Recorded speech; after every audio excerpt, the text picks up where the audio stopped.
Hello, hello, hello, everyone, and welcome back to Return to the Eclipse Cathedral. Krathum! Crackum! I forgot to start up my voice mod today. No, we're having a homemade Foley today. It's just it's just a more relaxed time because this is the finale. I'm pointing at everyone meaningfully. This is the finale of Return to the Eclipse Cathedral. The next episode is going to be different. So everyone behave or else. I will turn was this spaceship around. I will. So help me, this will be the finale, Hart said, pointing at all of us directly. Next is Eclipse Cathedral Beach episode. Heck yeah. No. No, anyone who is actually leaving us here can and probably will go on a beach episode themselves. They can do that. Mm-hmm. Who doesn't love a good beach episode? But the rest of y'all will be in Eclipse Cathedral Crossroads, which is what's next. Anyways, let me talk about what happened last time. A lot of things happened last time, including, but not limited to, everyone going through their rooms. Mm-hmm. Roderick finally talking to Sirius at the very helpful behest of Nom and Lincoln. So helpful. Yes, actually, very helpful. They wouldn't have talked without those two there. Let's see. Laura finally apologizing to her teacher. A dragon. A dragon. A dragon. As you do. In which Alexa had died for a little bit, but in the Eclipse Cathedral you don't die. 'Cause otherwise Lincoln and Decimal would already be dead. She got better. She got better. Yeah. She'd like to go for a walk. Bring out your dead. So,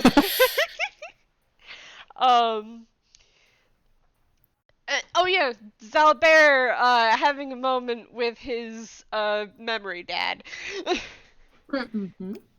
Mm-hmm. It was very good. Yeah. I'm glad you didn't forget to mention that, because it was very nice. Mm-hmm. Mm-hmm. So we're going to actually rewind time just a little bit, as Lincoln, you're left in the control room alone, as Vexis just takes off towards where exactly, well, what's up on the screen is happening, because that is a fucking dragon, and Laura just tried to, tell a joke for the second time and it didn't work. It was a good joke. Was it even funnier the second time? It was even funnier the second time, but the dragon was not moved. Lincoln chuckles a little bit, sees that the dragon doesn't react, and then his face just falls. He's like, oh no. And then it's like, oh shit. Yeah. Vexis is running out, past Xalbaer and Tutu Kid, who are both in the memory room at this point in time. What are you doing, Lincoln? Oh boy. What you doing there, buddy? I think Lincoln, he watches Vexis run off, and looks like he's gonna go, run after him for a little bit, then he stops and he's like, okay, nope, they can handle this, they've got this, and, this is kind of their, home turf, they'll be fun. He is gonna take a seat in front of the monitor, and he's just gonna, watch. Okay, so, in the other room, Xalbaer, Tutu Kid, you watch as Vexis runs, does not say anything, runs right past you and through the other door. What are you guys doing? You Oh, clearly he Newman. He Newman. I know a Newman when I see one. That's a Newman. Xalbaer will vaguely yell after the direction that Vexis went. It wasn't me. The fire you're running to was not me. I mean, you can clearly see what the fire is on the projector, because that's a dragon, and it's flying really close. Yes, it's landing on Sterling. Sterling's having a time of it. Oh, this poor man. Poor man. Bless. Xalbaer will wander over towards him and just watch for now. Mm-hmm. Okay. Tutu Kid, Bit, who's been up to this point very quiet, just sitting on your shoulder, takes off towards the control room door and starts like batting against it, going eek, eek, eek, eek, eek, eek, eek, eek, eek, eek. Well, Tutu Kid has gotta help Bit, because Bit has helped him so much, so they definitely open the door, even if Xalbaer tries to stop them. I'm sorry. You open the door. Lincoln is sitting there watching the monitors. A Bit flies over and lands on Lincoln's shoulder. Lincoln! Tutu Kid? Tutu Kid immediately runs over and either hops in their lap or glomps their legs, whichever is more likely given Lincoln's position. And they were like, "Why didn't you tell us you were around? We could have so much fun now that we're together again. Oh my goodness, how is your room? How is everybody in your room? Is that a dragon? I like dragons, but sometimes dragons are kind of mean, and it looks like it's sitting on Sterling. Is that supposed to happen?"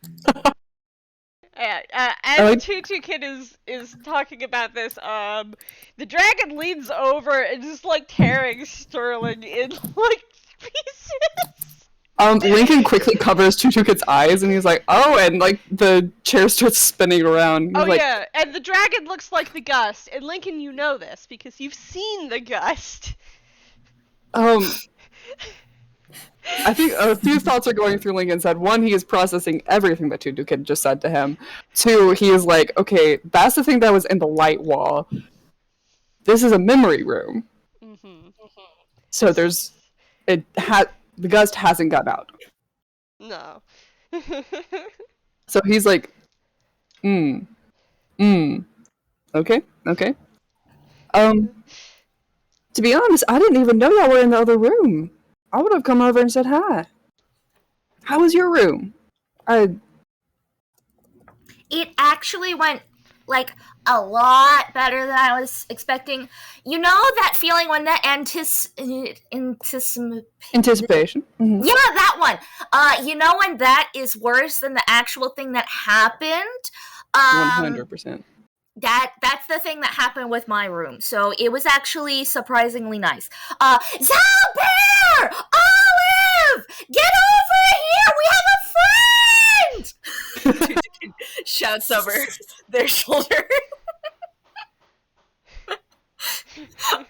Lincoln just like winces, and he's just like, Oh wait, Xalbaer?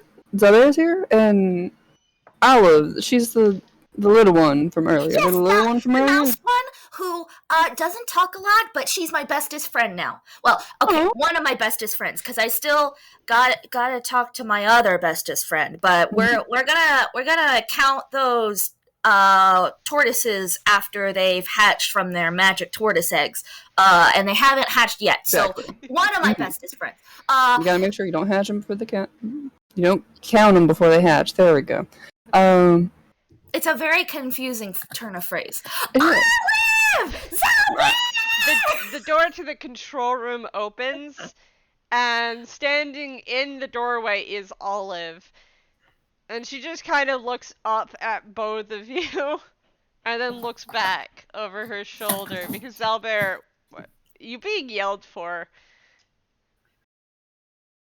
Xalbaer was taking a moment to breathe and be like, no, Vexis has whatever fire that is. he doesn't know if the dragon does fire. He doesn't particularly care in this particular moment, and now he was processing, and then he heard Tutu Kid calling for him, and he's gonna take a moment, take a good breath, and then wander over to. He's not irritated. He's just having a moment. It's okay. You It are happens to the best. so valid. I'm so sorry that Tutu Kid is like this. TM. No, it's good. Like, he's not irritated. It's just a, whew, that was a lot. And then Tutu Kid yelling from the other room is like, okay, Olive is going over. I can breathe for one more second. Okay, I'm good. We're good. Yes, Olive, Tutu come Kid. here. You gotta have one of Lincoln's hugs. It's very important, unless you don't want to be touched. If you don't want to be touched, that's okay. But if you are okay with being hugged, Lincoln gives some of the best hugs known to man, to science, to the universe. Maybe not the multiverse. I haven't been there, so I don't know. But I have been around the universe.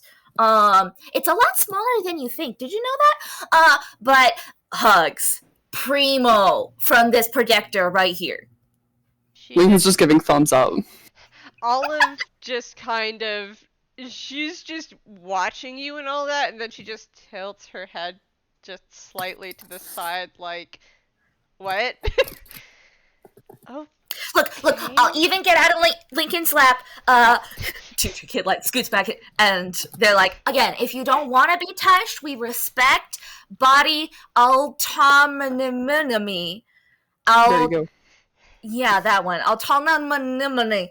But if you are okay with being hugged, again, just mwah. I'm a chef and I'm kissing my hand because that's a phrase for tunes. Just mwah, mwah, mwah, mwah. Yes, Tutu Kid temporarily has a chef's hat. Olive is just, at this point, just mimicking Tutu Kid, and a chef's hat does briefly appear on top of Olive's head. Learning by mimicking. It's a thing. It's working. It's good. And then she just kind They're of so very cute. slowly crawls up into Lincoln's lap, and then tilts her head as she looks up at you, Lincoln. Xalbaer, are you here yet? Yeah, Xalbaer went in after. Xalbaer followed all of him. Okay, cool. Lincoln just looks so confused right now. He's just like, what? But he's like shrugging, and he's just like, and just like spreading his arms. He's just like, I don't really know what's going on right now, but free hugs. Olive just kind of very slowly leans forward, just kind of flops. Oh, I love Olive. I am trying my best. Olive is originally Luis's character. You're Luis, more than I love just Olive. your best. This is really good. This is a content I've been craving. They're so cute. Oh my gosh. And Lincoln's just gonna start. He's just like sitting in the chair, just kind of like patting Olive, and then he's just kind of like still like watching the screen. Mm-hmm. As you're watching the screen, I can't keep time, so let's just say that the dragon seems to turn away from Sterling, and then starts like threatening Lara, who's picked up this evil-looking key sword. I'm very glad I just finished my tea because I would have spit it out because I vaguely remember someone saying about key sword, but I forgot. Oh my gosh. Like his eyes do widen at that. He's like, oh wow. And Vexis is still not in the picture. Oh no. Lincoln's starting to look very nervous. He's like, so do y'all know where everybody went?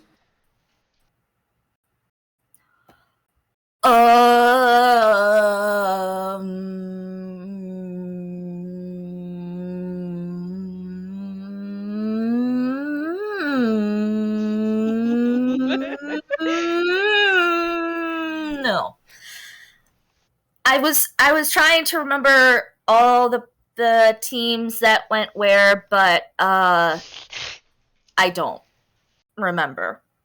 Sorry. There were a lot of teams. It's all right. There were a lot of. Where's everybody in your team? I only see you here. Well, I'm pretty sure that Roderick, Nom, and Sirius went to go take a bit of a break. They're going through Sirius's room. Oh, okay.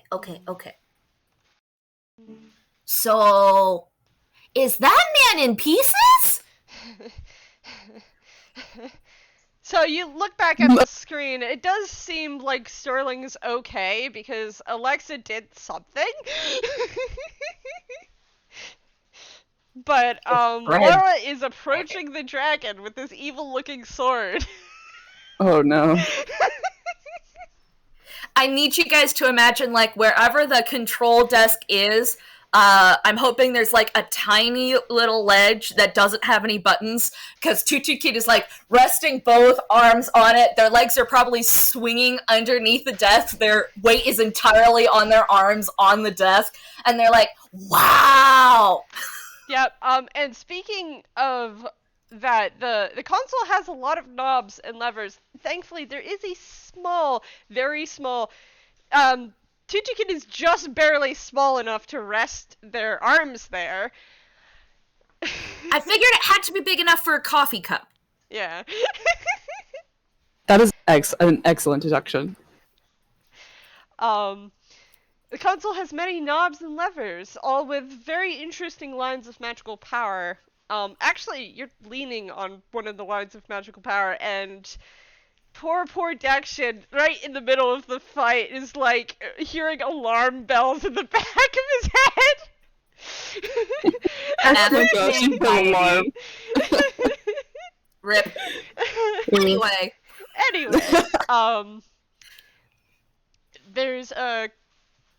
there are two very specific knobs, one with only symbols and the other with words. The one with symbol is currently pointing towards a symbol that looks like the Well of Inspiration. There are two other symbols, one with a heart, one that is a heart with an X through it, and the other, which is definitely a key sword. Couldn't really be anything else. And the other knob, which is currently set to Roadrunner, has other options, such as super slow, sync, and fast. There's so many buttons and knobs There's so many buttons and knobs. that one can press Yep. and or turn. Xalbaer. There are 3 tunes in that scene, and you're not sure if any of them actually knows how the controls work. To be fair, I'm not sure that he does, but he's picked up a lot more than they have. Mm-hmm. Yeah, you at least know what those two very, very specific knobs do. Because you've seen Vexis play with them. Mm-hmm. God, I have notes on this and I don't know where. Would he know of one that would turn the dragon off? Turn it off. Roll me an intelligence check, please. Oh my gosh. Straight intelligence. Great intelligent. Oh boy. So, unfortunately, you're not sure which, like, button lever combination would turn the dragon off. And as you're considering this, Laura's walking away from the dragon, kind of like stumbling, and the dragon turns and fires lightning breath, which takes both Laura and Alexa down. I think at this point, Lincoln stands up. And he is looking very worried. Tunishly, Olive is hanging off of Lincoln. Oh yeah, he's holding Olive to make sure she doesn't like tumble off, but he's like, What about Tutu Kid? Oh, Tutu Kid's hanging off the desk, not hanging off of Lincoln. Tutu Kid's fine. Okay. Mhm. Do you think maybe it would help if we slowed down time in the memory chamber so that they had more time to react, / we had more time to figure out what all the buttons do, Mr. Fluffy Pants? Are you talking about is it called the dial? Yeah, the one that has the words rather than the one that has the symbols I don't understand. I really want to turn both of the dials, but I know if something has a symbol you don't understand, you have to leave it alone to respect it in its natural place until you have permission from somebody who understands the symbols that you're allowed to do the clicky click. So the dials refer to inside the cathedral and outside the cathedral. So I'm not sure that it would help in the memory rooms. Oh, okay. Mhm. Yeah. Good thought. But not how this one works, unfortunately. We gotta figure out all of the different hypotenuses so that we can test them all out. exactly. Do you Maybe think that any of these buttons will hose down the dragon so that the dragon is like, I'm so wet, I can't be mad? You wanna figure out? You wanna try to figure that out? Roll me Arcana. I will desperately try to figure that out. They're also asking the air, but their Arcana actually isn't that bad, knock on wood. But you know, that's really actually extremely accurate. Yeah. For everybody listening in the future, that's a 5. So that really is much more in character than them suddenly figure something out. So, you're from space. You're a space toon. Now this console is kind of up there with Spelljammer actual control panels, which you've seen before. This is a little more complicated and it doesn't make as much sense. And you're Does sitting it not here make it? just Sorry, go ahead. Why doesn't this make sense? Yeah, I was just about to say, does it not make sense in a toonish way, or does it not make sense in this was sort of built up out of more random parts sort of way? So, and you don't have to tell me that because I did only get a 5. Yeah. You're not entirely sure. It doesn't make sense in a toonish way. I'll give you that much, period. So the fact that it's here not making sense does not make sense because it does not make sense in a toonish way. It doesn't make sense in a space way, and it doesn't make sense in a toonish way. Something is strange here. Tutu Kid does say this out loud, stroking their chin, with their other arm being basically the only thing that's keeping them up on the desk. There you go. As you guys are watching, the ghost of Zaya North comes out of Lara, and the dragon seems to divert its attention to the ghost. Better kind of way. Lincoln says that. That is not just me. What did Lincoln say? He says, "What the heck?"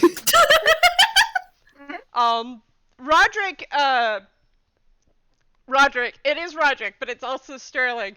Rod, climbs off the dragon because he'd been leave them alone on top of the dragon.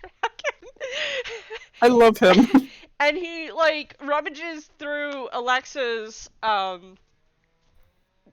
things and pulls out a potion and pours it on Alexa, and Alexa's awake, which is something kind of, Oh yeah, something you recognize in this scene, Lincoln, is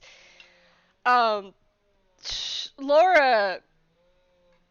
There's like darkness bubbling up around Laura, and it reminds you of your feet. What happened to back in the first Yeah. run? Oh no. Yeah. And Vexis is suddenly here in the screen. I feel like we're watching a like a football game play by play, like in real time. We're just like cheering along, and Vex is getting in there as like they just made a touchdown or something, and everybody's like, yeah. The imaginary audience cheers, or is Oh, the yeah. audience imaginary at all? Maybe the audience was the friends we made along the way. I'm pretty sure the audience is the friends that we made along the way. That's very astute. Are you guys having this conversation out loud? Yes. We should be. I should know we didn't be. say that in Tutu Kid's voice, but we definitely should be. That definitely sounds like them. I also did not say it in Lincoln's voice, but it sounds like something they would say. Olive just looks up at you, Lincoln. She hasn't really moved since being picked up, and she's like, Audience, what are you talking about? You guys didn't teach her about the audience.tm? I bet she doesn't even know about the fourth wall.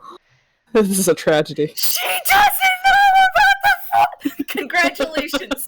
You have now successfully diverted Tutu Kid from paying any attention to the screen. As Tutu Kid hops off the desk and starts gesturing wildly, trying to explain first the fourth wall and then the audience behind the fourth wall to Olive. Tutu Kid.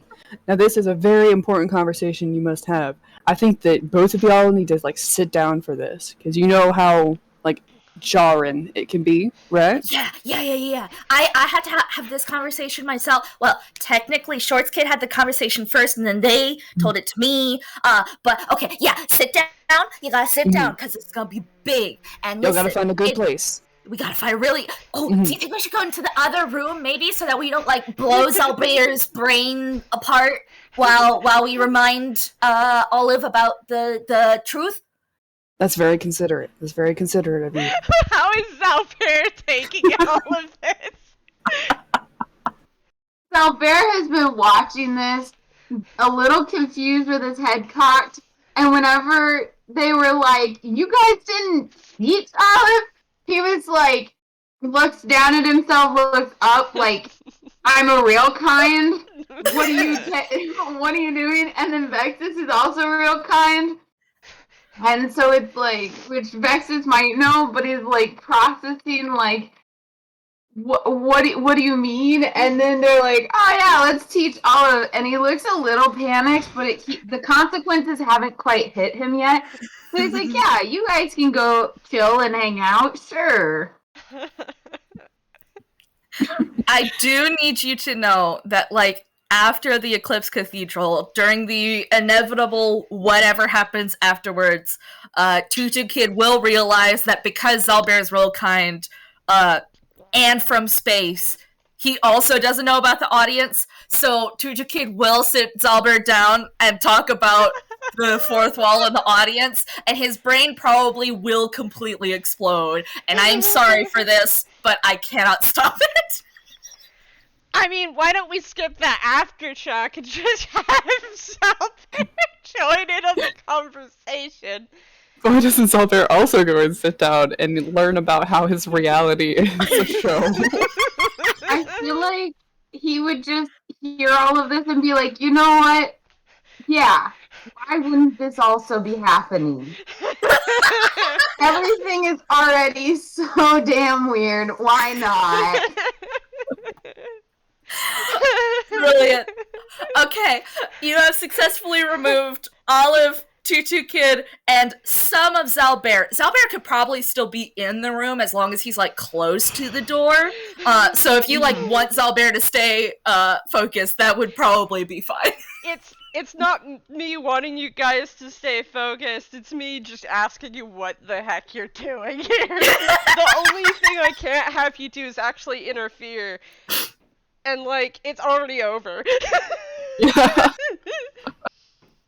As we said, cause as much chaos as possible. I mean, we're pretty good at that. We are. So So Olive far. goes, okay. And then just kind of wiggles out of your grip, Lincoln, and on the ground. And then pads into the other room. All right, I need to ask, and I swear I'm doing this genuinely. I have no preference one way or the other. I'm literally just asking Heart, what do you want? Do you want me to go on a wild roller coaster of talking about the audience, or would you like to turn the screen away? Because if we need to buy time, I can bullshit a lot. As long as everyone else is okay with that, because I do need us to buy a little time, because we have one missing member, and they have things to talk about. Because Alexa wants answers, and I can't really get her those answers myself.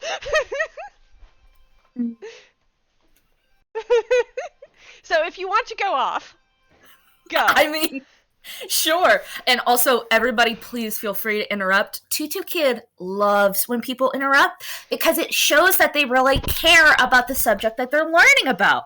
And this is definitely why they interrupt all the time when somebody's trying to explain something to them. So interruptions are not a bad thing. They're a good thing. But we gotta start for this planet at the beginning of it all. Because once upon a time, this rock became inhabitable, and nobody knows how it happened except for aliens, because we can sort of like tell from like the biometric signatures like how it all happened. But toons are kind of they're a little more big picture than that. They don't really get into the weeds of how exactly all this stuff happened. And I don't really want to like contradict their myths, because like that's just rude. That nobody needs that. They can figure it out on their own time, and we are not here to accelerate their time. We are here to observe and learn and be part of the global community while we are here. And eventually they'll probably get around to the galactic community. In some places they're a little further along than other places, so it might happen sometime soon, but it might also take long time. But anyway, I've already started distracting myself. Silly me.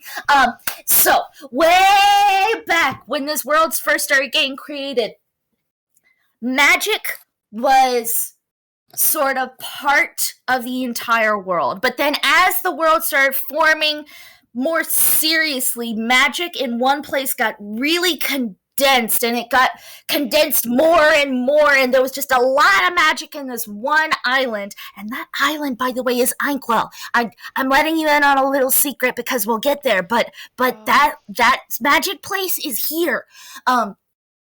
So yeah. It's super cool. Oh, there's so much to go over. But I'm getting ahead of myself. So, in parts of the other parts of the land, like if you go to another continent, magic is a lot less condensed. There's still magic out there. Well, I heard that at least in one place, magic actually isn't there at all. But I don't know how big that place is. So it might be like a really little tiny place, or it might be like a bigger place. But the rest of the places, magic is there plenty. But in Inkwell, here, it's super condensed. It's so condensed. There's so much magic here. So much magic, in fact, that even though people migrated and people were born here, there wasn't enough places for the magic to go. There was so much magic that even with the people leading their daily lives and doing their big magical stuff, there just wasn't enough, and the magic had to go somewhere. It had to go somewhere so bad that poof, out of the Well of Inspiration, which is it's like a lake, I think. But it's a place. It's like right at the apex of Einquill. So as you're talking, Olive's eyes start to spiral, and she's sitting there, and she's just going, you know that when tunes get dizzy, I rolled a 7. I got a 7 on the intelligence check for following all of this. Oh no. And we're going to actually do a little cut because apparently Lincoln is still in the control room with Xalbaer looking at the screens. So as you're watching the screen, the gust dragon turns back into a person in a dark coat. And this person in the dark coat is just like standing on top of the quote-unquote Zaya ghost. Let's kill, crush, destroy. And Alexa is on her feet again. Okay. And now it seems like everyone is just talking. I pointed at Xalbaer and I pointed at Lincoln. What are you guys doing? I think at that point Lincoln just sits. I'm so sorry. No, you're good. I made a noise. You're good. Go ahead. Lincoln just kind of sits back down in the chair in relief, and he just like looks at Xalbaer, and he's like, "Is this like an everyday occurrence for y'all, or did this just start happening whenever we showed up?" Which part? He just kind of like waves at the screen. The ghost, the dragon, everybody almost dying, you know, etc. Yeah, most of that is when you all showed up. It was pretty quiet. It was science, and the worst we had are like pixie dragon things. I don't know what they're called. And it bit me. So it went away. That's the worst that we had. You got bit by what?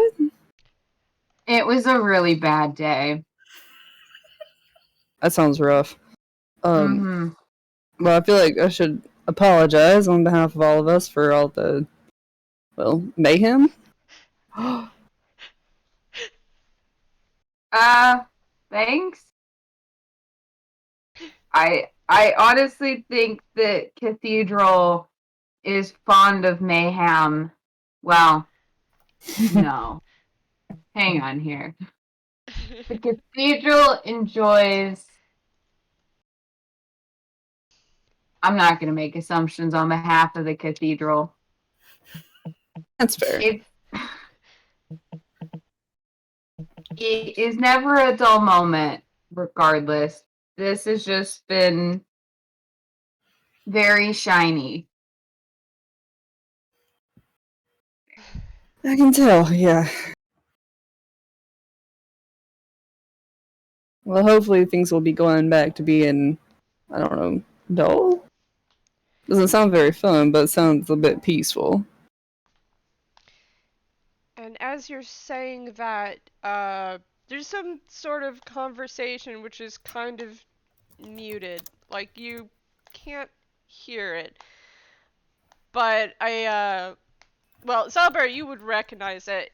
A sort of soul jar is produced from,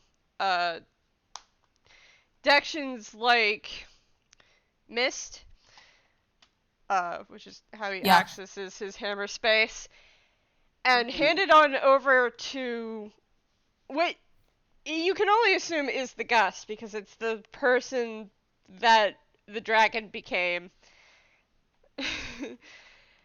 And Dexion for a moment stops him from slamming this soul jar down on top of the ghost for a couple of minutes before letting him. And the quote-unquote force ghost that is Xehanort is now inside a bottle. Xalbaer is very excited about this. Things in jars mean science. I'm not using this for science. Science! Science, Bluejay! Science! Unethical science. Yeah! And then you watch everyone kind of filter out of the room one by one. As the figure in the black cloak kind of starts fading away.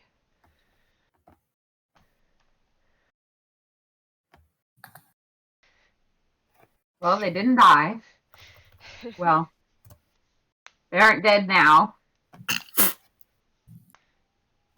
So they did die? This place is confusing. Maybe? I wouldn't put it past them. There are question marks like popping up around Lincoln's head. He's just like, alright, I guess I'm just gonna say, yep. Yep. Mm-hmm.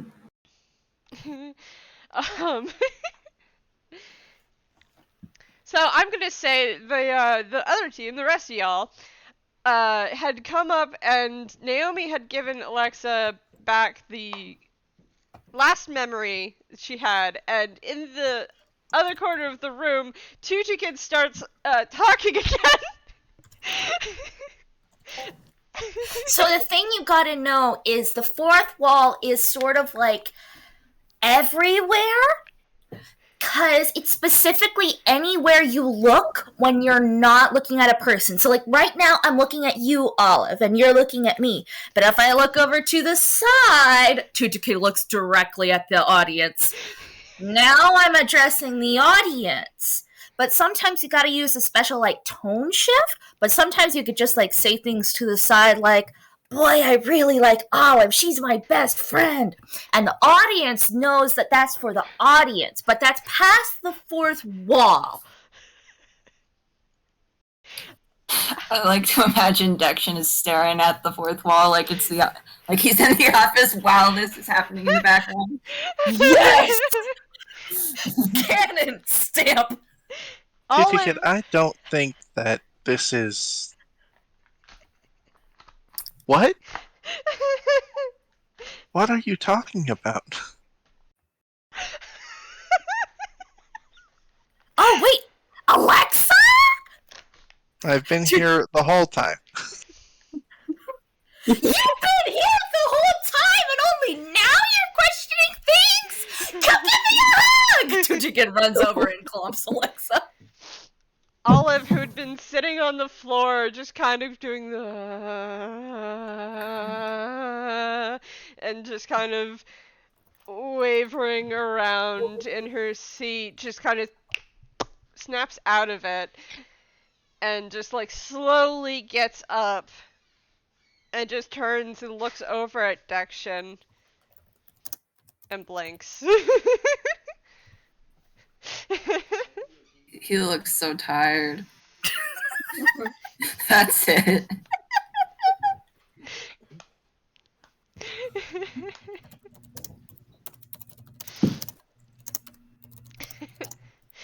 Olive is just gonna walk over and just very, very lightly lean against him. Okay. Alexa, did I do a good job of explaining the fourth? Well, you didn't hear the whole... Well, maybe you did hear the whole explanation. Did you hear the whole explanation? I went all the way through why it happened, because it started with Ankwell, and then I went through what exactly it is, and then what you just interrupted was the part where I was explaining how it, like, actually happens, rather than, like, what's happening. Did I do a good job? Did I do a good job?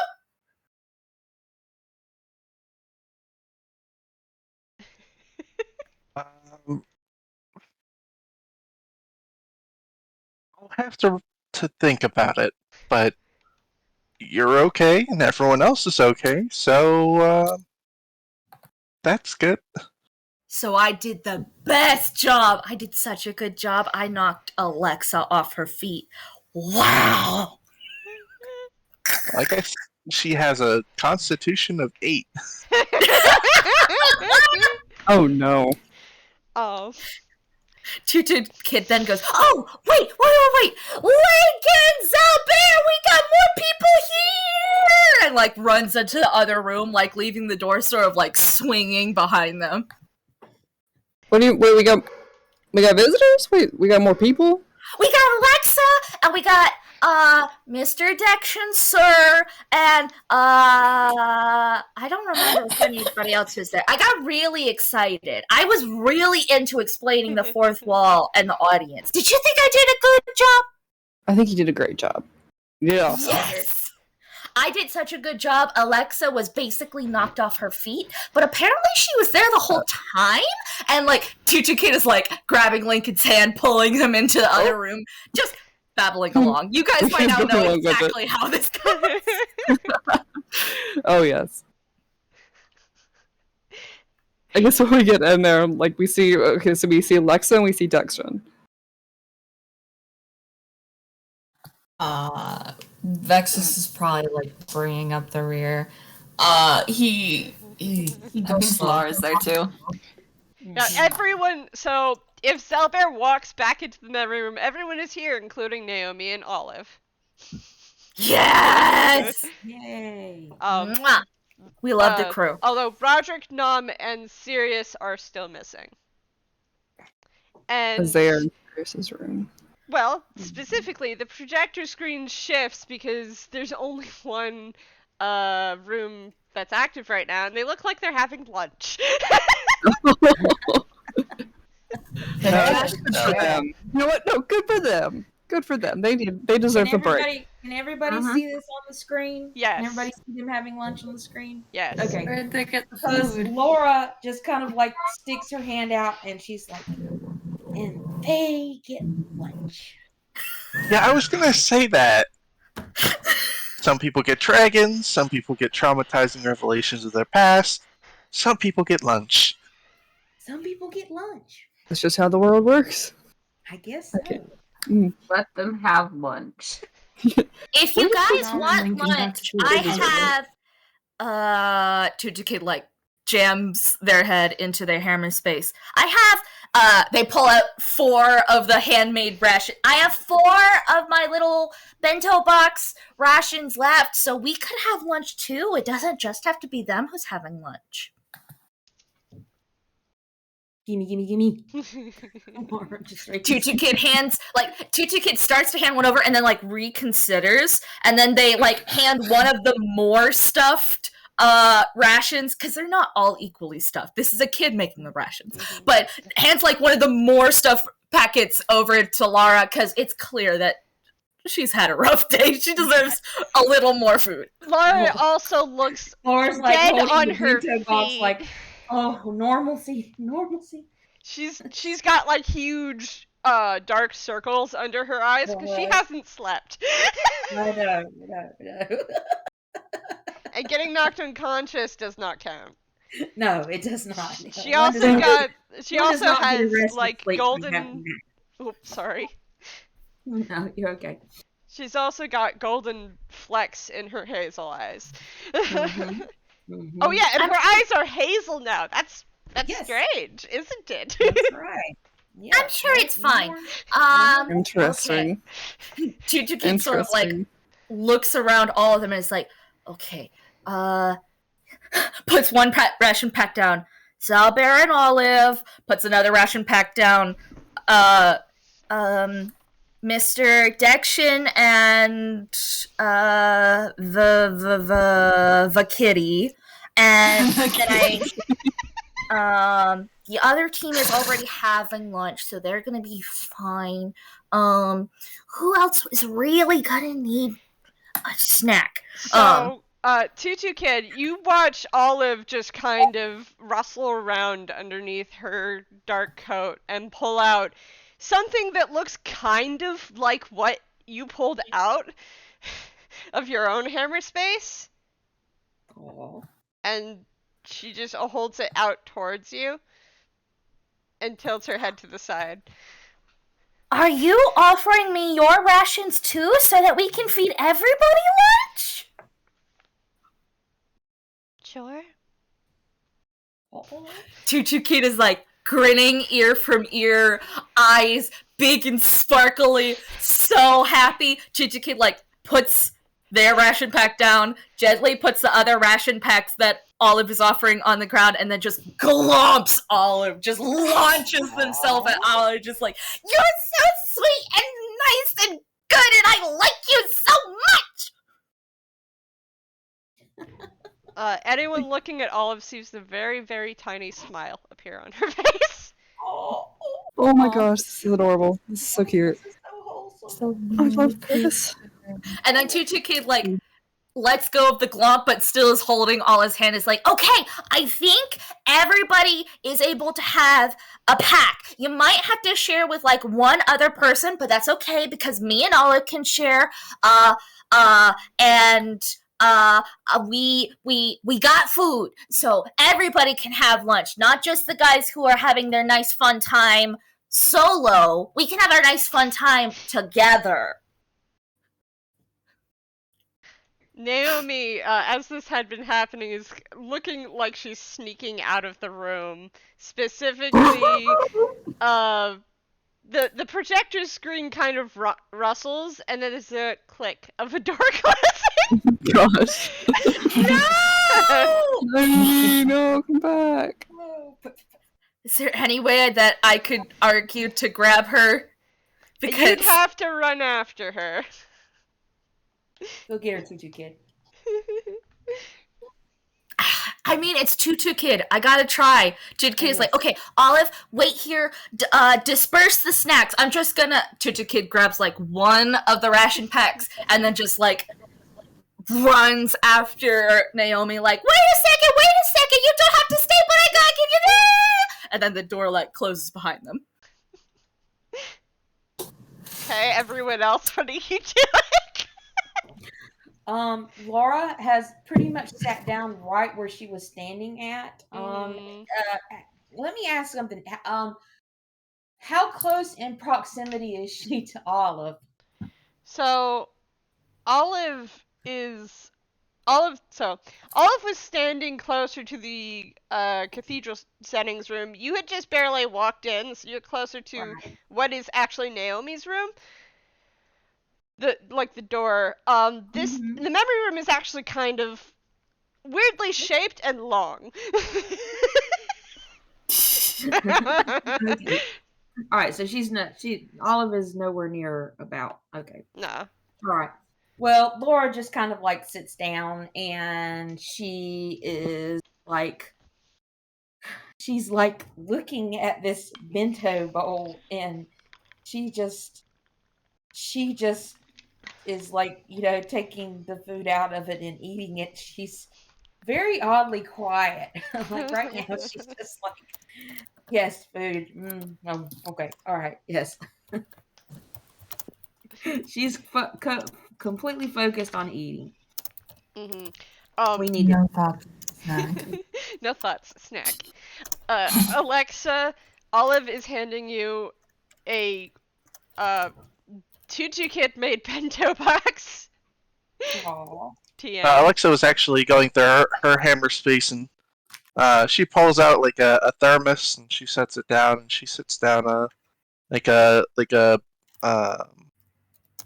basically like little pre-wrapped sandwiches. Mm-hmm. And she clearly doesn't eat these. These are for other people. Mm-hmm. And then she pulls out an apple and then just throws it across the room, and it like explodes against the wall on the other side. Olive just kind of...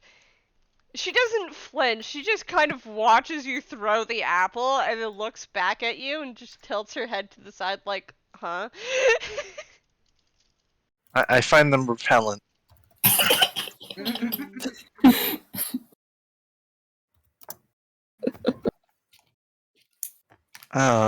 But thank you. I don't have a mouth.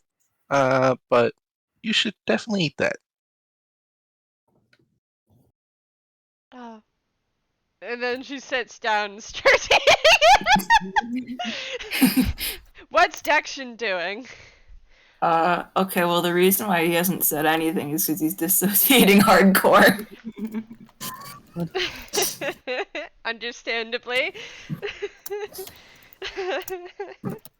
So nothing. Everybody's doing a little bit of that. Rod is just kind of awkwardly standing there. God. I mean, Give last time Food! Vexis threatened to have a conversation with him, so so he's just kind of awkwardly standing there. Yeah, that's what he's doing. Only in this group can we have the sentence "threaten to have a conversation with." You know how it is. Anyone can talk to each other. There's just so many of us that just make a conversation and a fight. yeah, that's part of Combat the rounds. problem. All right, roll for verbal jab. I point at Cryptid. What's Lincoln doing? I think Lincoln's walking around the room, making sure everybody. Is there anyone who looks like particularly worse for wear? Like they look like they're barely standing, or does everyone look pretty okay? Give me so Alexa's at full health, right?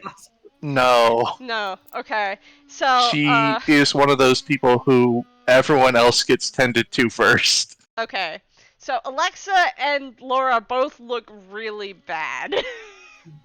Rod actually looks completely fine because, well, you saw what happened during the fight and what Alexa did. So, yeah.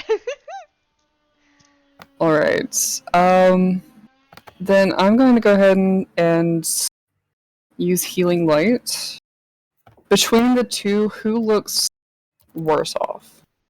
Between Alexa and Laura. I look at Gently and D. How much health do you have? But probably both. They're probably both equally not looking too good. Just pick one or the other, I guess. Not good. Alright, then I think I'm just gonna roll the entire pool and then just split it up evenly instead of splitting like one gets 3d6, one gets 46. So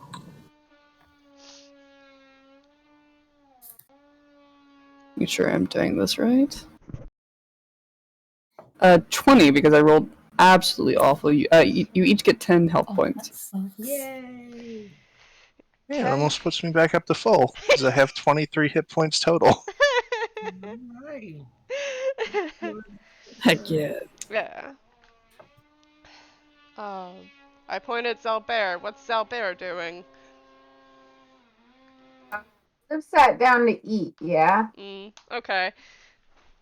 I point at No, Vexis. Oh, go ahead. Sorry. That was the question. My thing is having issues today. Did Olive sit down to eat? Yes. He would have plopped down next to her, and it was said that there are animal crackers, so he would like ask for one to show and show her like, this is how you eat these, okay? You bite the heads off the animal crackers and then you eat the rest. Olive follows by example and starts just biting all of the heads off of the animal crackers first. Yeah. Kind Alex of. is sitting on the other side of Olive and just gives him like, what? That kind of like expression. Also, she's That's how doing you it eat kind of savagely too. Like, Yeah. like if Really getting into if she wasn't actually aiming, the whole thing would have just been popped into her mouth. Amazing. Teaching the child to be feral. Correct. No. The child is already feral. He's directing that feralness. That is true. Mm-hmm.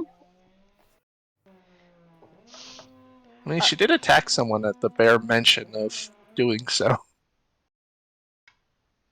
Olive is a very good kid. Mm-hmm. Mm-hmm. She looks back and forth between you two, mid like biting off the head of a lion. Oh yeah.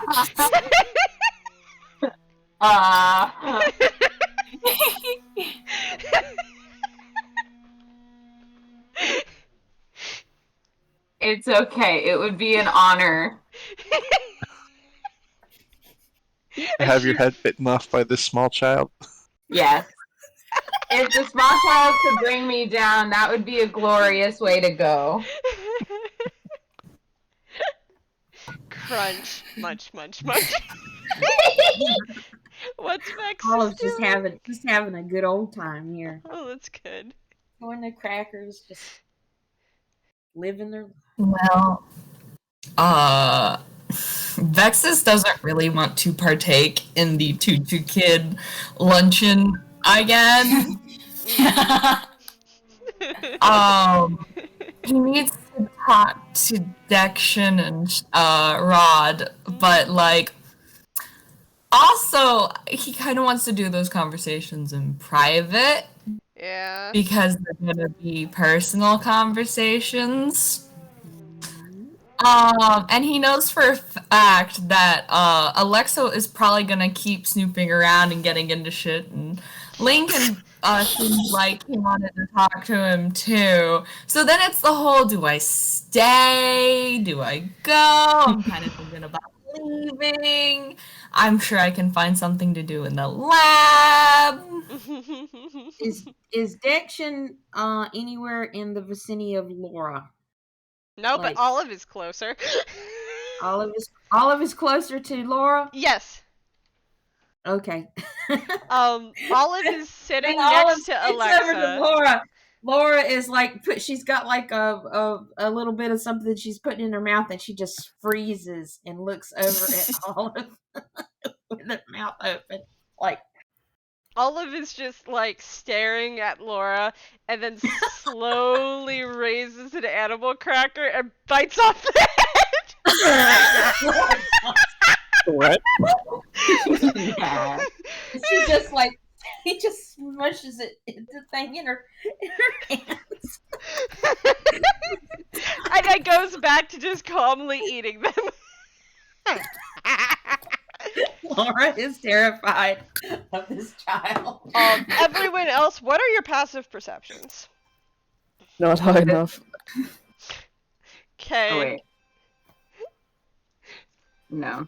Mhm. 12. Listen, that's a 24. I don't think anyone is watching Vexis slink out of the room. No. Nope. Vexis, No. you succeed and you slink out of the room. Dang it. Mm-hmm. We're going to go to Tutu Kid and Naomi, because it was inevitable that Tutu Kid would catch up with Naomi, but only just before Naomi walks through the big giant light wall. I do need you to know you will have to tell me what type of damage Tutu takes, because they will run straight into the light wall. So They will not slow. Tutu Kid, you run straight into the light wall and you go straight through. Because it's not a wall for you. Because you're at least chaotic neutral, right? Your alignment, dear. Do you mean not evil? Yes. If you're not Yes. evil alignment. Tutu Kid is chaotic good. Yep. So you run right into the wall, probably expecting to run right into it, and you run right through it, and you bump into Naomi. On the wall, there's a sign, and the sign says heresy horseshit. And it's like hanging next to this nice stained glass depiction of the Eclipse Cathedral. Naomi just kind of stumbles a few steps forward because you ran into her, and it goes, her feet go tink, tink, tink, tink. She doesn't wear shoes, and she has bronze feet. Sorry, I thought I was gonna run into that wall thing, but I really wanted you to know that we really gotta, what is it? Team? And as you kind of like glance around Naomi to the source of this really loud snoring, there is a dragon there. And it is the same dragon that you saw on the screen, and on top of the dragon is a cat with wings. And Naomi is just looking at you. Okay, so what I was trying to do was I was gonna try and give you this bento box, but if you need me to get a second bento box, I'm sure that can be arranged so that you and Miss Kitty and Miss Dragon can all have snacker rolls before whatever we're doing next. I am going to roll deception because Tutu Kid is trying very, very, very hard to be so exceedingly normal about this and not reveal the fact that they are now utterly terrified. Dirty 20. That's not bad. I was expecting worse. That's a 17.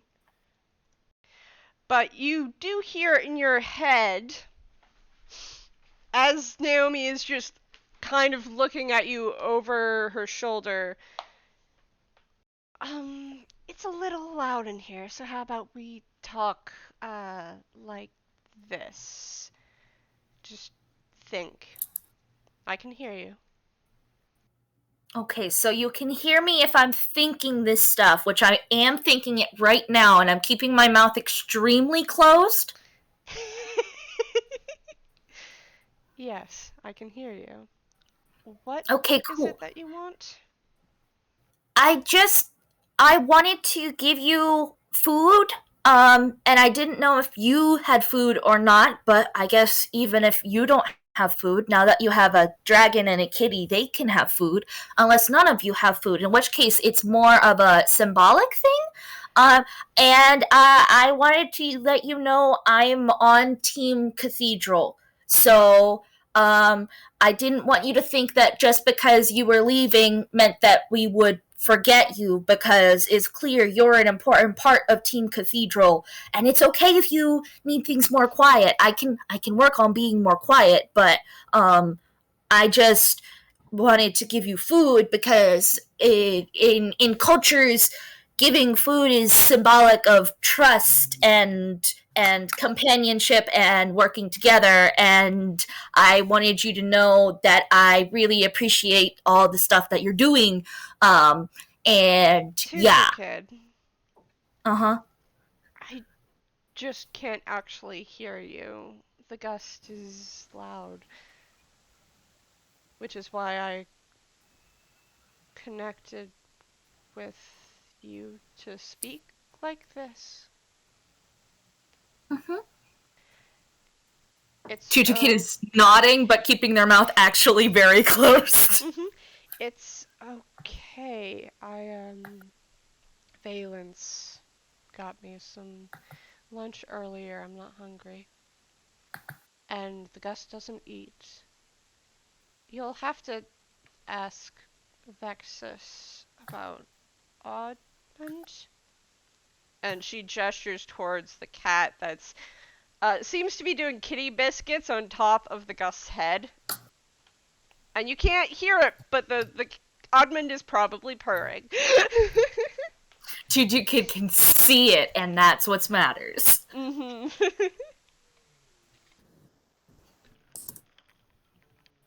Tutu Kid sort of like nods, and they're like, would it be okay if I still left you the food just in case we're wrapping things up and I don't get to see you again, you get to keep this and remember me until the next time I come back, because I am going to be coming back and I'm going to be trying my hardest to help out with all the things so that Mixed Gust gets to be themselves again and everybody gets to be happy, including you, because I know that I know that my thoughts are very loud, and I know that I've been very loud. But you're an important part of the cathedral and the team, and I will work to make sure you know that you're appreciated.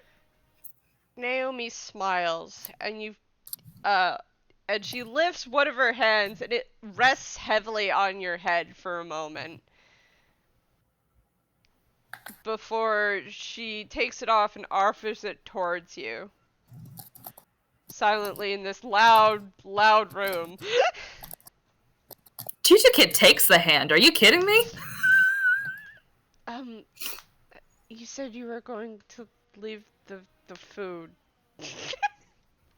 You Oh! Tutu Kid says this aloud, and then like claps their hand over their mouth, and then like nod, hand still over the mouth, hands over the food, puts it down, like gives it one solemn pat, and then like nod, bow, nod, bow, starts walking backwards towards the light bulb, nod.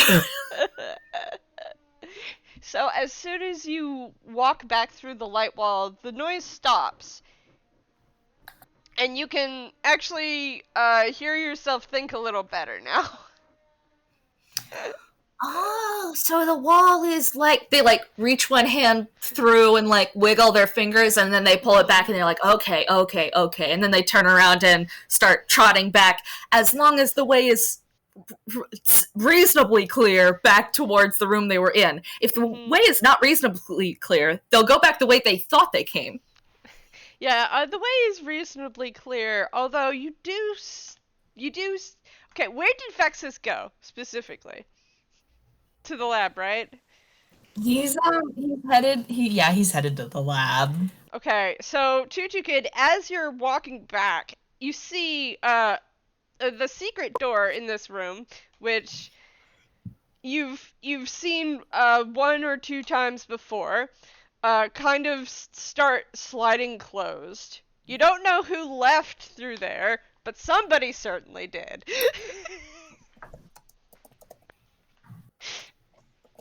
Tutu Kid sort of like waffles, because it's like, they don't have any more rations, so they don't have the excuse of giving rations.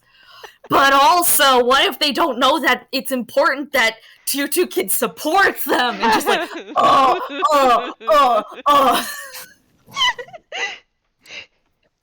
Basically, if anybody else is going after Vexis, they find Tutu Kid waffling.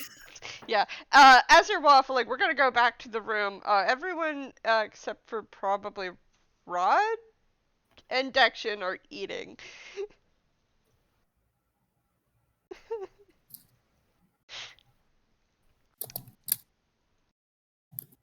Ah, yes, the sound of disassociation. It's like extreme TV static. But it's somehow comforting.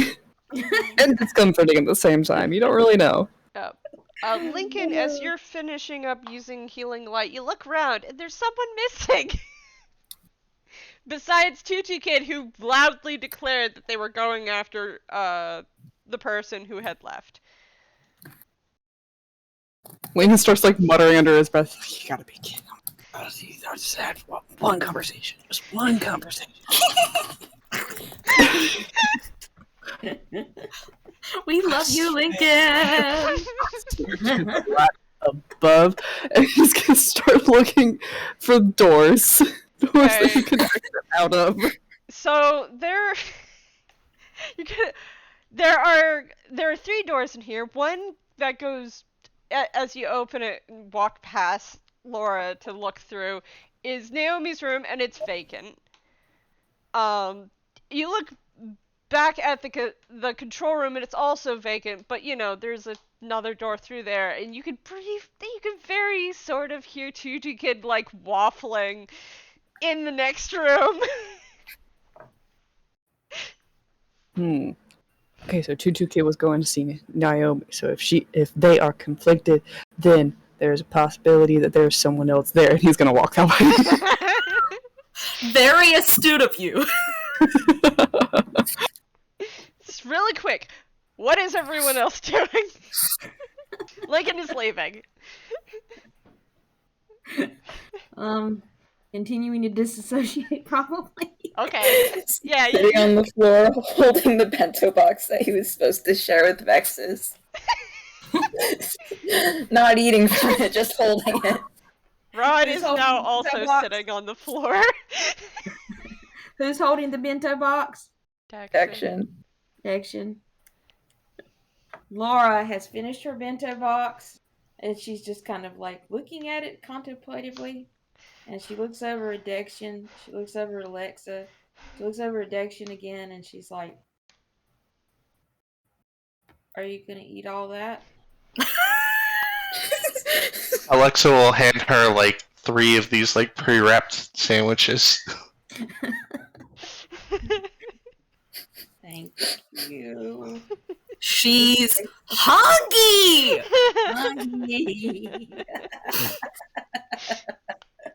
We are eating to avoid processing our feelings. I think everybody's eating right now to avoid talking to each other. Olive, As you do. Olive polishes off the animal crackers and goes, "Hi." Where's Olive at? Olive is sitting next to Alexa and Xalbaer, and she just kind of looks around and goes hi at everyone. Who's still in the room. Laura Oh, has terrible. a mouthful of sandwich, and she's just like, she's still kind of looking down on the floor. She's like, yeah. No, I actually have a question for everyone. Well, everyone present, I suppose. What next?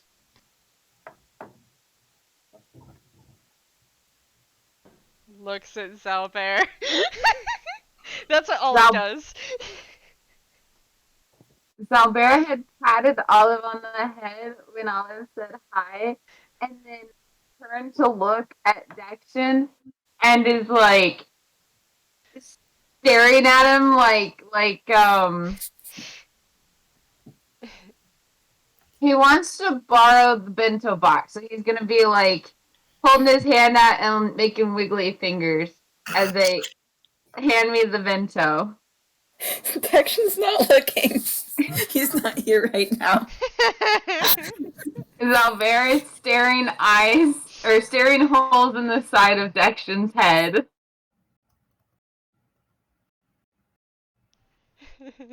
Oh, I didn't catch that. I went, psst. Yeah. You're gonna have to be loud. Xalbaer is now in Dexion's direction, like to call a cat over. Yeah. It's hard to get through the filter, don't worry. Filter hates me today. But yeah. If Dexion still hasn't looked over, Xalbaer's gonna be like, Dexion! Like they're in class and he's trying to be quiet.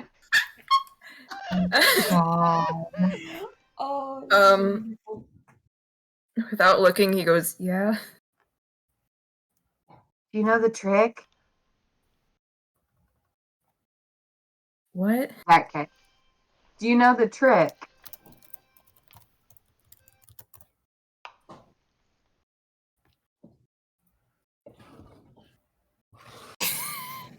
Dexion? The what? The trick! Do you know the trick?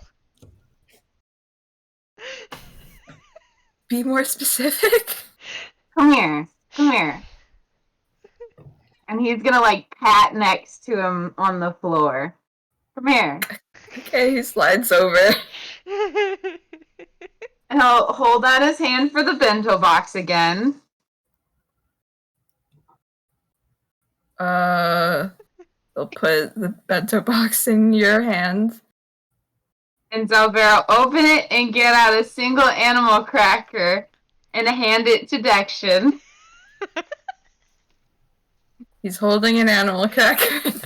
And Xalbaer will take one out and make sure Dexion sees what he's holding. It's a zebra. Yeah. It's a zebra. And then he will bite the head off and be like, see? The trick. Trick, says Olive.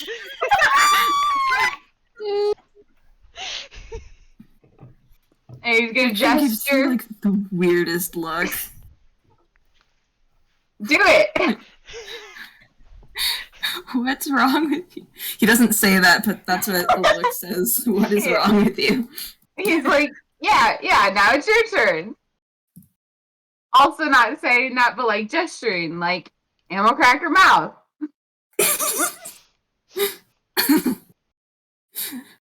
I guess he bites the head off of the animal cracker. Xalbaer will go, yeah! Or cheer. Little.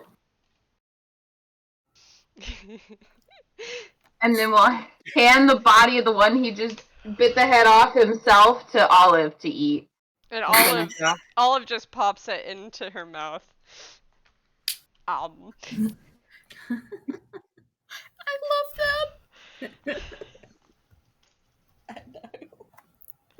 This is so wholesome. This is so cute. I know, it is. It's totally wholesome. Xalbaer has achieved his mission. I'm mad about it. Okay, we're going to Lincoln. Lincoln, does Alexa want sorry. I was just gonna say that did not answer my question in the slightest. No. This is just how we work, though. Does Alexa say that out loud? No, yeah, she says that. Too bad. Oh my gosh!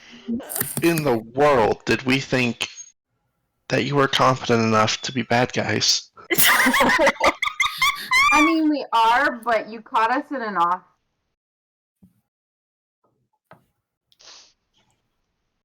You cut off. Sure it was an off day? My thing is being weird. I said, we are, but you caught us at an off time. Hmm. Yeah, had you been like 2 weeks earlier, you would have gotten something. Okay. I don't know.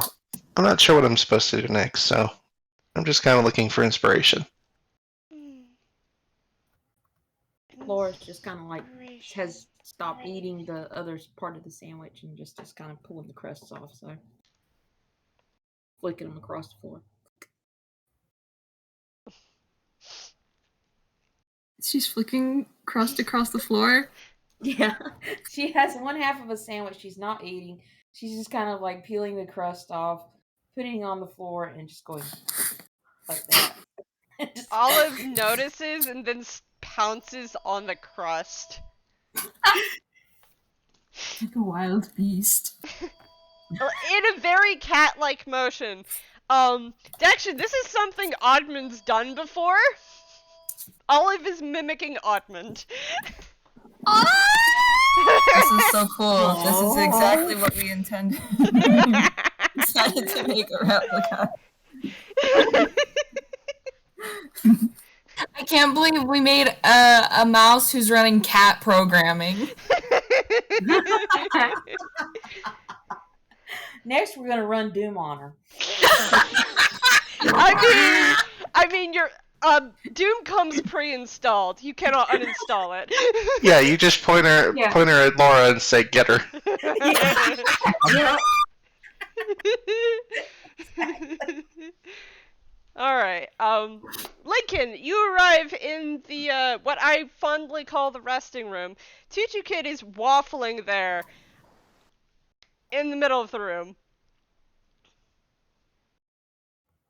It's just gonna kind of walk in. He's like, "Where'd he go?" Tutu Kid considers not telling Lincoln, and then looks at Lincoln, and then immediately points at the door.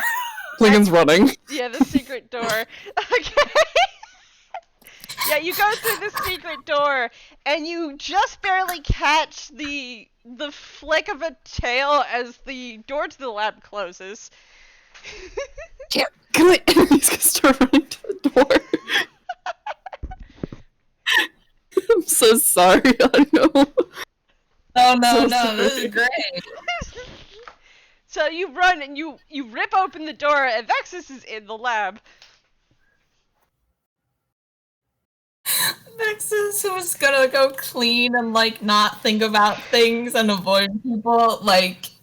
Door slams open, and he just you watch him poof up like a cat startled, and he does the little cat hop. Surprise, sucker! Lincoln's just gonna he's like, well, I'm gonna be honest, I didn't really think this far ahead. Didn't think I'd get this far.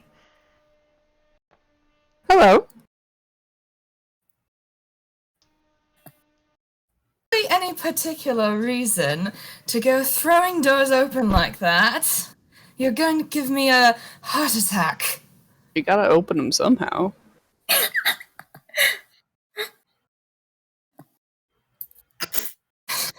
Anyways. Yes? I've been meaning to talk to you about things. Yes, things. And stuff? And stuff, even. Wow, stuff.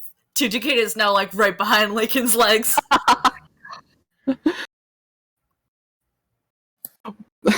Lincoln jumps because he didn't realize Tutu Kid followed him. Yeah. Anyways, I think you know more than you're letting on, which is kind of a hard concept to perceive because you are a very, and he looks around the lab, intelligent man, but a while back I saw you heal Elexa, a manner of which looks very similar to how I do it. With magic? Specifically, and he looks over, he nods at Tutu Kid and then looks back over to Vexis. The light's magic. Oh, special magic.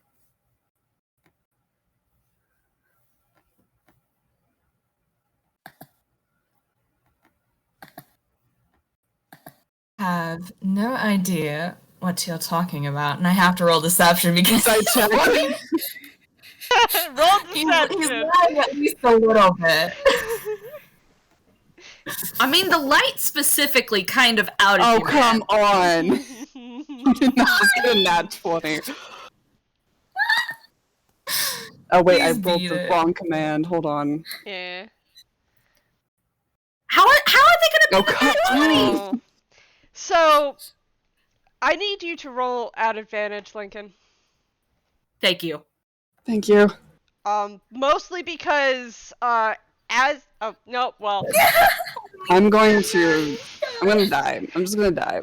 Peace out, guys. I It's mean, been a great run. Dice Poser is the servant of the darkness because Lincoln is only getting a 7, and, well, Vexis seems to be telling the truth. He doesn't know what you're talking about. But, big heavy but, Lincoln, you remember how you were very gently nudged in Vexis's direction, and how you saw that spotlight appear over him. Maybe Vexis just doesn't know. That's gonna be the funniest conversation. Oh gosh, okay. Oh boy. Oh wow. Oh. You This is can gonna also be- just choose to believe he's lying to you. It would be way funnier for Lincoln to believe that he does not know that the link has the link. Oh my gosh, my brain isn't working anymore, guys. Oh jeez, this is gonna be great. The light has contacted him, and he's just like, oh, you don't even know. I'll start explaining the basics. What? Oh.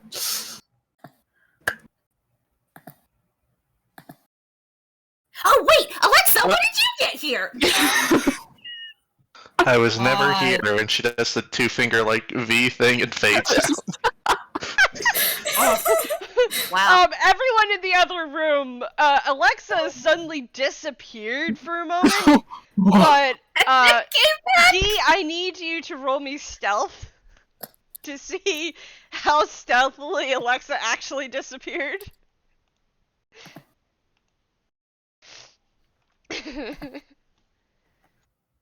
Alright, so, long story short, you use a certain kind of magic, healing kind of magic that only comes from the light, which is a being that offers a choice and hope in the world, and I also had that magic because the light found me, and now I can use that healing magic too, and it's a bit confusing because they don't directly speak to you, they just kind of give you like little nudges and like feelings and different kind of emotions about certain kind of things, which one I got when we first met. I felt kind of like a bit of a nudge. And funny thing, you got like this big old spotlight, and I'm pretty sure it's a real kind that you cannot do that on command. I think that is only the lights kind of thing.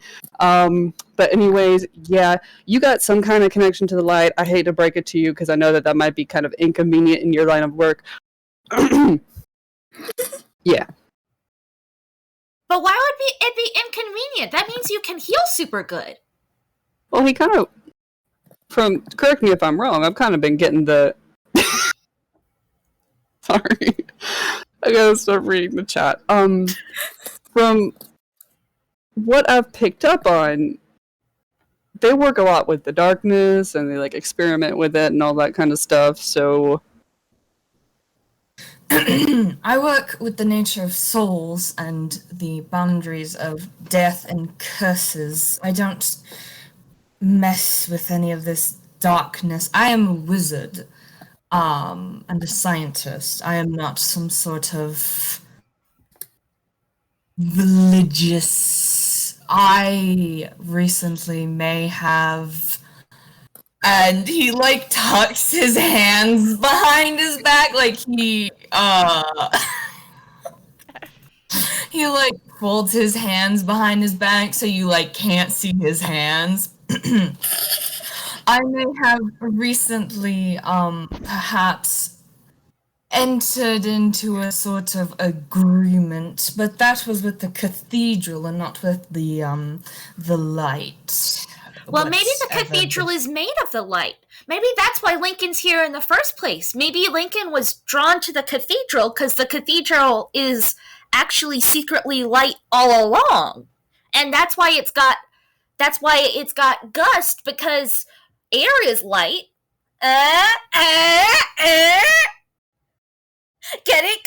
Because wind is like light, but light actually means like light as in the sun coming down, but in this case I was using it to be like light as in like not heavy.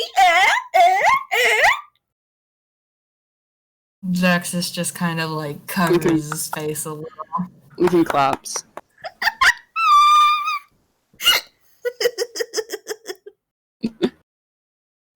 Well, you're right, kid, because I did get a bit of a feeling about the cathedral. The light definitely has some positive emotions tied to this place, which is, well, why I'm still here.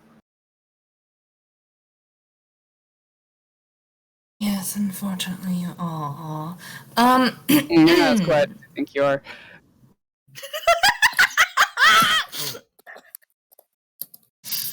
So you want to convince me that I'm some sort of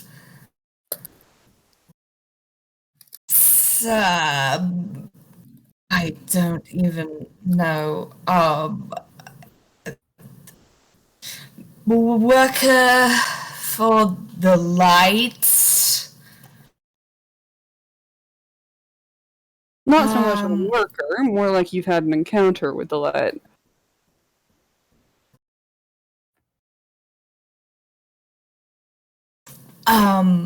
Well,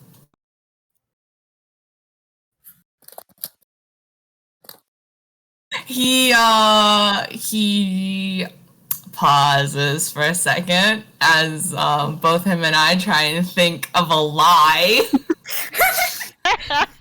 The lies are breaking down. I am loving this. Get him, Lincoln. I'm gonna have him roll deception again because he is trying to think of bullshit. Yes. Roll deception. You can Please. Okay. Go. So Vexis starts like waffling, like, well, you know, I'm not even from Einquell and blah blah blah blah blah, but you've got him, like. Wow. Yeah. Right. Go on. Keep on digging your grave. Go ahead. I'll watch. Have I mentioned that I love Lincoln so much? he just gets really indignant and he's like, even if I have had any sort of encounter with this light or whatever, it does not mean in any way that I have contracted anything from it. But you just admitted that you made a contract with the Cathedral. Mm-hmm. I did no such. You really did. We both heard it, right? We both heard that. We both heard him say that, and he's looking at Tutu Kid. Yeah, he specifically said made a contract with the Cathedral. That's crazy, right? You specifically said it with your mouth, sir. You didn't say it with any of your hands or stuff. Although sign language is still a completely valid form of communication. I'm saying you didn't say it out of another part. If you talked out of your ear, which I've heard is a saying, that would be different. I understand. I promise.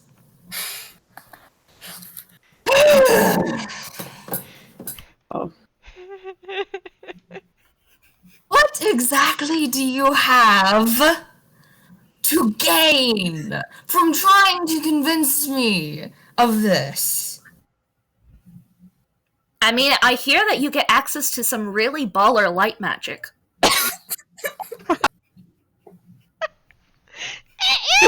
Goes bit on Lincoln's shoulder. It's an agreement. Indeed. Oh my gosh. That makes a little hissy noise at Bit.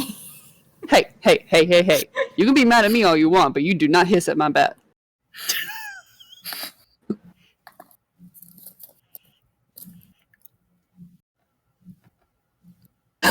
I'm not trying to convince you. I'm fairly certain you already know.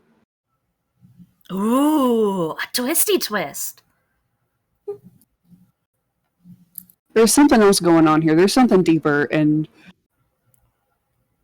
the light led me here to find out, and they nudged me towards you, and I feel like you know a bit more than you let on. So help me find out. Help me solve whatever mystery this is.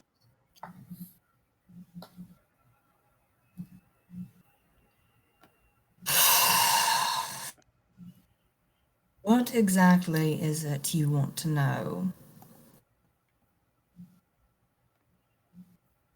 Light. Why does the light want us here? You saw the dragon, didn't you? Or I'm guessing you've heard of the dragon at least, you know. I have seen it. Them.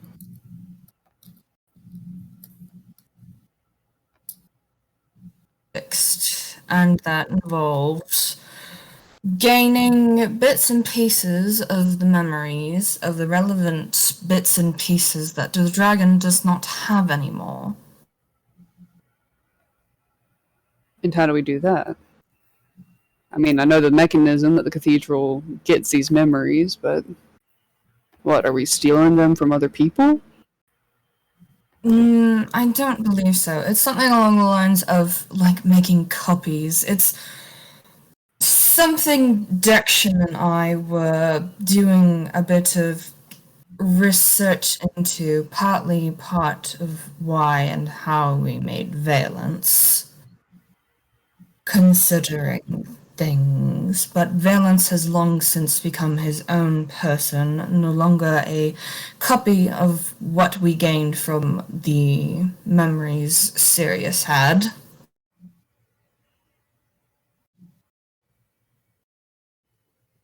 You gave birth? This at this moment, Vexis, in your head, you hear something like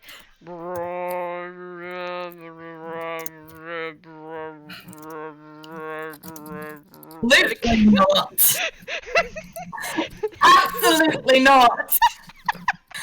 and you get the feeling that Xehanort tried to send a message to you. His ears go back.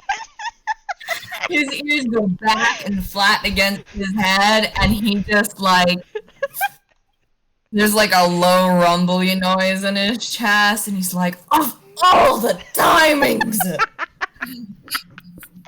I can't have a blasted moment." It's not Why would somebody you about want your the long- moments somebody about unblasted? the darkness. Is that directed at us? Did we? No, I just...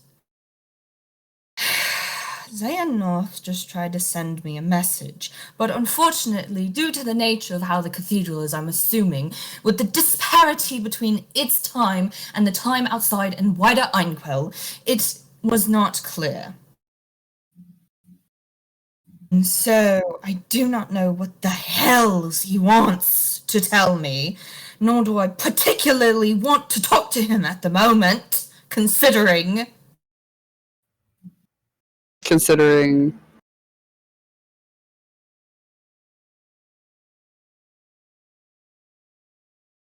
In case you were not aware, Zaya has put pieces of himself in a bunch of our colleagues, my colleagues, like Lara, and was running around like a maniac earlier. And whenever Lara was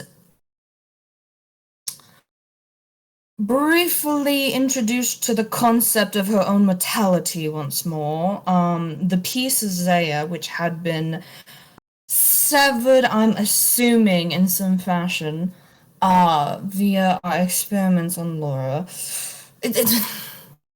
Zaya no longer has eyes and ears in the cathedral for various reasons, and is probably very concerned to figure out what is going on, because we have not been exactly the most helpful.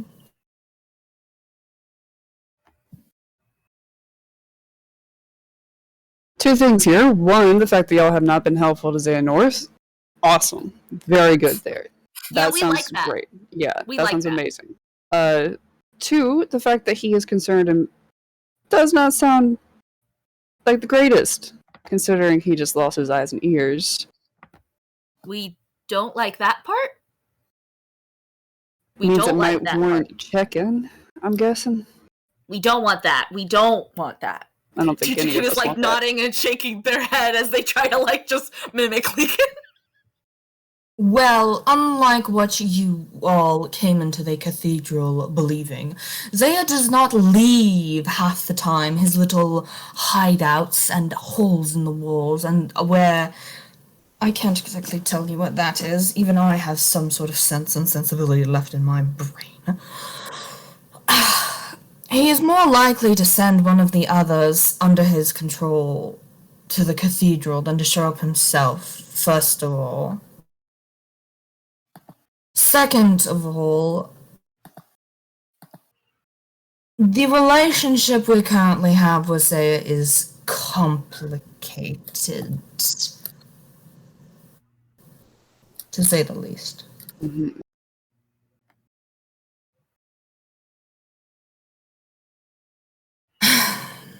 So no, we haven't been assisting Zaya in his big evil plans for a while, and if anything Axiom told me is true, well, that's probably for the best, considering. He did take over Sirius without any consent and didn't let Sirius out, so he's also a baddie in our books. Yes, I'm quite aware. So then, Doctor, what's the plan?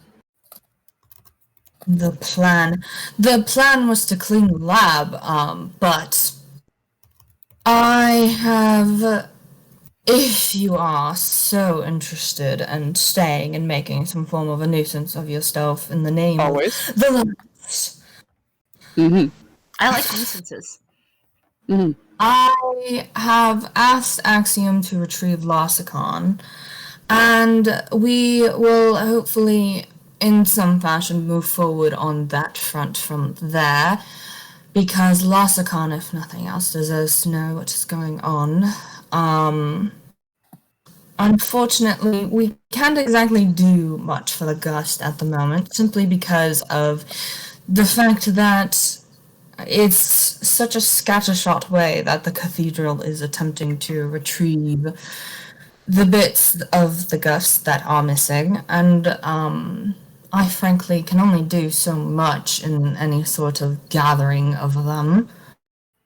And there is the matter of Zaya, after all, and a few other locations that have the potential to garner our interest. So you need people to go on a quest.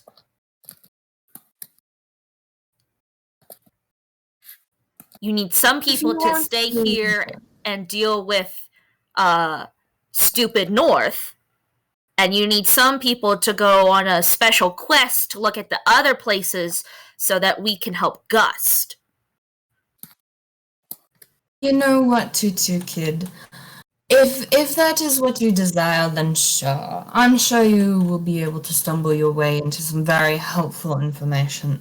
I also have to talk to the rest of my compatriots. There are several important things we need to address, including, but not limited to, the Xehanort situation.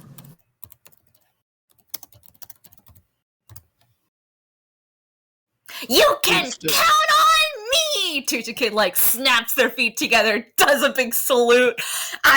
Tutu Kid is so excited that Vexis believes in them! This is amazing! What? If that's what Tutu wants to take away from this, he's not gonna contradict them. Vexis, no.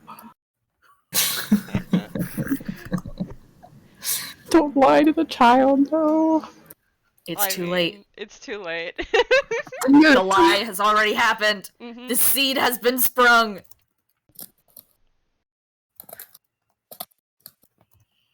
Oh, and I do believe your,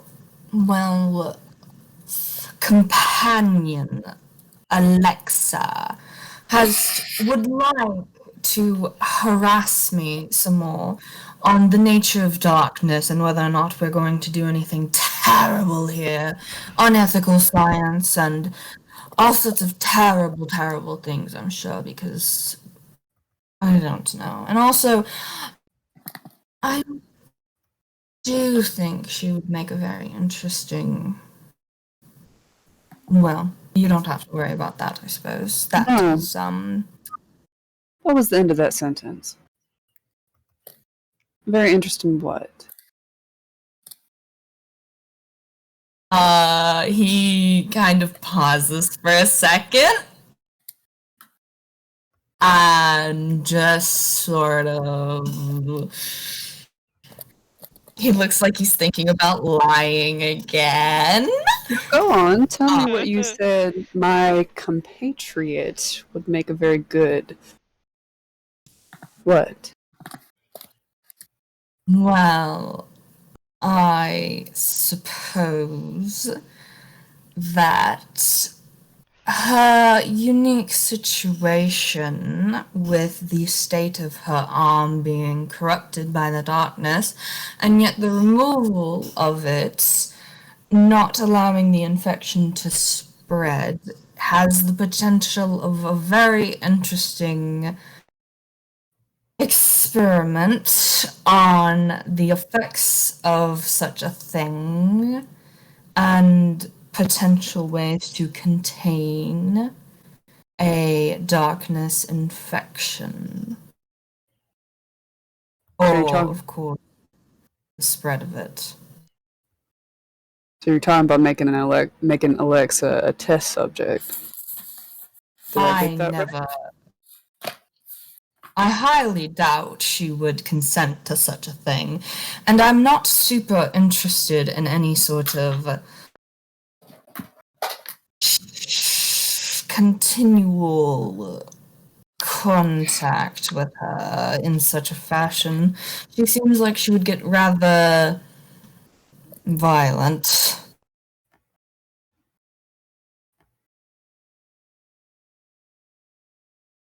Mm-hmm. That seems fair considering all the things that you're saying bad about her behind her back and being really mean about her. Mm-hmm. She's the one who decided to storm in here, imply that I'm some sort of evil something or other, and then continually interrogate and not wait a moment for questions, and just rather quite rude back. It's not like y'all are being very straightforward with information. Not that it's any of our business, but the fact that you have been so infuriatingly vague about every single thing, it does warrant a bit of an interrogation. Well, it's not exactly as if you all inspired the highest of trust whenever you showed up. That is fair. I mean, come on, strangers barging into a place that you have been working out of doesn't exactly garner a working relationship. But the fact that this is something that is very personal to Alexa herself, and she going to you as someone, almost a figure of authority on the matter, and you do not give her any sort of answer as to her situation, does make you come across as someone who has something to hide. Yeah! You tell him! I have quite a bit to hide, Mr. Rulean, and you'll do well to learn that. Oh. That sounds exciting. The truth of the matter is, if I am to garner correctly, your compatriot was involved in the yeast outbreak in which darkness infested your world. I don't think Zaya necessarily had a direct hand in it, but who knows? He loves not telling us things or implying things and it actually being another thing. But the fact of the matter is, your friend was infected by the darkness, and the removal of her arm has stopped her from being continually infected by the darkness and turned into some sort of terrible beast. Similar to and the hair. Yes, Elijah, as I believe they would like to be called. And obviously the townspeople in the area. Yes. But because of the fact that she has had her arm removed and the infection has stopped, I was curious, if you can forgive me such a thing, if the attempt to return the arm would continue the infection until she is entirely infected, or if it would stay contained to that one part. And of course, if attempting to build another arm would imply, much like a curse, some curses, there's a wide range in the effects, but you do not... You probably do not want to hear me at the moment go on about that, but the important thing is it like a curse where it would only affect that piece of the arm, and if you make her a new arm, that arm is fine? Or is it like a curse where if you make her a new arm and the darkness continues to infect that piece of her, if it sticks to her psyche, her soul? Almost like an infected phantom limb. Yes, something like that. Have you found any way to cure something like that? To stop it altogether, not to just contain it? Yes, we have. At least partly. Well, that's good. Yeah, that sounds I don't know like... anything about what you guys are talking about. I will be real. That's alright, I'll give you the spark notes. Okay, but you can do it after. Right now, this is very intense. Alright.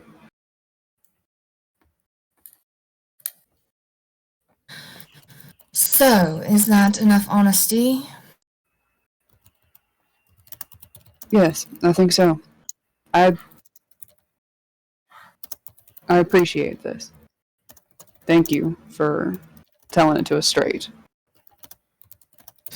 Yes, it is a lot easier whenever you actually decide to cooperate. Unfortunately, I do not know how long or how necessarily effective the way we have figured out to contain and remove the darkness would be on the piece of Alexa. So she could leave it and come back later. As abominable as that sound, it certainly is preferable to her continuing to stay, simply because she has no reason to at this point. Besides her distaste of some of our scientific endeavors and her grudge with Zaya.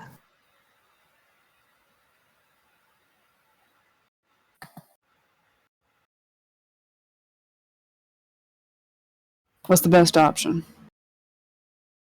Well, if she does not want to stay or wants to pursue her own endeavors, leaving the arm behind with us would probably be the best option. There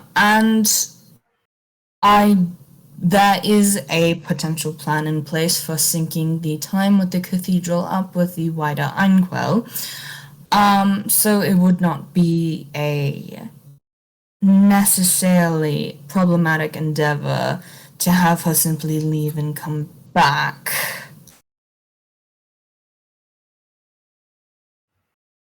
She can leave the arm, and whenever it is either fixed or nothing has changed, we can let her know and she can come back.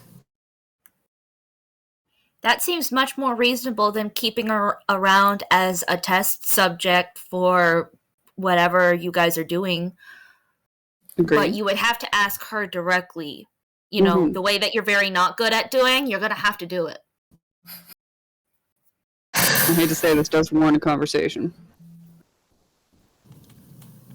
Unfortunate indeed.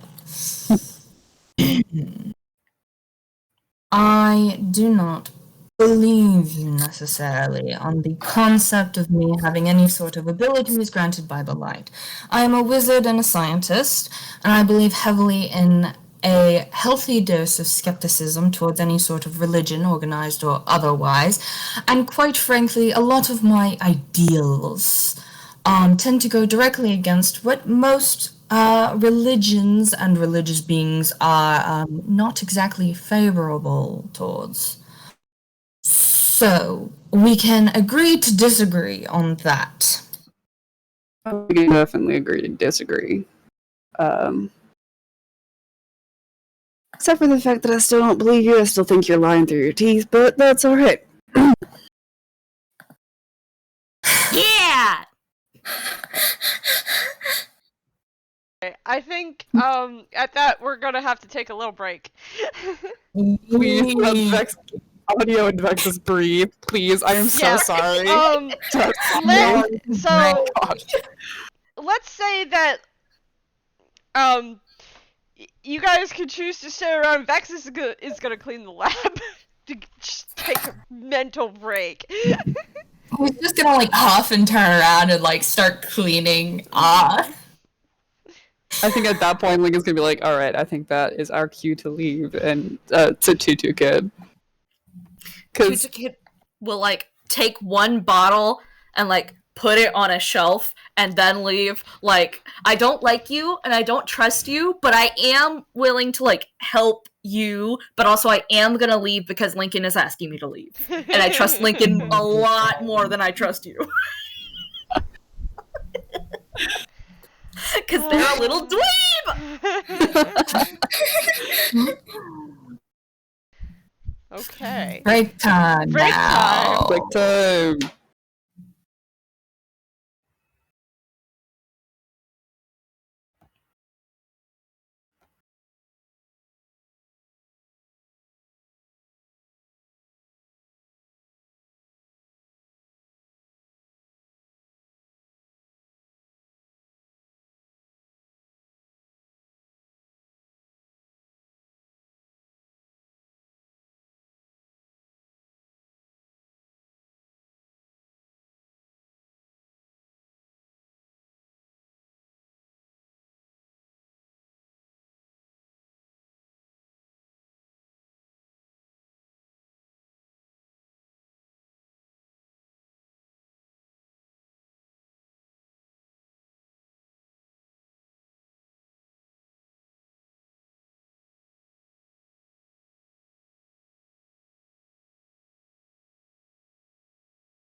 Okay, so gently, what you missed is Lincoln walked with Tutu Kid to have a very serious conversation with Vexis and got some amount of headway.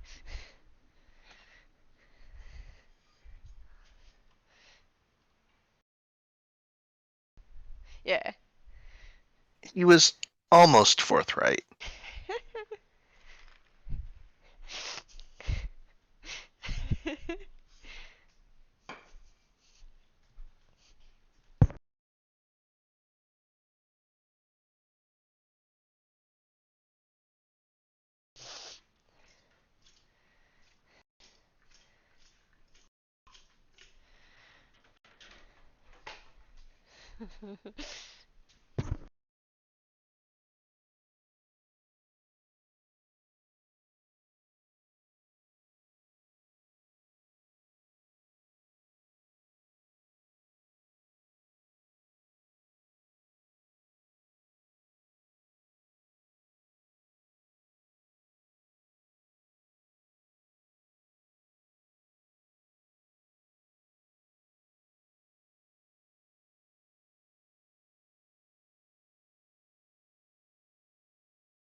Man.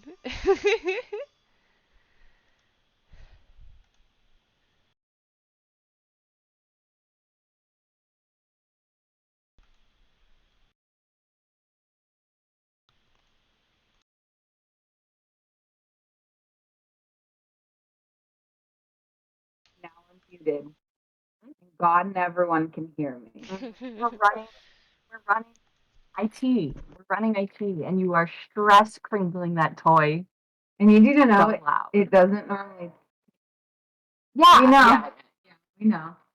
I said that for clarity's sake. We're running IT tests. Also, it doesn't pick this up on the mic. Well, it is now. Well, yeah, because I'm doing it very aggressively.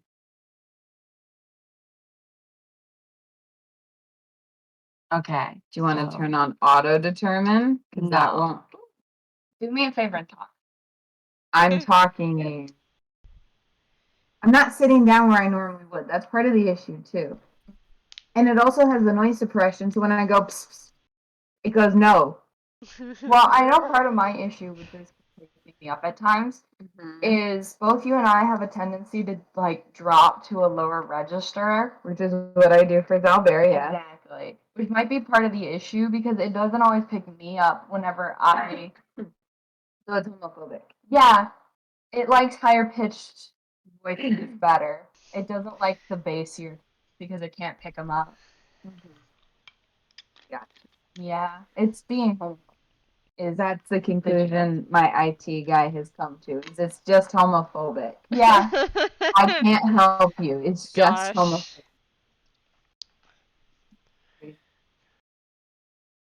What if you take it?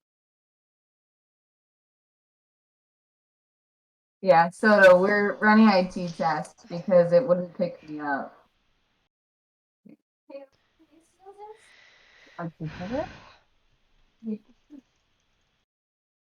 But yes, hello everyone.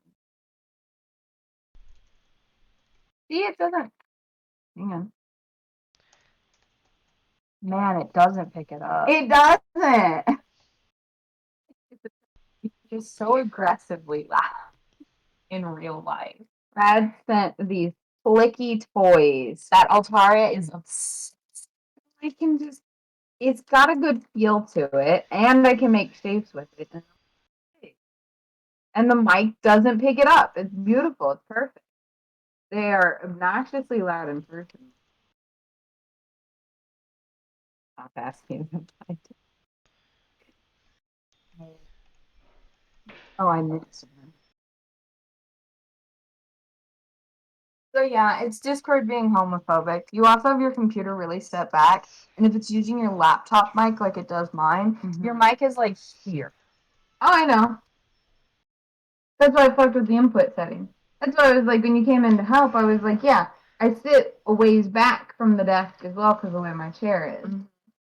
So I figured that was a good part of it. It was just I would lean in forward to do the pss, pss, pss, and the noise suppression said no. Like, it picked it up No. that time. The pss, pss, pss, pss, Yeah. Okay, gotcha. You gotta make I moved in real close. Yeah, and I did it a little. So here's what we'll do. We will get you like a mic like so, and then it'll be fine. It will fix everything. Why does it sound like I'm about to be murdered in the back alley? We will fix you. No, that's a huge. But yeah, we will definitely get you a mic. days, and it will be okay. And yeah, I need you to know I'm very proud of the animal. You should be. Okay, y'all. I'm back, but not back. Yeah.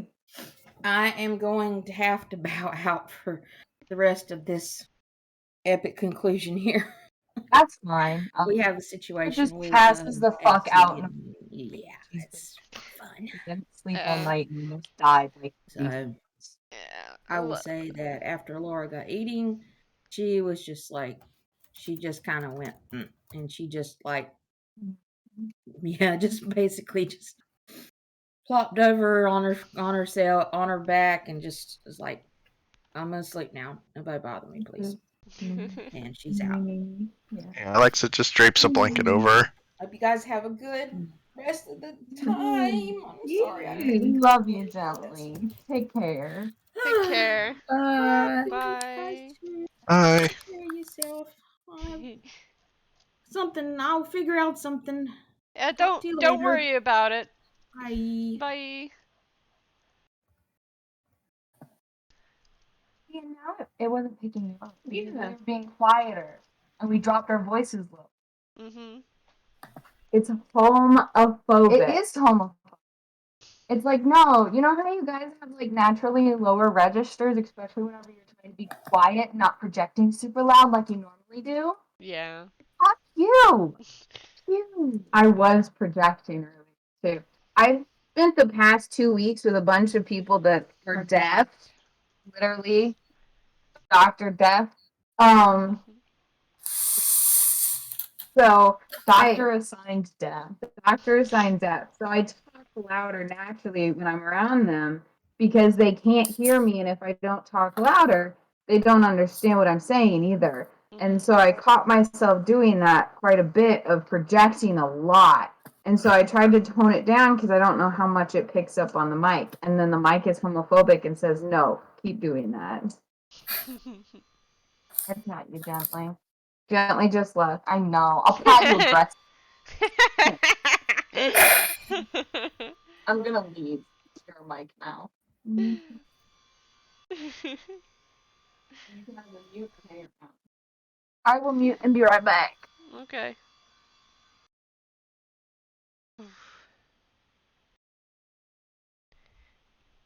So, Snail, because my brain decided to space out when Vexis was talking directly to Tutu Kid. What did he say? Essentially, what he was saying, and then Tutu Kid interrupted, was they need some people to just basically take care of the fact that Xehanorth is definitely going to be really fucking curious about what's going on. And then also there are some things that are outside in the world that might be of interest to the Eclipse Cathedral. And Tutu Kid said, so, you need people to go on a quest. And Vexis was like, yeah, I guess. And Tutu Kid was like, I won't let you down, sir! I feel like Tutu Kid would be the absolute worst person to direct attention away from something that they don't want people to see. Bluejay, if Tutu Kid is going to go, for example, try to find pieces of the Gust, all the attention is going to go to that, and the attention will come away from the cathedral. Isn't that what you want? Yeah. Use the child as bait. It's okay. It's ethical. The child is willing to hit people with a staff. The child... Zaya cares about the Gust, and that... I mean, Zaya doesn't know about the Gust. You don't know if Zaya knows about the Gust. All you know is that the Eclipse Cathedral was interesting enough for Zaya to send a whole team there to find stuff about it. Mm-hmm. But that doesn't mean he knows stuff. It means he wants to know stuff. Mm-hmm. This still doesn't sound like it's gonna work at all. It doesn't have to work at all. You're just gonna have to let it. Because please, I can't have everyone all here all the time. I am only one DM and I'm very small. Pat you very gently. Also, hi, it's me, Audio. Part of the reason sometimes Vexis is super cagey about telling things is because I can't always remember how much Vexis is allowed to know. So I know a lot of things, and I cannot always remember the distinction between what I know and what Vexis knows because memory bad. So, yeah, it's me. It's me, boy, the Audio, speaking to you from inside your headphones. I'm sorry also that this problem is caused by the fact that I can't keep my mouth shut. I get too excited. I love you and I love knowing things.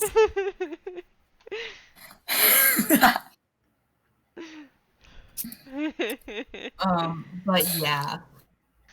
So Vexis can and will talk about more things. It's just, in part, I need to sit and theoretically with you, Heart, and nail down what Vexis is allowed to know. Or you all will just have to forgive me, where occasionally Vexis will know things he shouldn't. Because me, Audio, am a ding-dong occasionally. Yeah, when Vexis knows things he shouldn't, I'll call you out and be like, yeah, that he doesn't say that. Ooh. So just we can retcon things. It's fine. Yeah, we can retcon Like just throws a flashbang into the room. Shh, didn't happen. You didn't see it. The void fish just stole those. It just turns into static. But yeah, Vexis has knowledge of things. Vexis will eventually share more knowledge and be more forthcoming, theoretically. I have faith in him. Also, he was partly already sus about the whole, maybe something's up with the fact that I don't think I can do, he is an Arcana cleric, so his spells are all technically wizard spells, or, they're from the wizard spell list. So he just knew something was up, where he knew, slightly more wizard spells than he thought he should. And Cure Wounds. Healing Wounds is not a wizard spell. Yeah. Totally And so he was gonna do some personal tests to try and figure out what the fuck was going on. But that was more of a when I get a moment kind of thing. And he never got a moment. And then Lincoln shows up, kicks the door down literally, and he's like, hey! So about our Lord and Savior, the Light. So how do you feel being chosen? The Light wants you. The funniest thing is You know what? Yeah, the funniest thing. It's just funny. It's funny. Yeah, Vexis was already kind of being okay, if the Light's real, help me not get everyone killed. Earlier, whenever they were still freaking out about people showing up at the cathedral, he was Yeah, Cryptid, are you back? Altaria is talking to Soto downstairs. I can hear them. I'm pretty sure Altaria is updating Soto on the shenaniganery. Very important. I mean, kind of need Altaria to come back for us to start again. Don't worry, they'll be back. I'll make sure of it. One way or another. I'll just start meowing really loud in their direction. Meow. Meow. Exactly.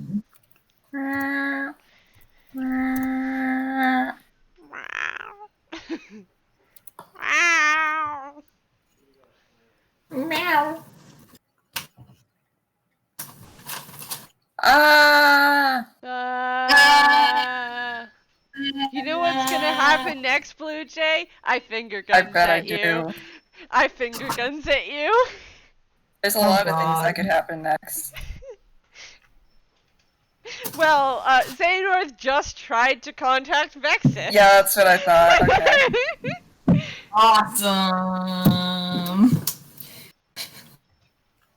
Zaya can't reach Vexis, goes to talk to Dexion, can't reach Dexion. Dexion, unlike Vexis, immediately freaks out.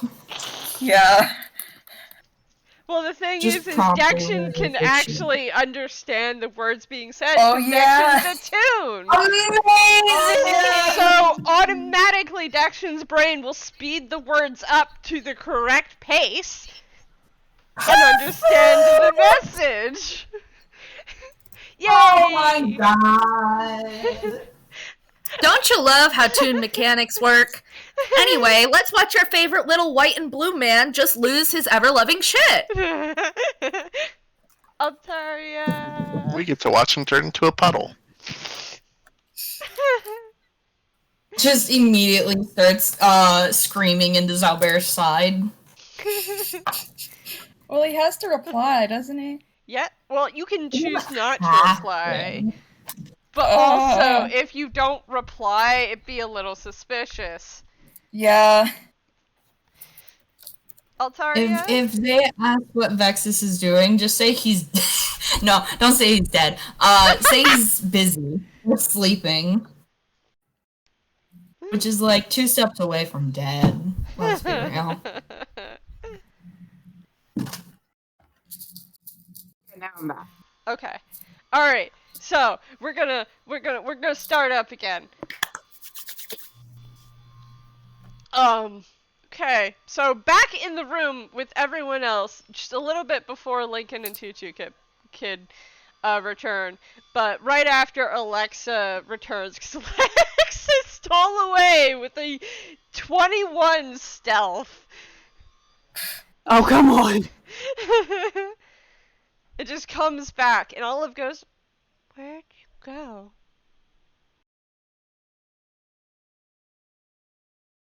To Alexa.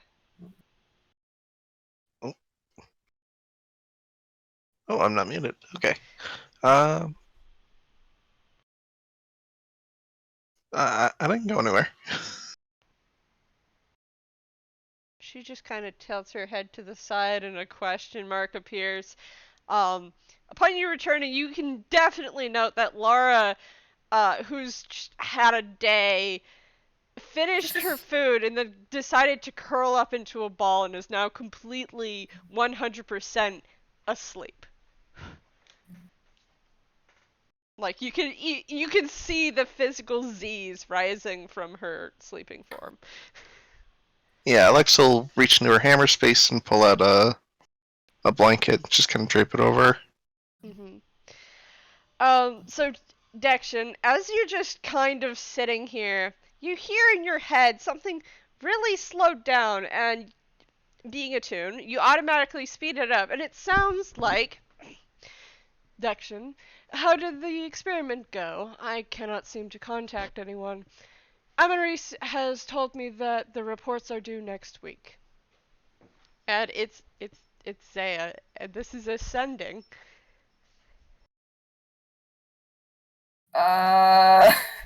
His eyes go wide. Then he squints.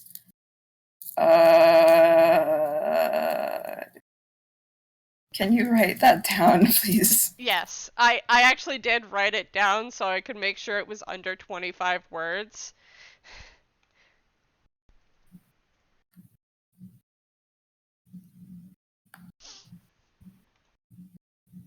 So you do know that, like yesterday, from your perspective, or early morning yesterday. Wow, time really do be. Early morning yesterday, he had possessed Lara, asking about reports, and Xalbaer had sent him basically away by saying to talk to Amaris.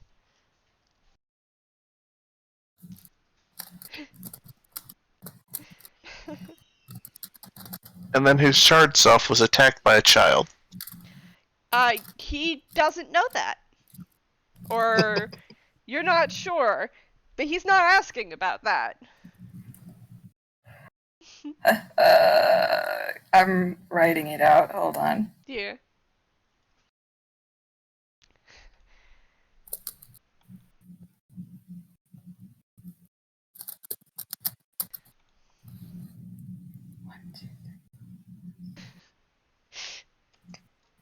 The universal D&D experience, having to count shit out. Yeah. 24! Yeah.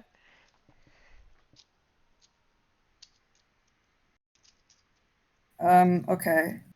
The experiment yielded no observable conclusion, or so we thought. The lack of contact may have been caused by this. We'll look into it. Mm-hmm. Yeah, so you send that along, and how you feeling? Kind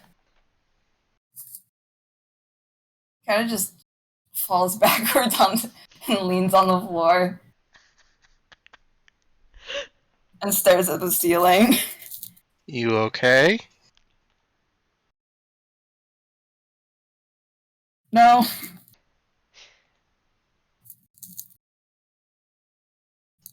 Would you like a blanket as well? Okay. Alexa will hand him a blanket.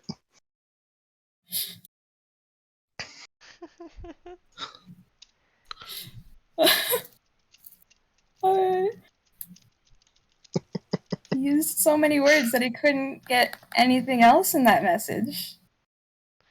Mm-hmm.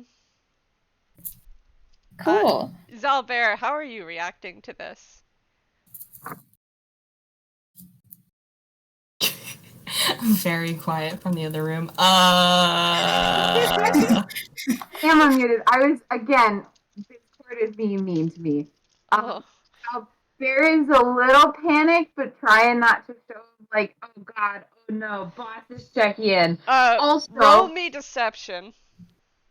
Oh god, oh no. You're trying to hide that you're panicking because you know what that means, and you're not doing. +1. So that's a 5. So as Dexion just kind of lays back on the ground, your fur is puffing out, and your tail is flicking against the ground, and you're very agitated, clearly and visibly agitated. He wouldn't normally be this upset, but it's also like he didn't realize how far off it had been and the consequences, and a lot has happened recently. Mm-hmm.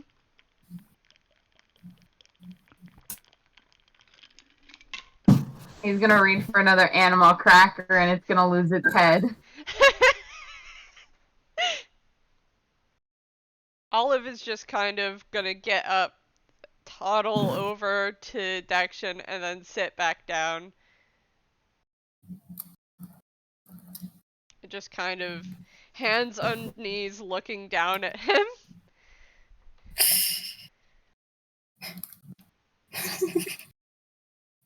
Okay. That's what she's doing. Rod is just like nervously eyeing Dexion.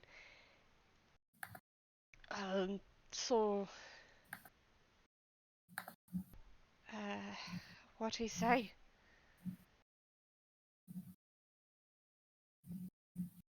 Because Sterling knows what that look means.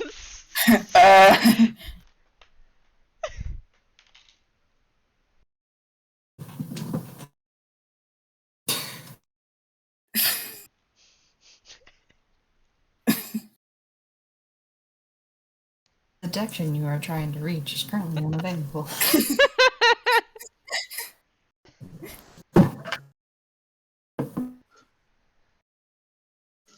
Animal cracker song on loop in the back of the head.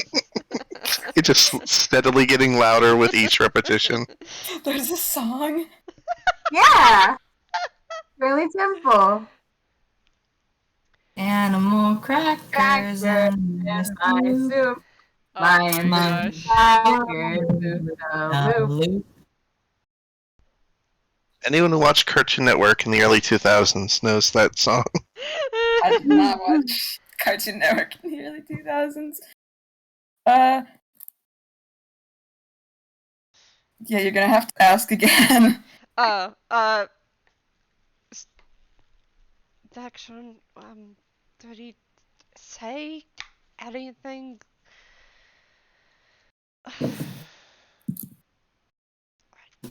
I know what that look means.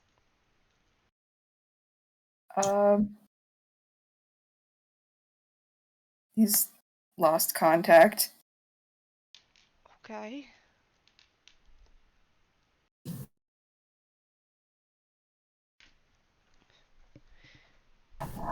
Did you respond?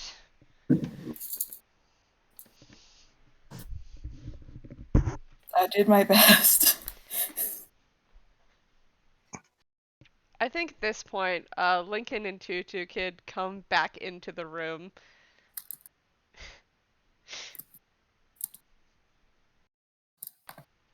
Hi! Oh, everybody's very sad.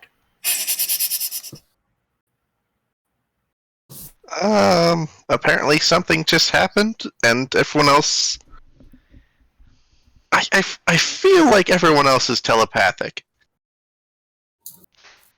Oh, can you read my brain and hear what can you hear what I'm thinking?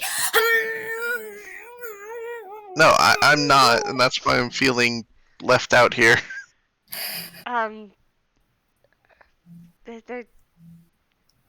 It's magic. No. I know, but like a shock of stress just kind of went around the room. And I'm not sure what happened.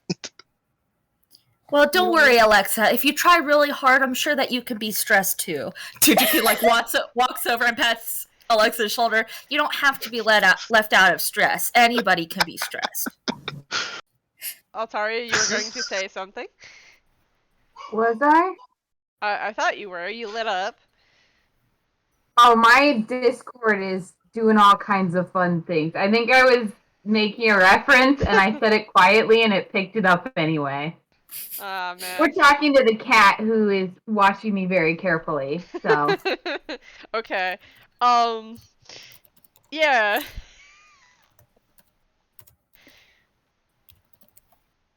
Well, I'm glad that I can also be stressed with everyone. But context would make it more helpful. Palatable. I understand. Alexa. Yeah, that works. Usually when Dexion looks, it's Roderick is trying very hard to explain. He's not getting very far. It's like he's hearing someone talk into his ear. And Okay. that's a communication of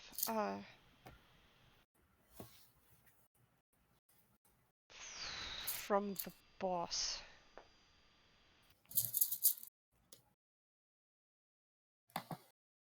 Am I right, Dexion?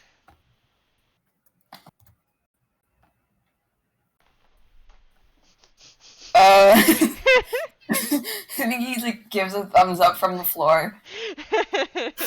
And who was the message from? The boss. Oh, okay. Now I'm stressed.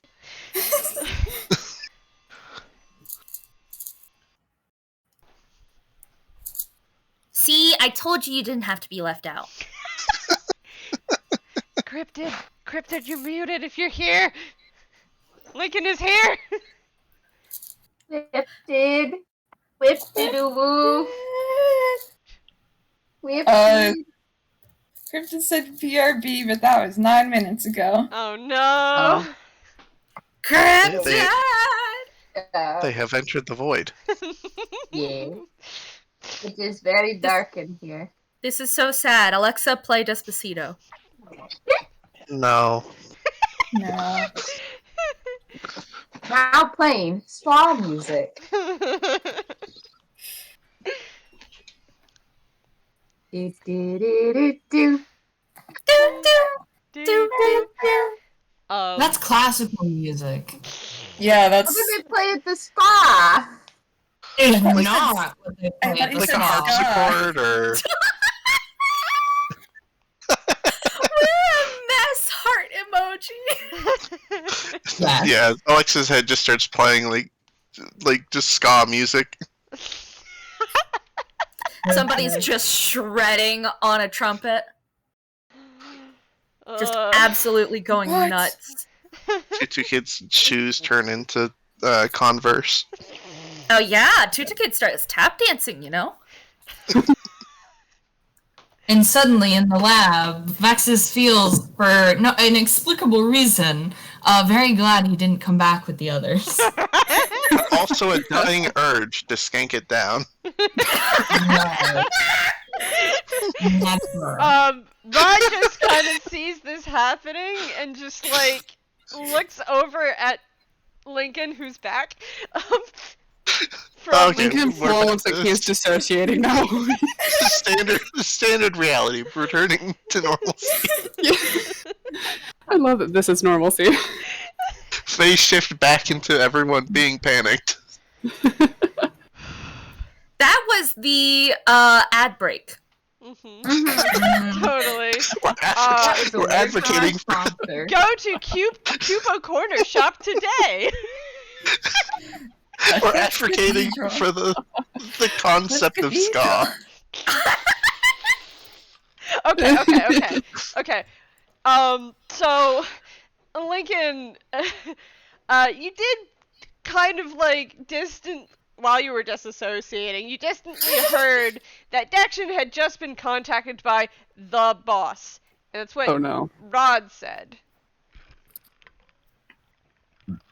And Dexion confirmed through a thumbs up. And Xalbaer looks extremely stressed. Oh no.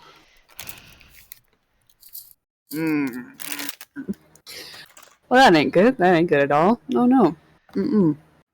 Well, he just, said that he lost contact, so it doesn't sound like it was anything. And Dexion, you hear again, because he has multiple, contacts of scenting. God. I have to count again. Hold on a second. Yeah. You guys do, whatever you're doing. Roleplay points at you meaningfully. So Bear will get up and go over to the door where Lincoln and Tutu Kid just came from and holler down, Vexis, we're having a crisis. Vexis will lean out the door and said, I've already had my scheduled one for today. And I've had 3! Get over here! Fill another one Pull in. it in. I promise, I'm not saying this to be rude, but it seems like you guys have a lot of crises. Our natural state of being. Yeah, concurrent. Well, would you prefer to have a green bean as your natural state of being instead? Oh my god. I'd say yes, but then I'd be lying. Tutu Kid rolls on the floor laughing. Oh my gosh, I love this. If I were a green Next bean, I wouldn't have to deal with any of this. God. Vexis just comes back and he's like, I'm this close to deciding to be evil again. Are his fingers touching? Yes. Well, if your fingers are already touching, there's nothing we can do about it, so... I guess Tutu Kid get him. Tutu Kid, like, freezes, looks over. Are you sure? Oh no. Oh, no, that was a joke. Alexa. It was a joke. Okay. Tutu Kid relaxes back in. It's They went not on my instant kill fault mode. that they're only held back by the people around them from just always going apeshit. Okay. The only reason I'm not kicking your butt right now is because of societal norms. So, Dexion, what you hear is excellent. Let me know as soon as you can what has caused the disparity. If you see Axiom, tell him I wish to see him. Oh no. Where's the bastard? Where's the fox?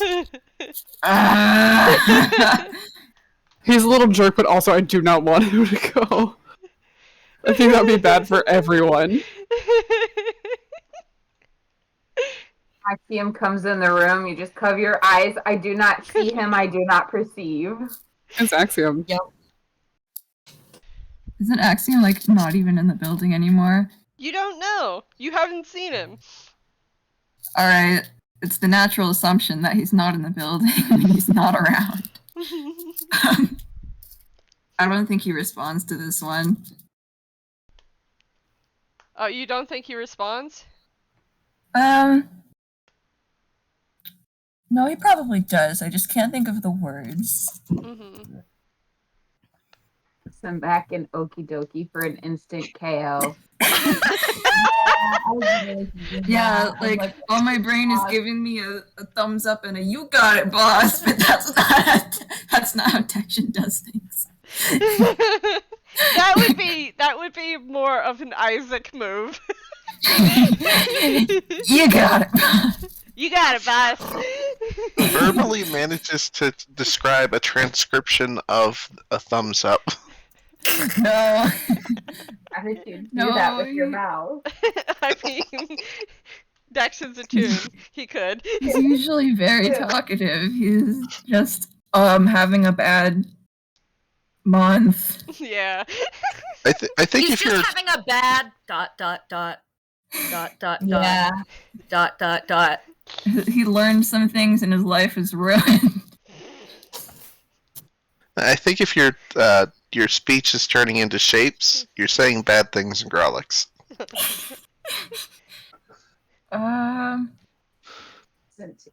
Yeah, I can't think of anything. Just imagine a response that's on the same level as "okie dokie, you got it," but not those words. Yeah, Business emailify it. Dexion's formal. All right, I understand. Yeah, I get We you. will investigate. Understandable. Yeah. Have a nice day. Except don't, because I hate you, but I won't tell you that. Anyways, Okie dokie. how does Dexion visibly react to receiving and sending another message?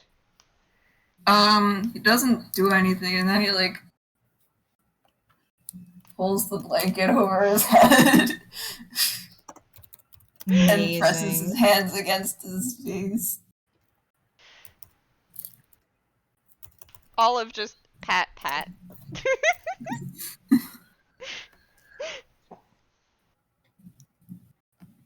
Vexis is here now. What? He's just like, all right, what is going on? Xalbaer will offer both Vexis and Dexion under the blanket an animal cracker. Vexis Wander will back take the over. animal cracker and bite the head off. Yes! Yeah, someone takes the animal cracker out of your hand.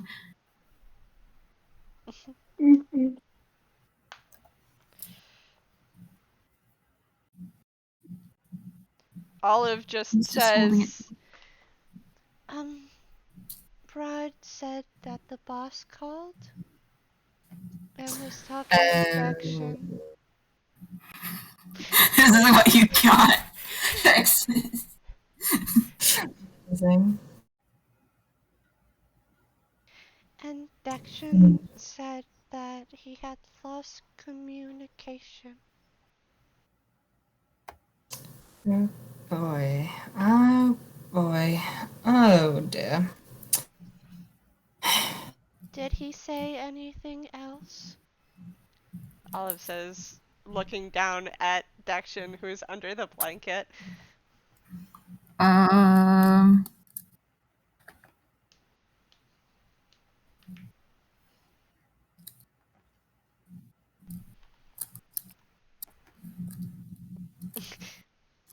You get nothing for a while, and then a piece of paper slides out from under the blanket that has a transcript of the back. And Olive just picks it up and reads it out loud. Vexis makes another face. Bear's gonna read over Vexis' shoulder. Olive is reading the transcript. Oh, well, he's reading over somebody's shoulder. Yeah, Olive is reading. Olive actually doesn't read very slow, so Olive is reading these very 25-word shortened sentences.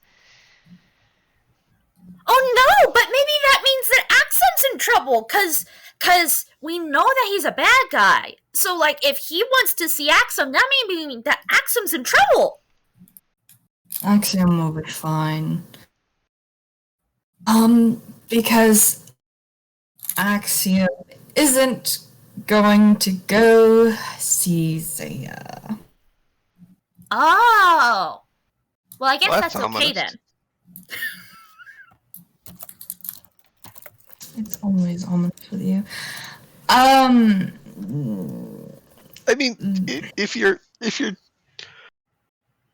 toning or your tone and your word choices and just the lack of context, I'm sorry. I'm sorry everything you do is just suspicious by nature.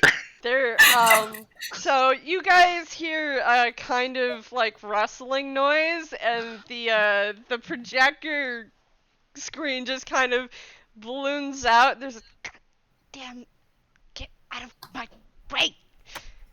And out from underneath the projector is Axiom. The bastard himself. Speak of the devil. Yeah. Dexion, stay under the blanket. No, Dexion sits up immediately and says, "Boss wants to see you." Axiom looks over at Dexion, flicks both of his tails and smiles and goes, "Of course he does. I ain't going though. So don't tell him that." Tutu Kid runs over and does not go up Axiom, but instead, like, holds out their hands right in front of Axiom, like, if you want a hug, I'll give you a hug, but if you don't want a hug, you can still say no. 5, 4, Axiom 3. very slowly takes his hand and pushes Tutu Kid back by pressing on their forehead. Tutu Kid allows himself to be walked back, although they do not stop holding their arms open. Pushed out of the way like an open door. Love is an open door. But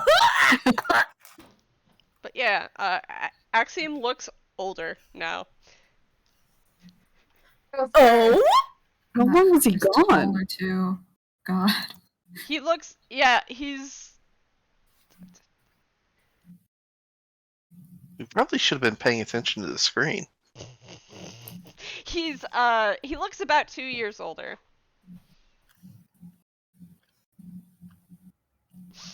No, See, Axiom is...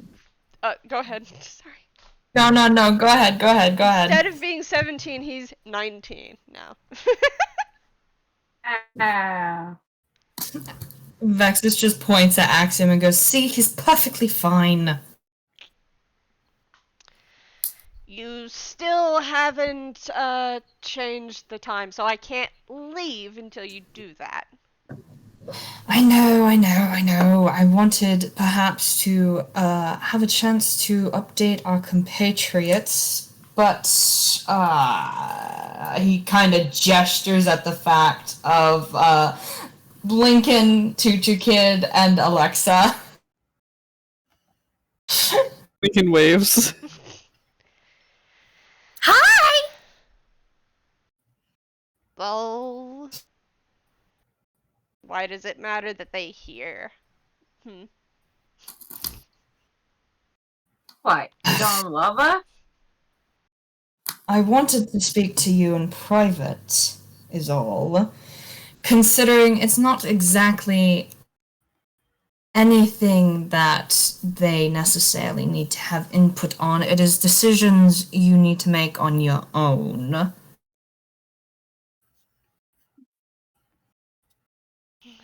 Head out. Like, we can leave the room. That is an option here.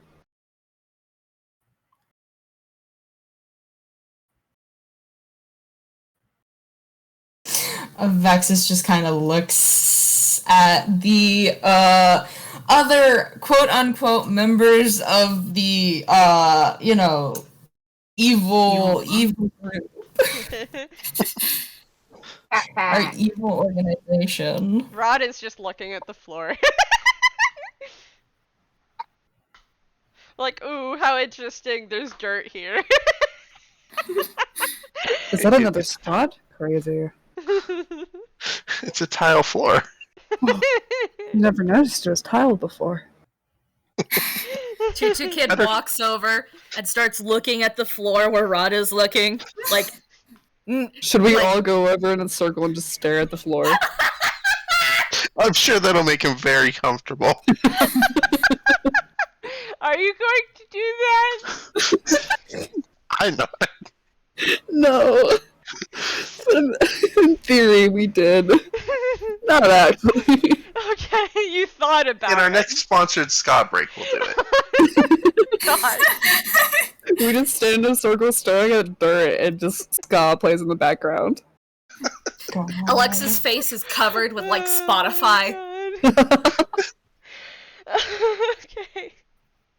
But it's not a Dexion Spotify less, ad, that's important. Less like he's falling apart, and more like he did earlier, where he, just closed off. Mm-hmm.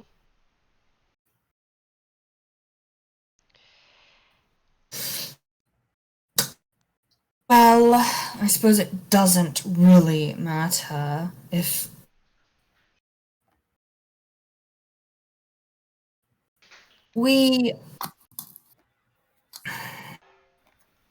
Axiom told me that Zaya doesn't give much of a damn about why we originally left Exandria, and he wants to, I don't know, make vessels and kill the god or something.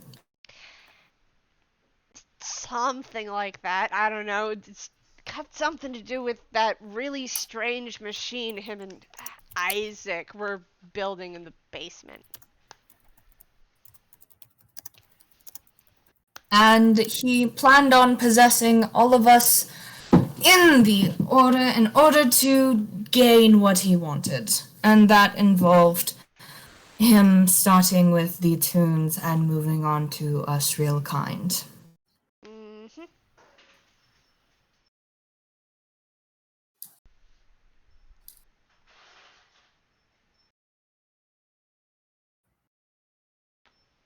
Maybe we should discuss what to share and what not to share first. That is exactly why I was wanting to do this in private.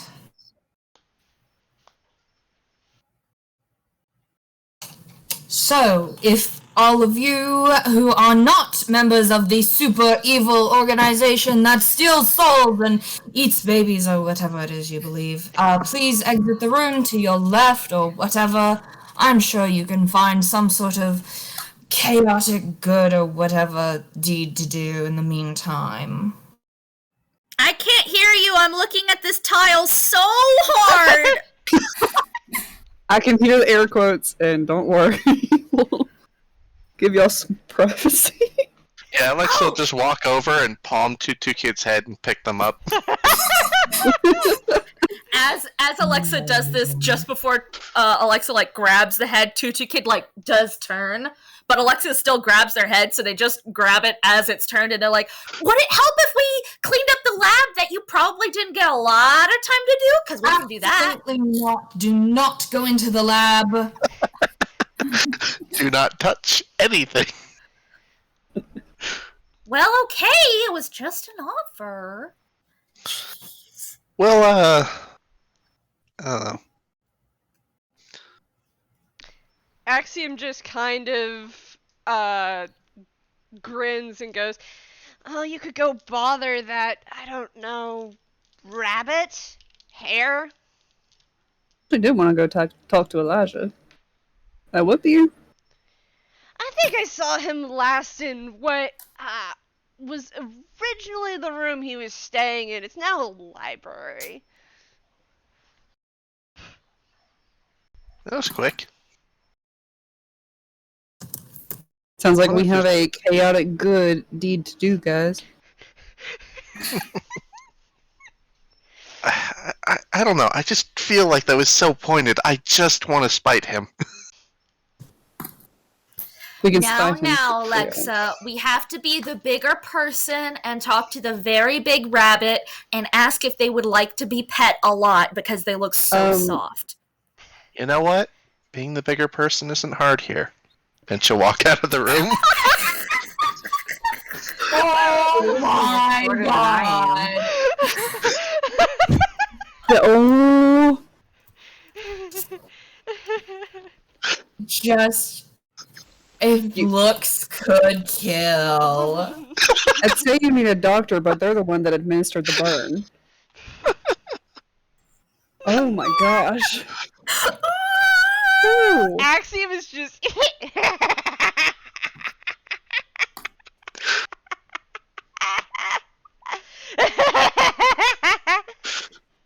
laughing as you leave. Seems maniacal cackle. Alright, we are heading over to the library, I guess. We'll let them have their conversation first. Mm-hmm. Of course. Yes, laugh it up. Sure. Yes. Nothing I haven't heard. You just It's okay, sniffs. Vexis. You're always a giant in my heart. So, Vexis, what did you do? What does that imply? I haven't necessarily done anything. What are you Axiom planning to do? Axiom walks over to one of the now kind of mostly empty tables and sits on top of it. I asked Axiom after a rather runaround situation that if he wasn't going to listen to Zaya anymore, if he could please go retrieve Lasicon.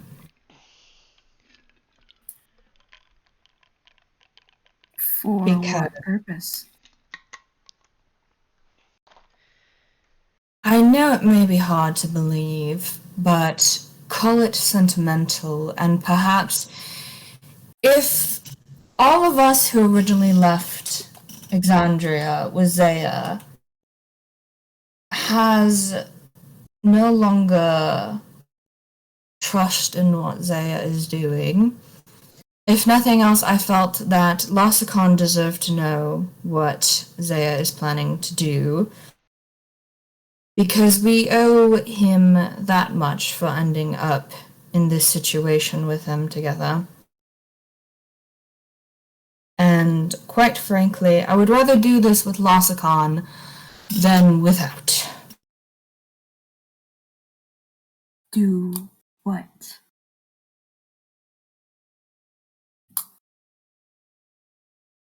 I don't know at this point. I don't particularly... Do you really not know, or are you just not wanting to say, Vexis? Come on. The strangers left the room. I don't...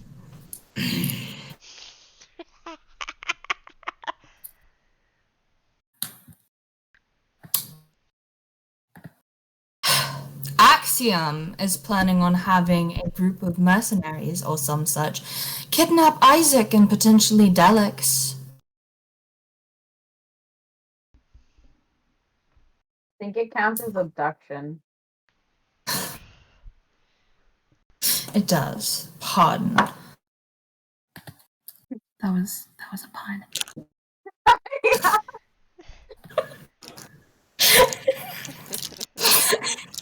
He just takes a second and he's like, Duck, Delix. Yes, a pun.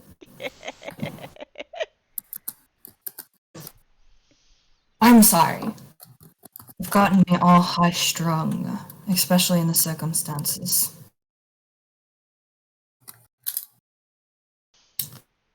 I think that if Zaya is no longer adhering to the goals we originally formed this group for, then perhaps Zaya should no longer be a part of this group.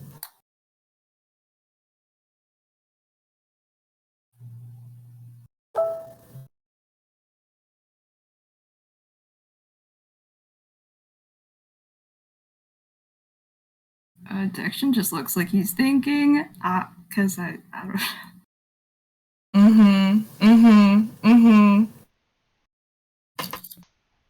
Axiom looks at Xalbaer.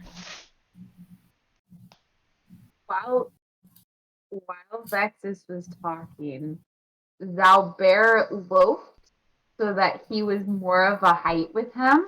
And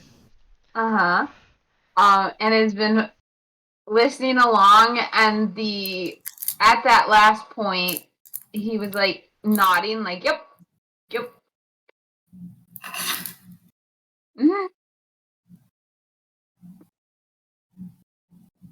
He is. I don't know how much like they've talked about necessarily, but that's about what he figured was going on. So they haven't talked a lot. Let's be real here. Perfect. He's very happy they're on the same page. This is the talk. Yeah. The talk. This is a time in your life of great change. Oh my god. So Dexion's not sitting on the floor anymore either. Probably standing. Rod is still sitting on a table. I don't know. Rod is still sitting on the floor, and it's clear he's listening because he stopped like drawing patterns on the floor, but he hasn't said anything.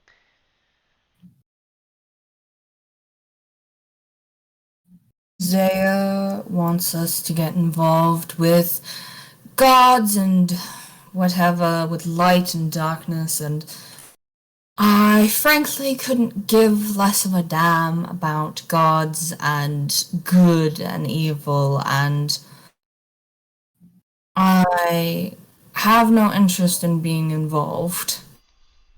We came to Einquell because Zaya promised we could fix what happened to us. And Zaya doesn't care anymore. And Zaya stopped caring at some point. And frankly, I don't care what we do after this, necessarily. I just know that we have all gathered pieces of information, and all of it seems to point to a rather depressing picture. Like the fact that Zaya has split his soul and put it into a bunch of our co-workers. He kind of like looks over at this dead, sleeping Lara. Yeah, she goes.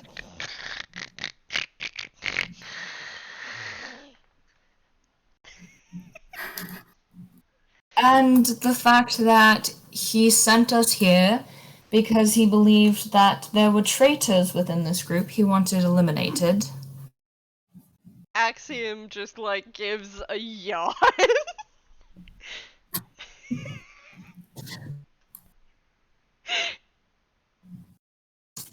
Even though almost all of us have been with him since the very beginning.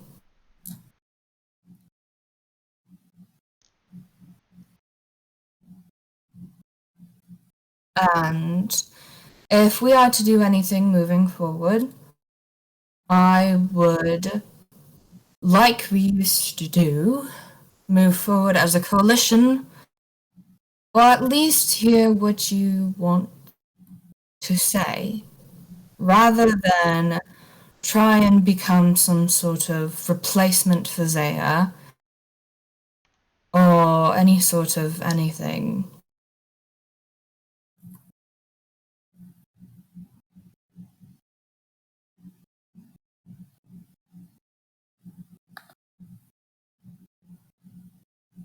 Dexion has a lot of things he should be saying, but his mind is kind of going, loading. I tell you what, as like a final thing, Vexis will reach into his pocket. And well, not into his pocket. He'll reach onto his belt and he'll pull out his spell book. And he will put it down on the floor. And he will go and put a paw on it.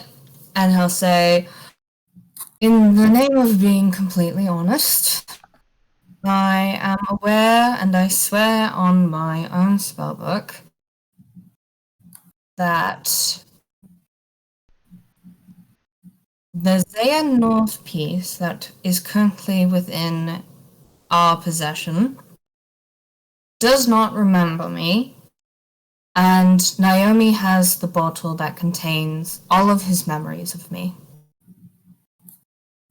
And I asked them to keep it safe and to not let anyone else mess with it. And Dexion, Roderick, that is what I was referring to in the memory room. And that is why I was acting that way, is because, quite honestly, I was rather actually dealing with emotions, because apparently those are starting to form again.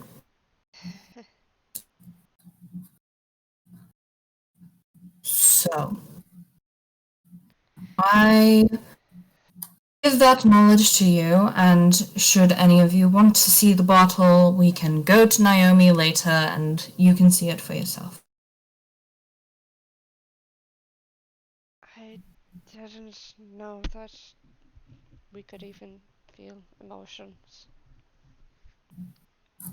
says Rod quietly.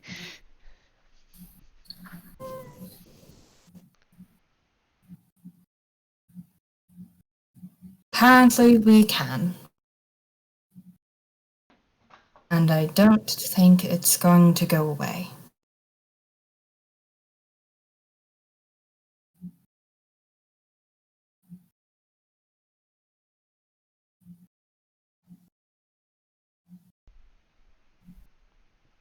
I look at Bluejay and I look at Altaria. I'm sorry. It's okay. I'm trying to think of how to word things, and it takes a lot. So much brain power. Yeah. Laughing. I had a thought and it went downhill from there. It's not a Xalbaer thought though, so he wouldn't say it. Okay. How about I give you guys time to think and we go to the other team who's headed to the library to talk to Elijah. We will stall for as long as y'all need.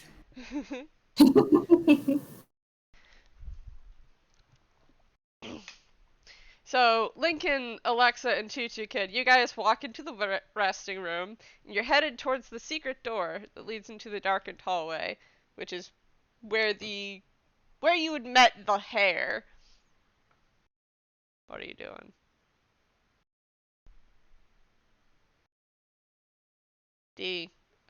Snail, you're both muted. Thank you. I totally forgot. So do you think he's gonna, like, mind if I ask to pet his fur? Because I don't want to, like, morphisize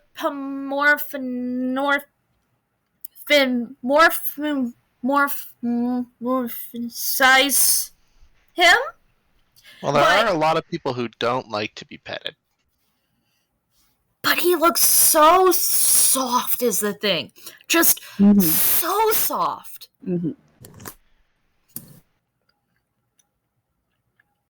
Well, let's knock first. Mm-hmm. Oh, knocking's polite. Knocking's polite.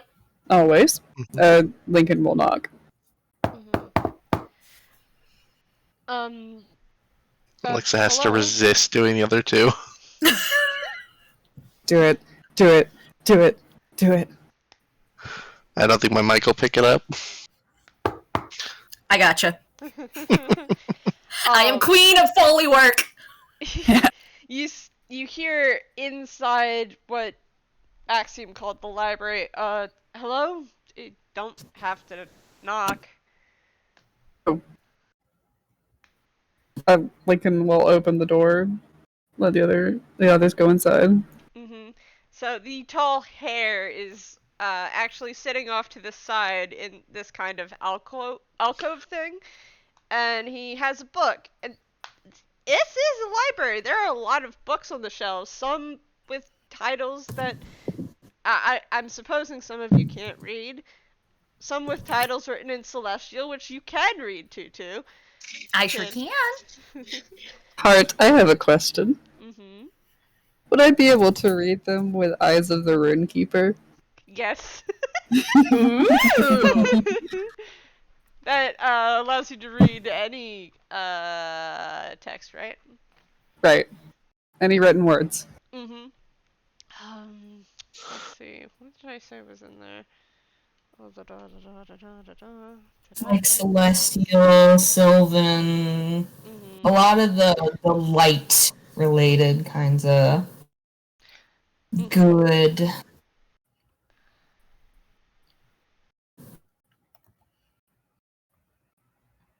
I'm just trying to remember where I wrote down my notes about that specifically.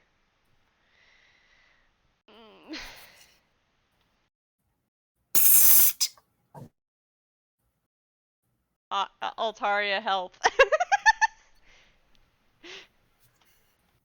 No, it's a okay, so it's a grimoire that looks like Dexions. It's not Dexions. So there's an unlabeled book on the top of the pile. Elijah's not reading that one. He's reading something that basically says How I Made the Cathedral. Literally, that's the title of it, and it's written in Celestial. Does it say an author? The author is Rain Wanderpath. It's like an Checks out. What did you say, Cryptid? It's like a mighty interesting book. Oh, yeah. Rain.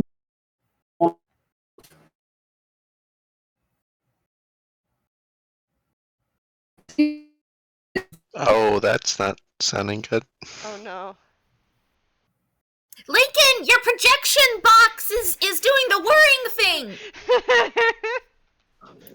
You're turning into a robot, but like not the robot that you are, but the robot that we can't hear you and understand you. Do you need me to figure out how to do the fixie thing again? I have mending.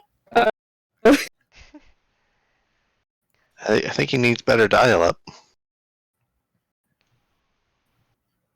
Give him a second to tune the radio. We can be patient. We can be so patient.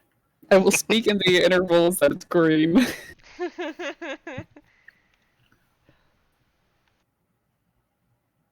Alright, so I think say what you were trying to say again. You mentioned one. Oh gosh. Yeah, you wanna. Okay, so you wanna try powering down and coming back again.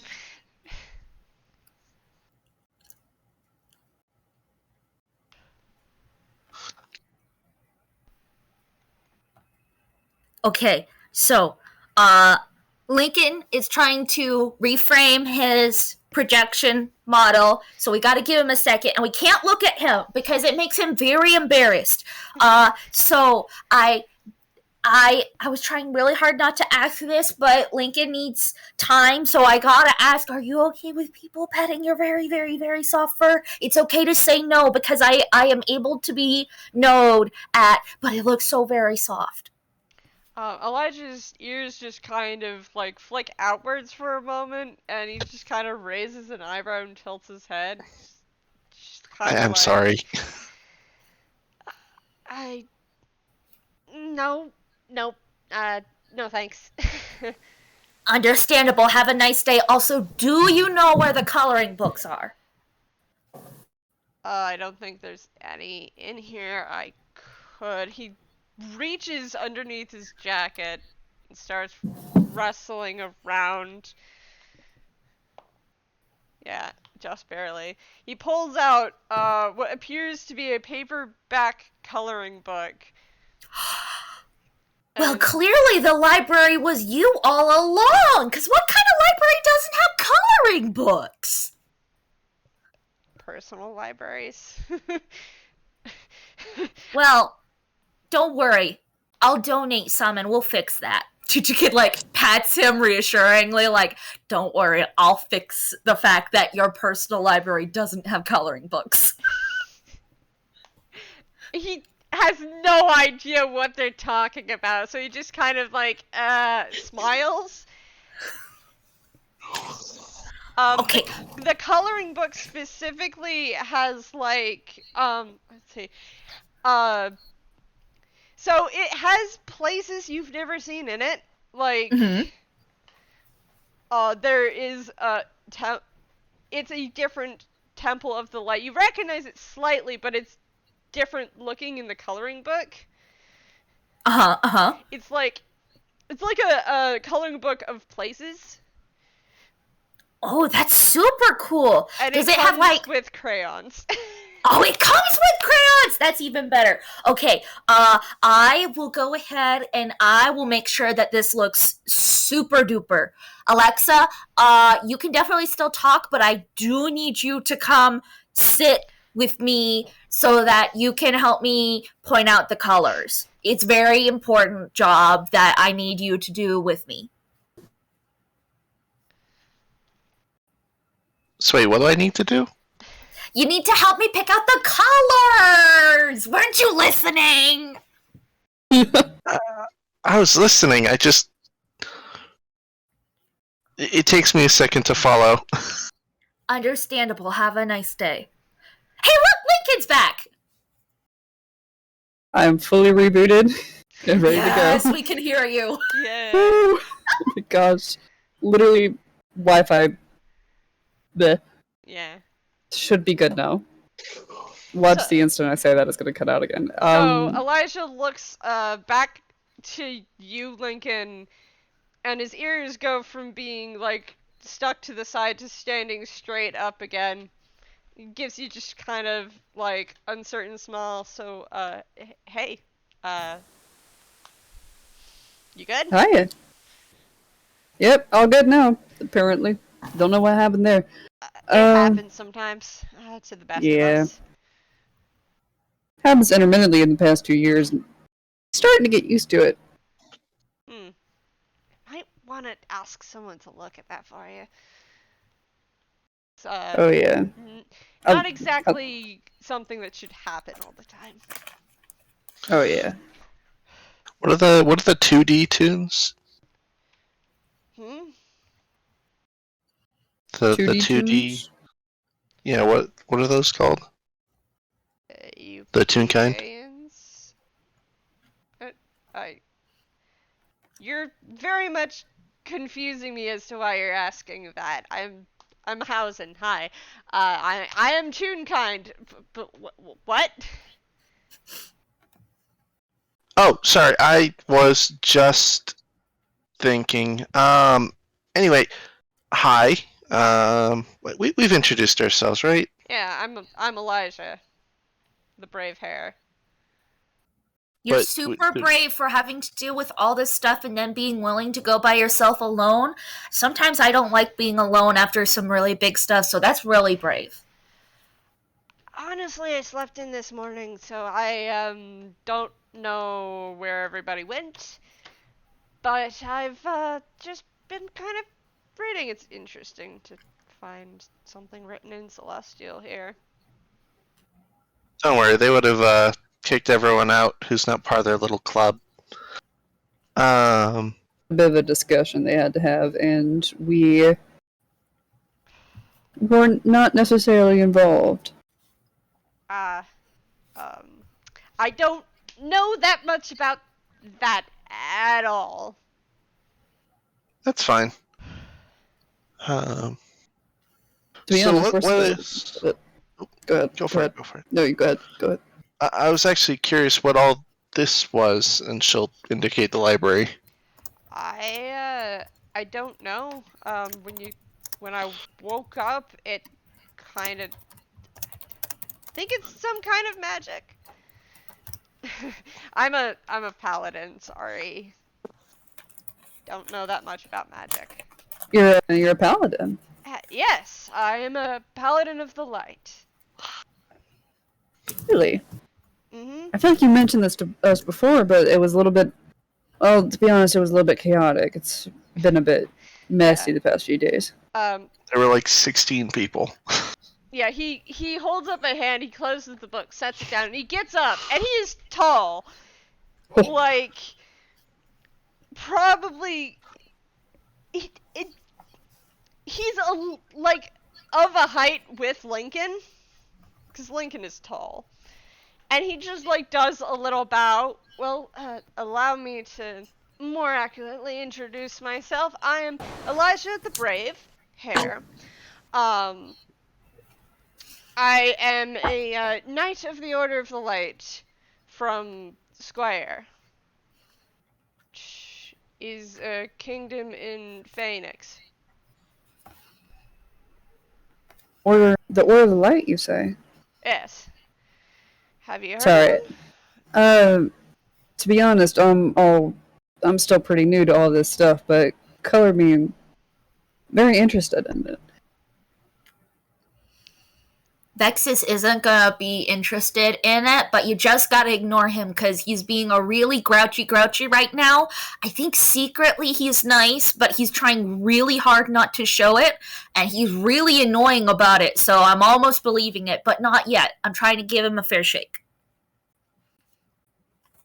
I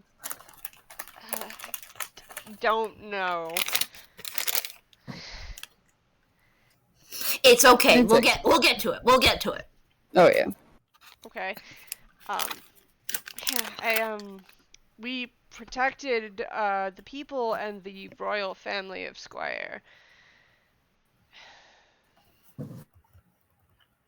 before the darkness came. So, I'm sorry. Do you have a lot of... Oh, sorry. No, it's alright. Go ahead. Do you have a lot of experience with the darkness? Sort of. I was one of the younger members of the order. I must admit, me and my brother were orphans taken in by him.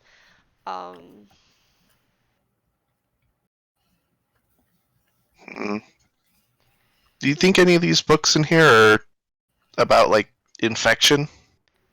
I could take a look. I'll wander around. You two talk. Okay. Alexa, Let us know give if you me find an anything. investigation. Alright.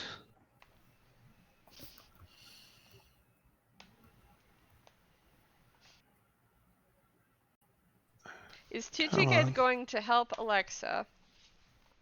Because there are some books with titles that are written in Celestial. Well, Tutu Kid was really focused on coloring, but eventually they do, like, after Alexa has started looking, eventually they do sort of, like, pop their head up and, like, oh, wait a second, do you need some help with the Celestial titles? And just, like, sort of toddle over. Mm-hmm.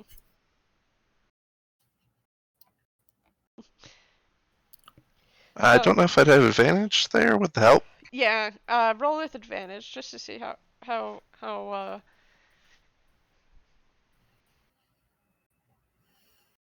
Okay, unnatural One better. 20. Yeah. Impressive. Dirty 20, very nice. Yeah. So you and Tutu Kid get to looking, and Tutu Kid points something out with a couple of long words in Celestial. You pull it down from the shelf, and with Tutu Kid's help reading it, you start to gather that this book is about... It seems to be a collection of research on the darkness and how it affects people, specifically. Okay. Is it? Do you think this will exist if I make it leave the room? Can't you, like, just memorize with, like, a photomotographic? Can't you just, like, click, click, and then just all the pages go like, click, click? Or is that not how your robot brain works? Unfortunately, I don't have that feat. That's sad. Understandable, though. I don't have that ability either. I just, like, click, click, but then I can't remember what I clicked at later. I was going to ask, can you remember everything that you see? Wouldn't it be cool? No, I'm not a robot, and I don't have that feat, so sadly, no. Maybe Elijah can. Elijah! Can you do a click click and just remember whatever is in front of your face? I am going to say we're going to go to Lincoln talking to Elijah. You guys are looking and trying to decide if the book will actually still exist outside the room. Please do. I'm currently just entertainment. I love click click. So Elijah just kind of like transfers his attention to you, Lincoln, and just kind of tugs on one of his ears for a moment. Sorry, I'm still new to all this. You said Squire fell into the darkness? Yeah, before I guess also fell to the darkness, there was an incursion. Everyone was going to fight it, and I kind of locked my brother in one of the altar rooms. Just in case, you know. So he wouldn't go fad. Yeah, he wasn't a strong enough cleric yet. I didn't want him to get hurt. Bet he hates me, if he is still around. And your brother, has he mentioned who his brother is to us before? Has he mentioned that? He said Victor, in the room where everyone was around, but again, you can ask again. Have you, I don't know, try to go look for him? Well, like I said, I kind of slept in this morning. Just a little guilty. Haven't. Maybe I'm just gonna. Well, after. I don't know. I have this feeling that I should at least make sure Xalbaer is okay, 'cause he. Poor guy. The two of you close? Sort of. guess we were before I gained consciousness.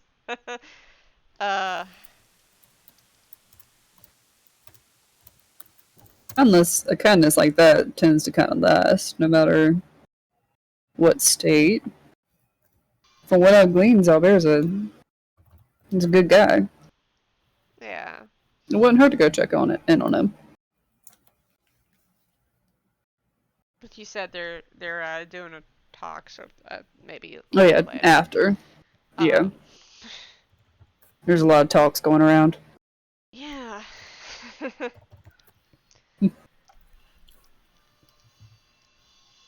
You were going to fight the darkness, and you...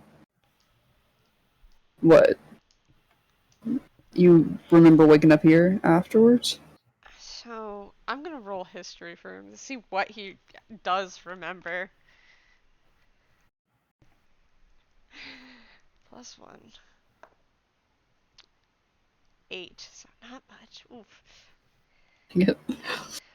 So he's just like, his face kind of screws up, and he's like, there was like someone there, actual person, not a monster born of the darkness. I think he was directed. I can't really remember his face. Pretty sure it's big guy. He's just kind of like reaching up and just like rubbing at his eyes. Now, I'm actually curious about that because he was sensitive to light when he first woke up, right? Mm-hmm. And his eyes are... Gold. Gold. Mm-hmm. You alright there? Kind of mild headache ever since I woke up. Really? Yeah. I have a question. Mm-hmm. This is cryptid. Oh, yeah. Okay. Yeah. Because I remember Lincoln has a spell that he got. Let me see if I... Hold on, let me get the description of it because I don't know if it would be good for headaches. Let me click on it. Lesser restoration is a headache, a disease, or a condition? Headache is a condition. Could I do lesser restoration and try and get rid of the headache? You can. You can certainly try. Are you going to say anything to him before you do so? Oh, 100%. He's not gonna go up and like grab his face unprompted. He's gonna be like, can I try something? I got a little bit of a cure-all when it comes to headaches. Oh, okay. Yeah. You can certainly try. You mind if I... He just kind of leans a little forward. He's gonna kind of like tap him on the forehead. Mm-hmm. And cast lesser restoration. He kind of flinches a bit as the lesser restoration goes off because a light appears and he immediately closes his eyes and flinches back. Sorry about that. You alright? No, my headache's gone. Ow. Oh, that hurt my eyes. A little sensitive to light. Your eyes are gold, by the way. I'm not sure if you knew. He like raises his hand, waves his hand in front of his face. Yeah, I haven't had a mirror, but considering what I woke up to, I'm not surprised. Corrupted. I can't do anything about it. How much do you know about this corruption? I'm gonna roll religion. See how much he knows about the corruption. At least he has proficiency in religion. Hey, he knows a lot. Yo, wait. That's 21. Oh my gosh. He knows a lot. Heck yes. Oh, well, just kind of, it's all right. Let me put it into perspective for you. So the darkness is the ultimate enemy of the light, and it always tries to get a hold, especially since the balancer's been gone for who knows how long. The balancer? Yeah, the archivist, Kyle Wren.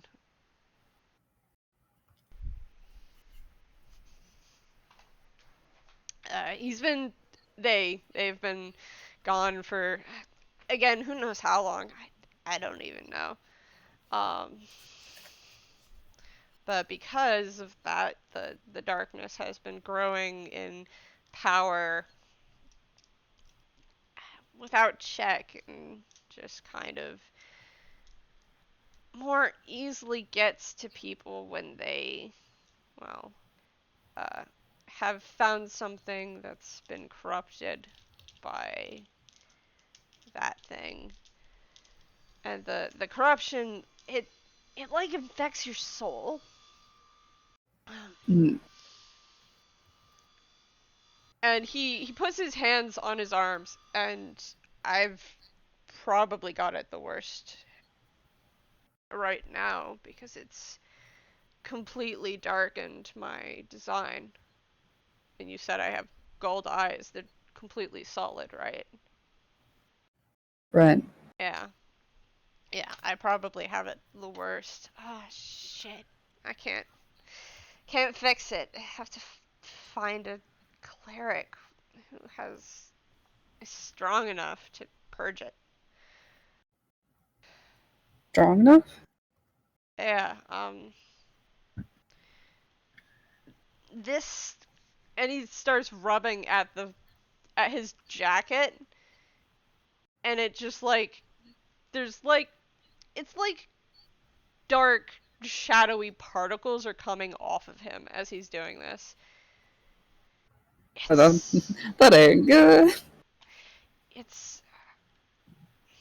I don't even know how I was brought back from that, being completely consumed by it. Oh, probably. Wait, I can help you with that. And he's gonna try and summon his keyblade. And it comes into your key sword comes into your hands, and Elijah steps back a little bit, goes, "Oh, right." And he summons his own key sword. He just forgot. Don't make fun of him!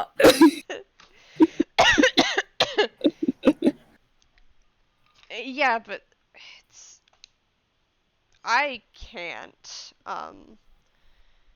He holds up the key sword, and the key sword is it's like covered in this black, vine-like corruption all along its length. That don't look good. I don't know, when we were in there, the light just, I don't know, kind of gave me the idea, and, well, he's gonna kind of wave artistic liberty, and he's like, this popped up.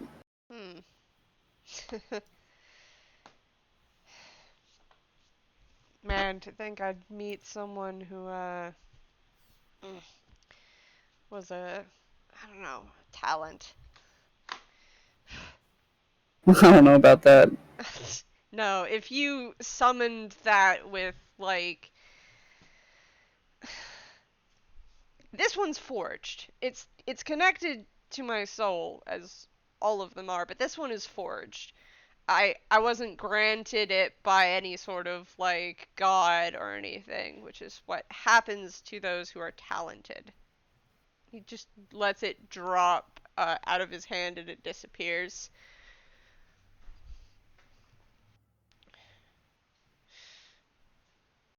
It was more out of necessity than talent. Well, you... If you were able to summon it at all, and it looks like you are, then, well, somebody up there likes you. Lincoln, in however capacity that he can, just goes full red. I don't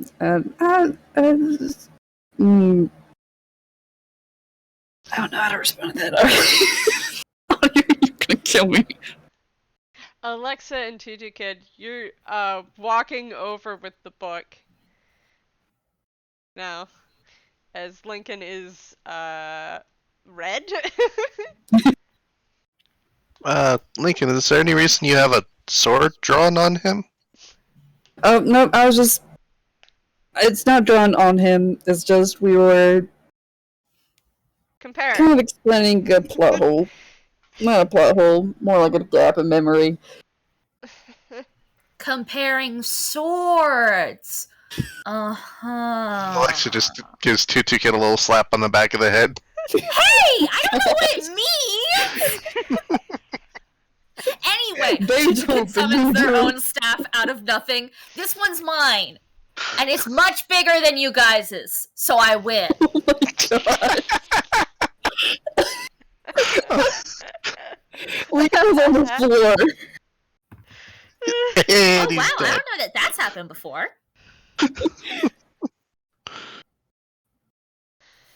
I didn't know he could turn that color. I didn't either.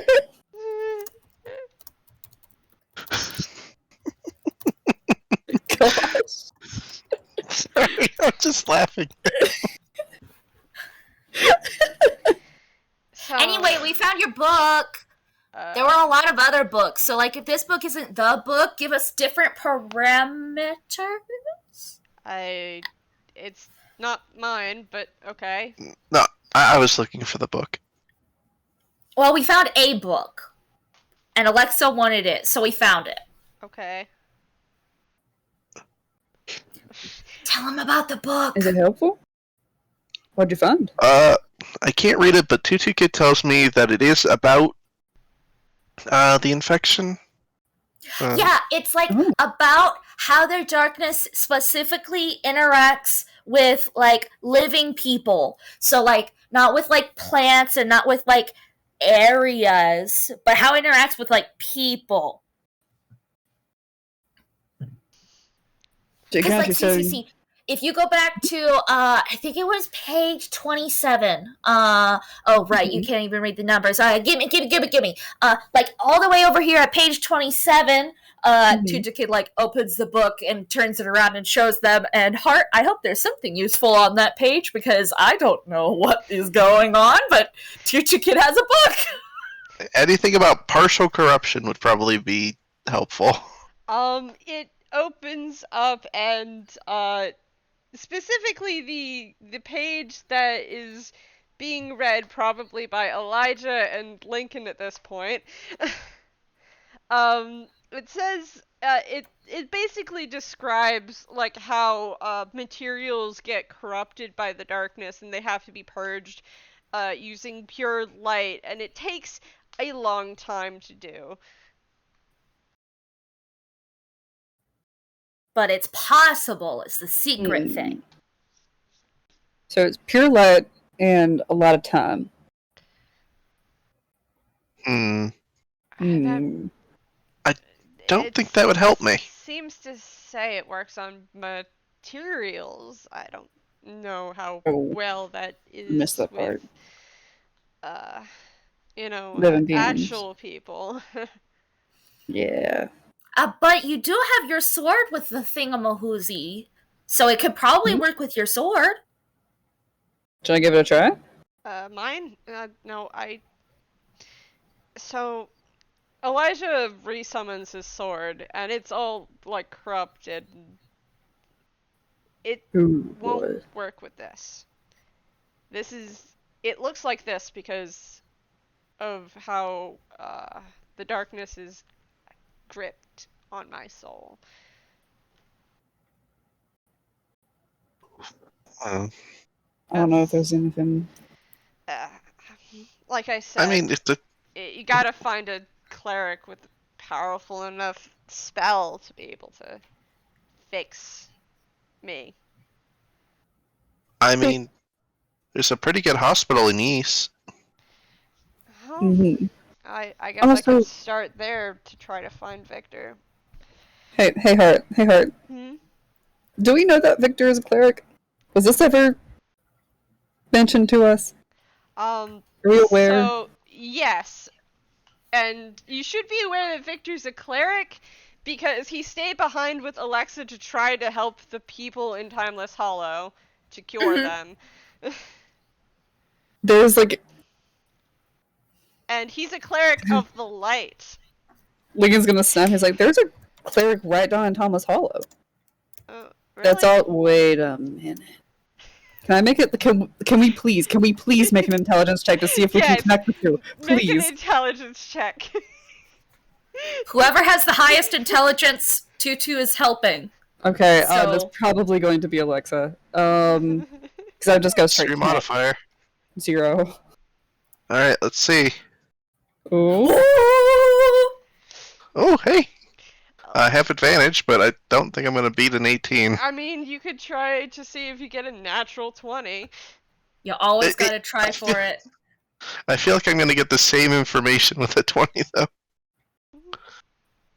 But then you get the satisfaction of knowing you rolled a 20. Exactly, Nope. not 20. Fair. You got a 21. No, I rolled a Alright. 12. Oh, that's okay. You got a 21. So, Alexa, he keeps mentioning Victor, and he said kind of loudly when he was introducing himself that he was a paladin of the Order of the Light. Now, you know that Victor Vol is a light cleric, a cleric of the light. And you, because you're kind of nosy, you were listening in on Lincoln and Elijah's conversation as you were looking like through the book before approaching them over it, and you kind of heard him say that he shoved his orphan brother, like they're both orphans taken in by this order, into an altar room to locked him in there to keep him safe from the incursion of darkness. It's probably safe to say that the Victor who feels like he's just pretty much all alone is probably the same one. Hey, you mentioned someone earlier. Would they be about this tall and a Vol?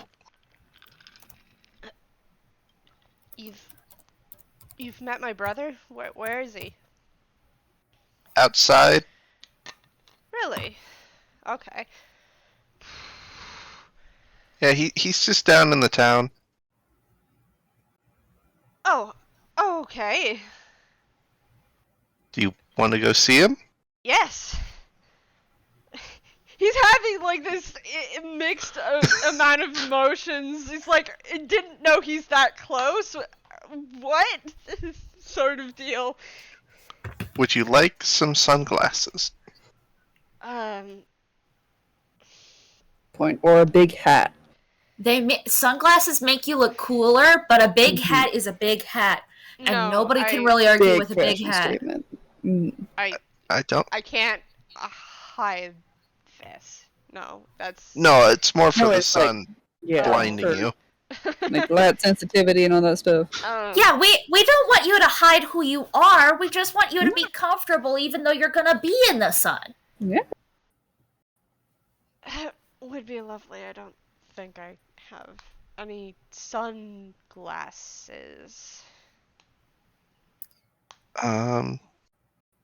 Tutu Kid probably has a pair. Mm-hmm. Roll Tutu hammer space. Kid. Lincoln definitely doesn't rolls have any because he doesn't have hammer ears space. or eyes. Okay. So at first Tutu Kid pulls some out, but then they're like Tutu Kid's head size. But then Tutu Kid like looks at it, like stuffs wherever their hammer space was away. Sort of like looks at it, looks at Elijah, looks at it.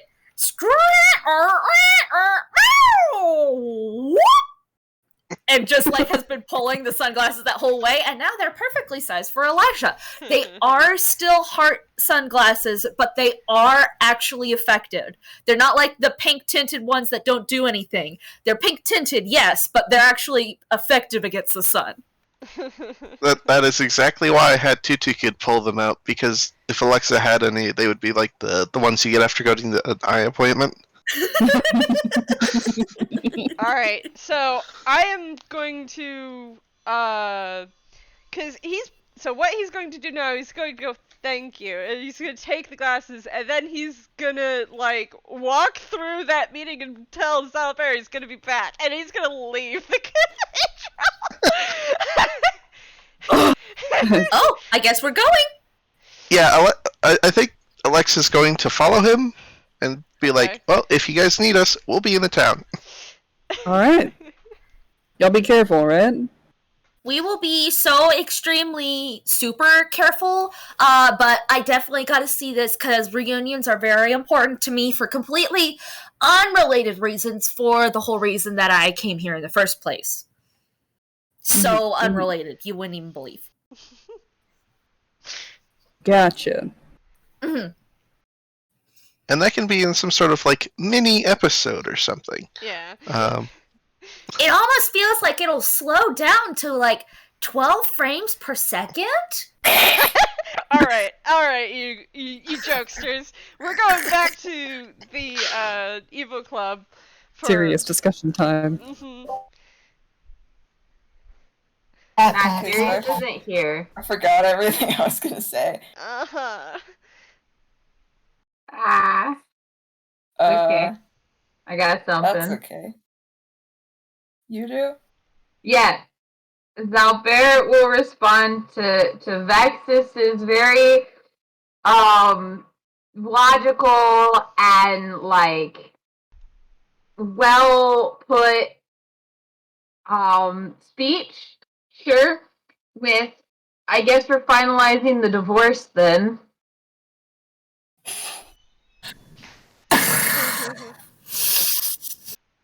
Xalbaer. Am I wrong?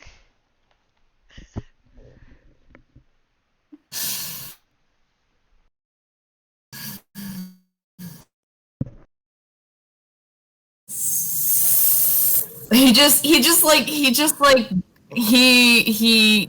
looks at Xalbaer and just like, you know that like look cats will give each other before like one of them pounces and like tries to kill the other one to assert dominance? That's the look that Vexis is giving Xalbaer for a second as he's just Rod just kind of looks up and looks between them like, Xalbaer looks pleased with himself. Goodness.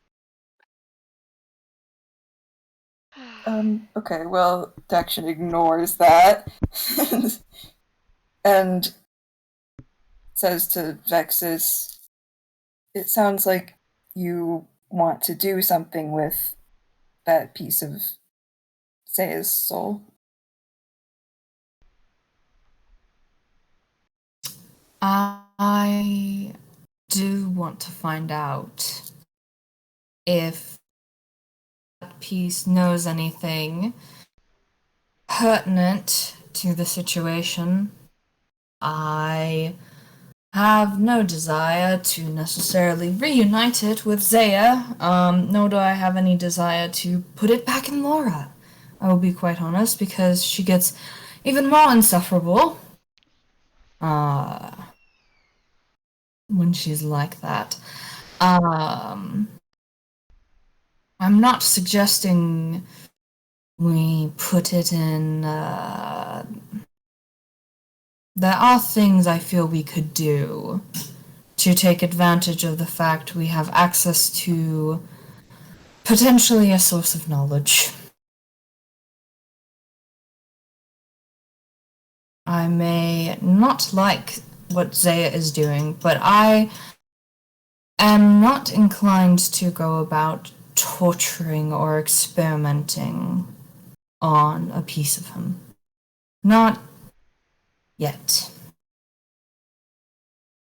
Hmm.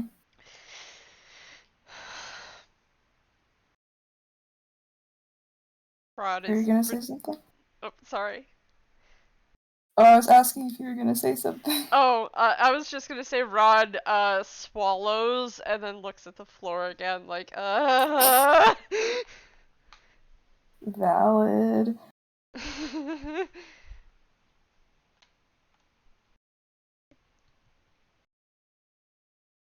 Hmm. We'll have to take great care to make sure that this piece of him does not make its way back to the um, the collective. Mm-hmm. What do you propose we do with it?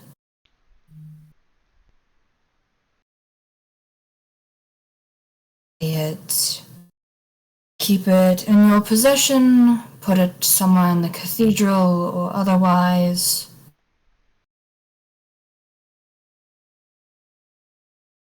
I think it would be best if I kept it. Vexis nods, and then I will leave it to you and entrust it to your care. Forgive me. Do souls need to breathe? Well, considering there's somewhat like a bit of energy, I don't think so. We've left plenty stored in the jars, and none of them have expired. Yeah, yet. but there's a difference, though, is there not, between the atmosphere of the environment versus the atmosphere in the jar, and depending on how they're sealed, there may be like a permeable layer. Considering that this fragment can in fact possess people, I would be hesitant to potentially give it away out of the jar. Yeah, I'm just saying, if it goes into a hammer space where there is no oxygen, will it be... Do you understand where I'm getting at? Yes. Okay. You seemed particularly eager to oust Saya from our group. Is that towards Vexis or Xalbaer? Xalbaer. Yes. Why do you care if the soul can breathe or not? Partially for the sake of science, partially because I can't imagine a slow, suffocating death to be more or less ethical than just murder. It's hard to get information from a dead piece of soul.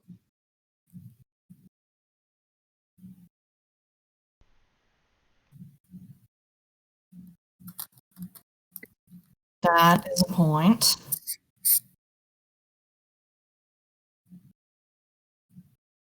And I mean, yeah, I think that Zaya does not have our best interests in mind and has been leading us in a direction that he would like to go as opposed to the group's best interest.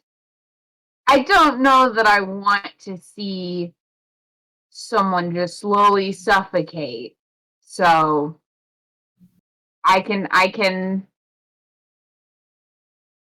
you know, I'm also sure he'll be curiosity. fine. All right.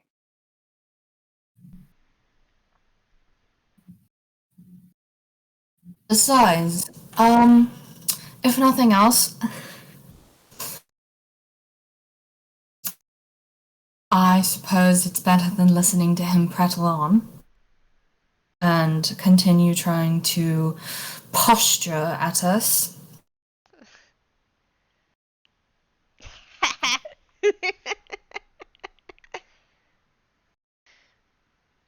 Do you have anything to add? No, I just wanted to laugh, said Axiom from his place on the table.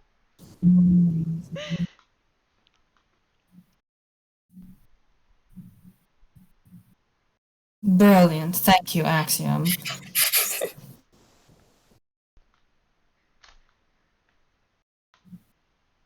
Is our goal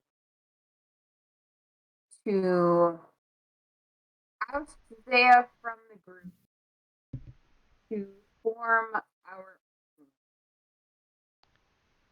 You're picking me up at all. A little You're bit, so but far you're away. very far away and quiet. Hang on. Okay, let me come in a little closer here. Is our goal to oust Zaya from our group or to form our own group without him? I'll be honest, I don't think you could convince Amaris or Longshot of anything. You doubt our ability to be convincing? No, I doubt their ability to care.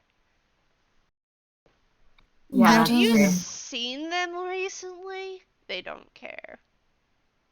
Locke never did.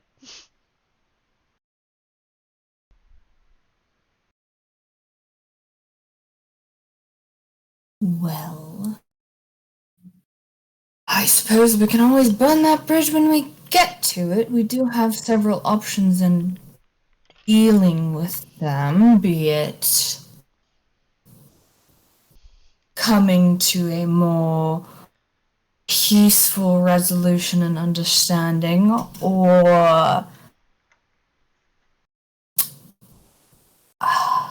well, Zaya did not like traitors, so they can join Zaya, or perhaps, as macabre as this sounds, raw materials are always needed in the progress of whatever the hell we're going to be doing by then. Or we can just scare them off, or, I don't know, Lux wanted by the Giblian Empire. He is! They are, whatever. I don't fucking care. Man, they really screwed up.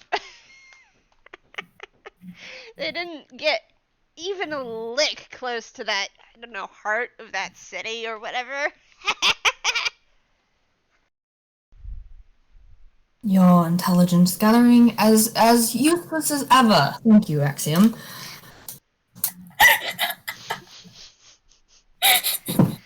He just kind of leans back and looks at his fingers like ancient city, Lundress, heart in it. I think the people who got there first destroyed all the weapons or whatever.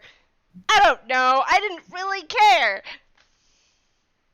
Locke screwed up and got us on the Giblian Empire's radar. Hmm. So you didn't kill all the witnesses. Yes, that is unfortunate.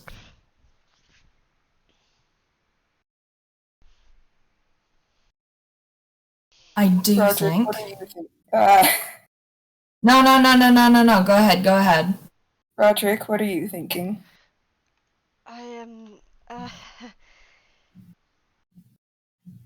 in case you hadn't noticed, I kind of all. I should have just talked to you guys, but Alexa was very convincing about it. I should have listened to what you were saying, Axiom, and he kind of just shakes his head like he's having a little bit of a hard time talking. That emotions thing. Imagine he's feeling emotion. He doesn't know what it is. He's feeling emotion. Go into settings.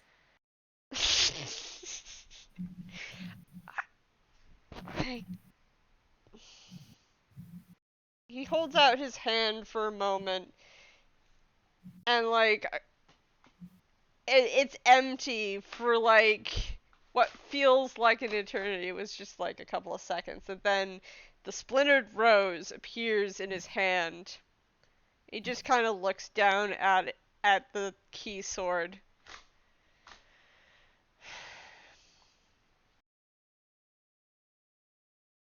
I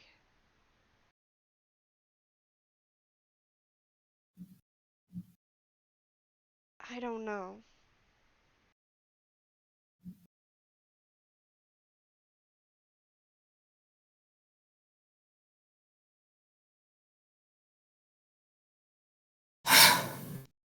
Well, Dexion, I'm sure you can agree with me on this line of thinking, hopefully. I think perhaps no matter what we're going to do in the future, one of the first immediate things we need to do is regroup and reestablish baselines, not necessarily, I'm talking medically. If things have been changing recently, and we want to address both any of the soul issues and the darkness pact or whatever, we need to take tests on ourselves and each other and reestablish our baseline information. Was that it? Or did you cut off? No, yeah, that's it. Sorry. Okay. I didn't know. Yeah.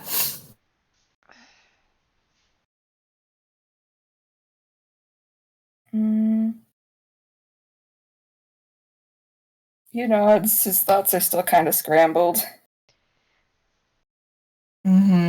Roderick's gonna speak up again, just kind of laying the key sword across his lap.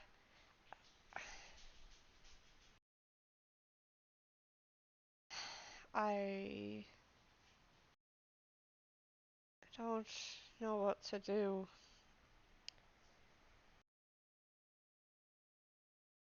Obvious, this thing that gave me this power lied to me, but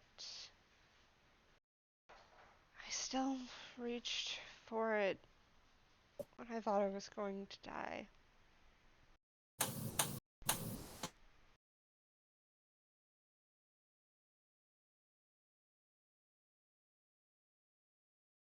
And then I threw it away again, and it's still here.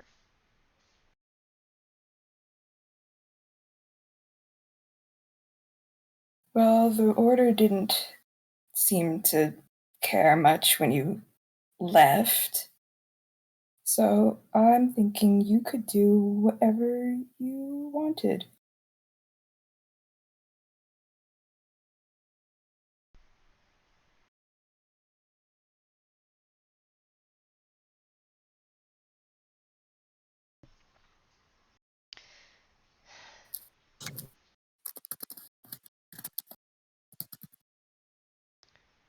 Rod just kind of very slowly looks over at you, Dexion.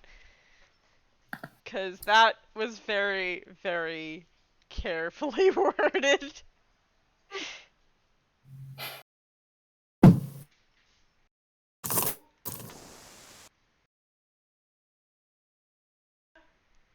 Obligatory roll of insight. Amazing. That's a 12. 12? Mhm.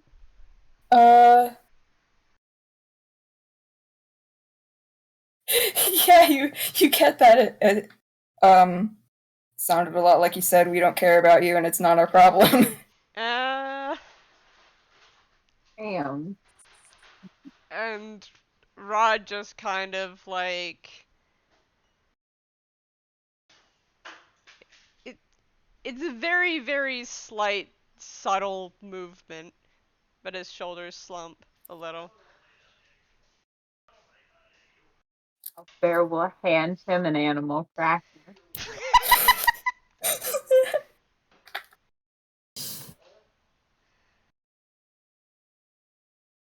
So good.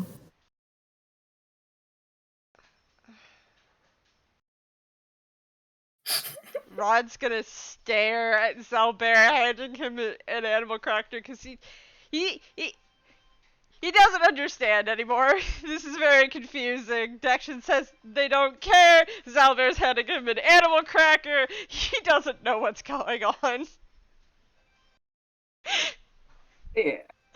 So Bear will gesture to take it again. And he does immediately.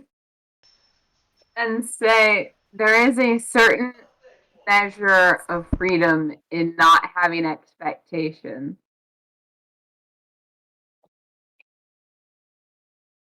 He's just gonna slowly take the animal cracker and just hold it.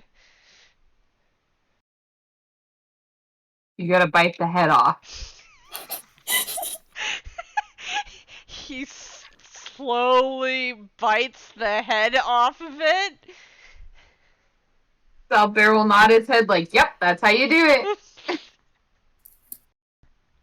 Oh my gosh.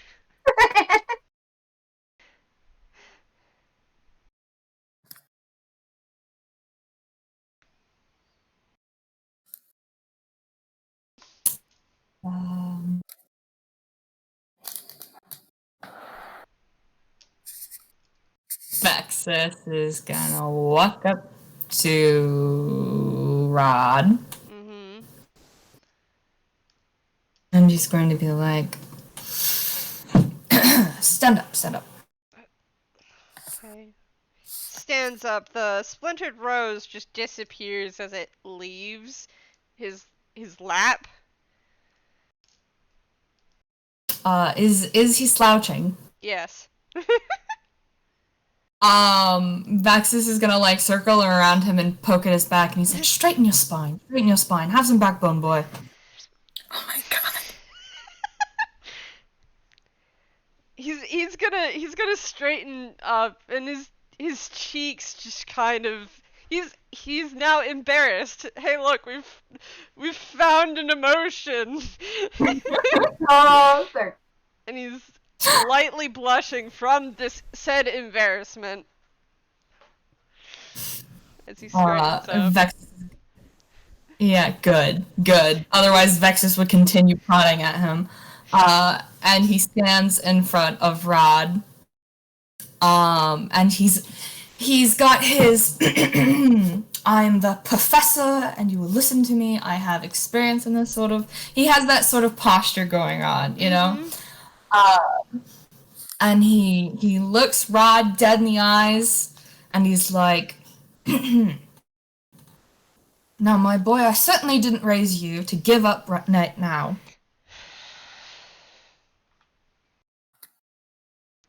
Just kind of looks to the side. Nope. Look at me. Look at me directly in my eyes. He looks back.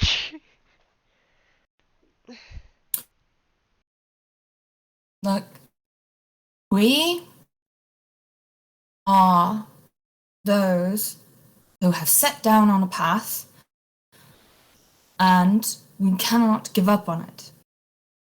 I did not teach you to give up and to lose faith in yourself because you've hit a stumbling block.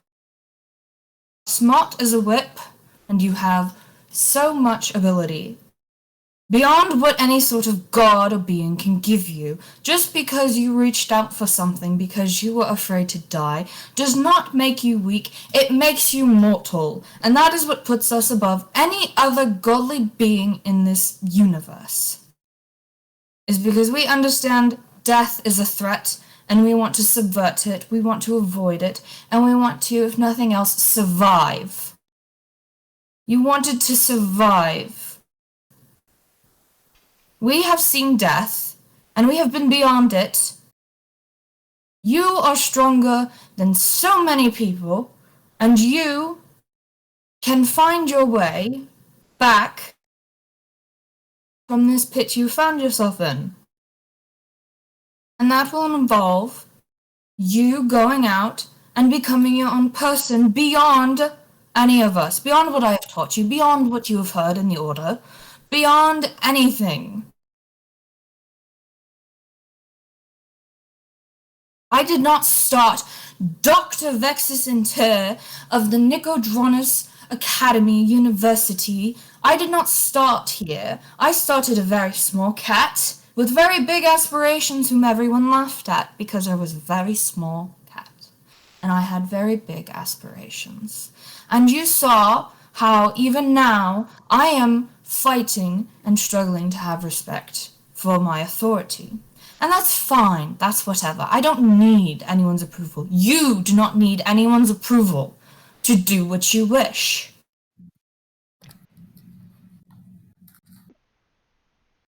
But what happens when you don't know what you want to do? Then you go out and you find out. You like plants, boy. Go and look into plants. Become a druid. I don't know. You can choose. You can learn. You can make mistakes. We all will make mistakes and stumble on our paths. We are going to learn our entire life. You are going to learn your entire life. You can make choices and decide to change paths whenever you wish. You are not stuck. You are never stuck. You are simply in a rut and you must push yourself to get out of it. You must change yourself so that anyone who wishes to have a hold on you will lose their grasp.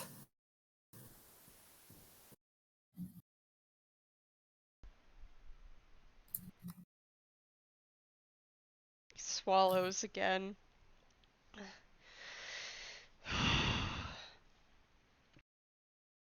Okay. No, straighten your spine, look me in the eyes, and make me believe in you. Man, this is a lot of pressure. He like his I know. His like you can see the whites of his eyes as he's like straightening up. And looking you directly in the eyes. He's scared.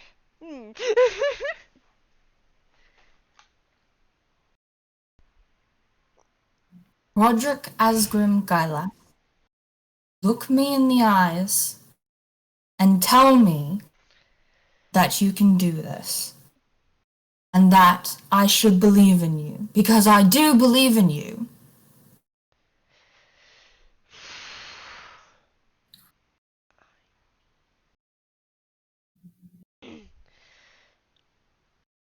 I can do whatever the fuck this is. One more time. I can do whatever the fuck this is. Good. And you take that and you make everyone else believe and you don't let anyone convince you otherwise.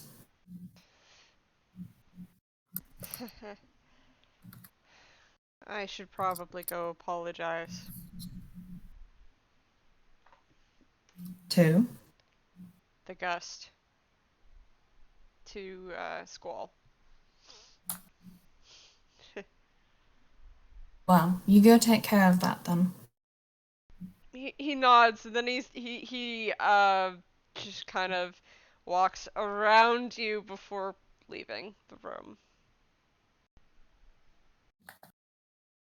After he's left, he just kind of like sags, and he goes, "Oh,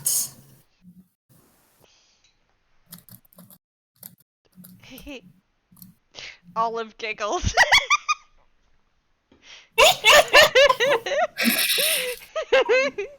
Just to remind you that she is still here. Xalbaer hands her an animal cracker. She very enthusiastically bites the head off of it before popping it into her mouth. He's gonna give a fist bump, like, yeah, good job. Yeah. Fist bump. All of his learning things. Yeah. learning things." Vexis is gonna go sit down next to Xalbaer and just kind of sag and look at Xalbaer and be like, "He seemed like he needed something like that. Why does everyone need to have so many different kinds of interactions? One thing to one person, and they need to hear that, but you can't tell that to another person because they don't need to hear that. It's very complex. This is when I stay in the lab. Experiments can hurt you emotionally." That's what you believe. Tell me you don't have an experiment blow up in your face for the third time that week and experience the whole range of emotions in 30 seconds or less. Thank you, Xalbaer, for reminding me. Axiom's still here, right? Yup, Axiom is just like. Axiom, do you need a pep talk? No, I just need you to change the speed back. Amazing. You Thank have you, to Axiom. do it. I could do it myself, but then you might just, turn it back up on me, and then you'll be waiting forever for me to get back. Yes. However, would we last that long? I'm sorry, but don't you, I don't know, want to know where Larsagon is? I mean, yes. I would like to know where my boy is, but yes. Well then, I guess you better cooperate, huh? Mm. I do have to say, as he's been, talking and moving, he's staticked, and his form has, unnaturally stretched. He actually doesn't look, too well off. Them growth spurts, man. No, I mean, he's physically hurt. Vexis is gonna. Oh yeah. Vexis is gonna give him a look and is like, "All right, who else needs help? You look like you're doing something terrible." Oh, I'm sorry. I just got in a little tiff with the short, draconic, tune. It's because I was pouring the bottles out on the floor, and he didn't really like it. Xalbaer's gonna throw him an animal cracker. Axiom, catches it by, moving up really, impossibly fast and going chomp. Yes. You know what? Come here. I will either fuck this up and you won't have to worry about things anymore, or I won't fuck this up. I'd rather not become some kind of plant. He just slides off the counter and kind of just steps over, actually cautiously towards you.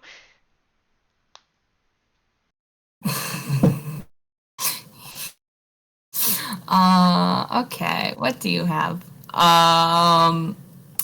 Green beans don't have to deal with Zaya. Yeah, that is Yeah, an but excellent I point. like being alive. Plants are alive. You know, it seems like I'm not really going to be able to explain it to you. Because you're being a little frustrating today, Xalbaer. As always. He's just gonna shrug his shoulders. Not his problem. Amazing. I'm gonna have Vexis is gonna reach up and he's gonna close his eyes and he'll be like, I hate that I'm trying this. And he's gonna rub his hands together and he's gonna reach over and smack Axiom lightly and cast Cure Wounds. What does it look like? I feel like because it's like a smacky slap, it's like his paw beans are glowing for a second, and as it makes contact, there's little swirly light bits and sparks that come off, like whenever you hit something and it just fireworky swirlies on the contact. Yeah, shouldn't that D8 be adding your spell Oh casting yeah, bonus? oh yeah. I'm sorry.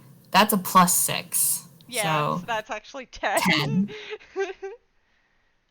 Axiom gets 10 HP back. Yep, he's now at 25 instead of 15. Does he look less like he's gonna keel over? Yes. You lightly slap him and he just kind of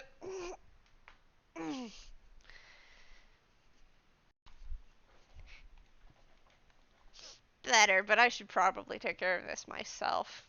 And he reaches up and just slides his hand across his chest, and it's like plants literally grow across where he slid his hand, and he himself casts Cure Wounds because he's a ranger. He's gonna upcast it. Amazing. What? He can only upcast it to 2nd level, but he can upcast it. No, that's valid. Vexis is gonna look over at Xalbaer and he's gonna be like, do you need anything now, Xalbaer? A pep talk, emotional support, me to do whatever that was that we aren't telling Lincoln about.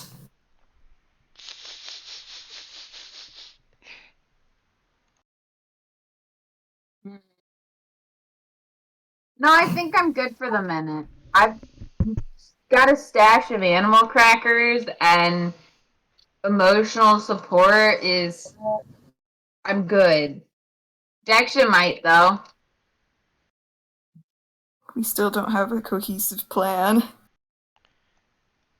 Vexis is gonna look over at Dexion. I do think at this point is when Elijah blazes through and just goes, I'm going into town, be back, bye! To Xalbaer specifically, and leaves. Xalbaer will wave. Trailed by both Tutu Kid and Alexa. We're going with him. We'll be back, though. Probably, maybe, unless you guys don't want us to, but we're gonna plan on coming back, so bye! Have fun. We'll just lock the door after them.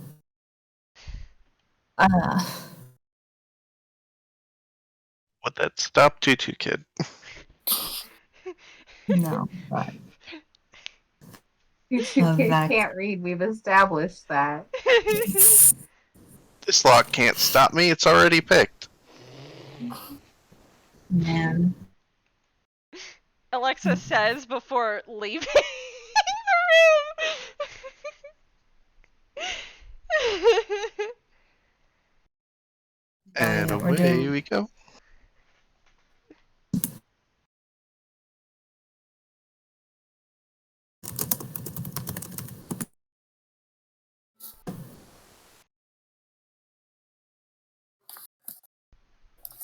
Up top? Talk.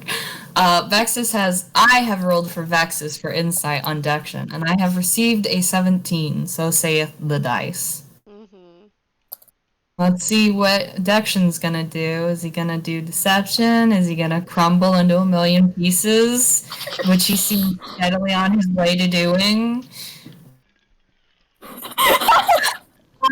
Well, that was a 5 in deception, so Can't have shit, Cathedral. So can't do Dexion's shit. trying so hard to repress, but the mist around him is swirling and making half-formed shapes, and it's escaping through your outline, dude. Like your emotions Right. are escaping through and into your mist. Hell, I'm sorry, but I'm not.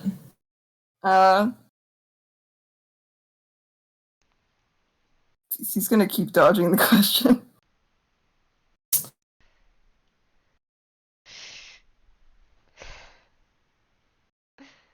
Vexis looking at Dexion, just Dexion.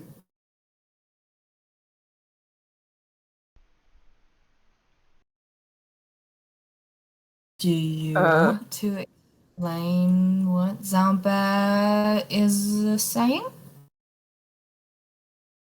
I don't remember what Xalbaer said. Dexion needs a pep talk.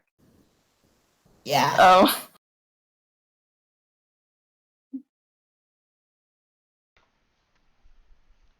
He says not here and gives a pointed look at Axiom. Axiom just kind of raises his hands and goes, "Fine, I'll leave, jeez." And he walks out. Oh, but before he walks out the door, he points back at Vexis. "Turn it off before I leave town. You know how long that takes." And then he leaves. I know.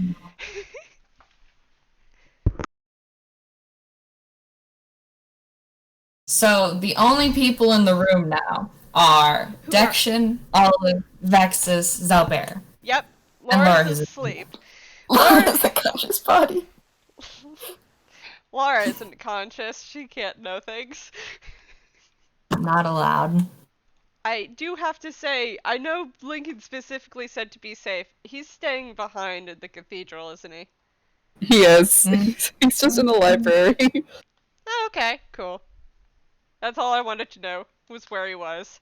Go ahead. I have no idea where to start with this. Well,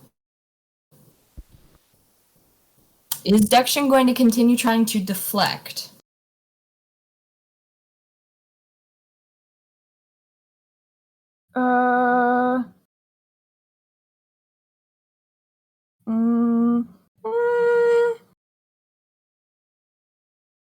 I don't know, he got Axiom out of the room, so Mm-hmm.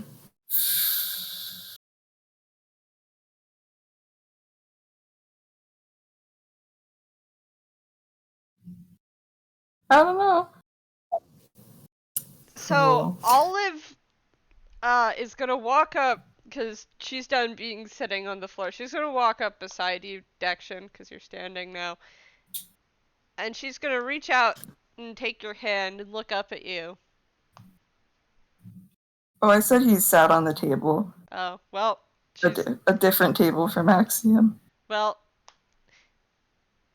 She is standing beside you, sitting. She's standing beside you, and she reaches up and she takes one of your hands and then looks up at you. It doesn't matter because she's short. This still works. She's not tall. Yeah. And she goes, "It's okay, Dexion. You can talk."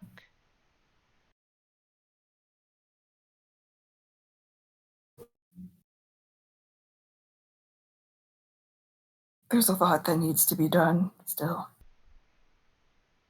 But maybe you can talk first. I'm just tired. Yeah. I know.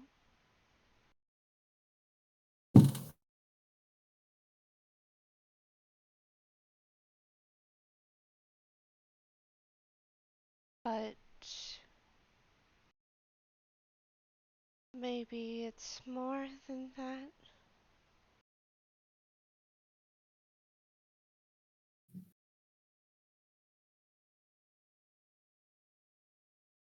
She's staring at you.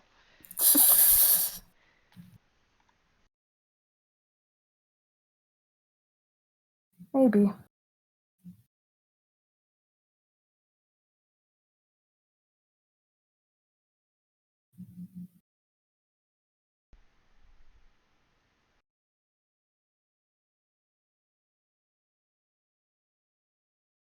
Okay, I know for a fact that he wants to be having a big mental breakdown where he screams a lot, but he doesn't want to do it in front of people.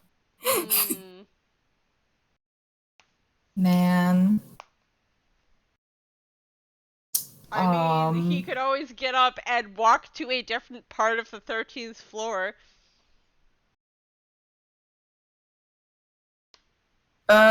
He could try that. No, it's really hard to get him to say anything. Yeah, I know.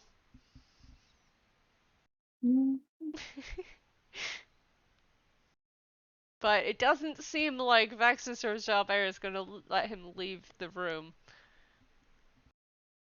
without saying something.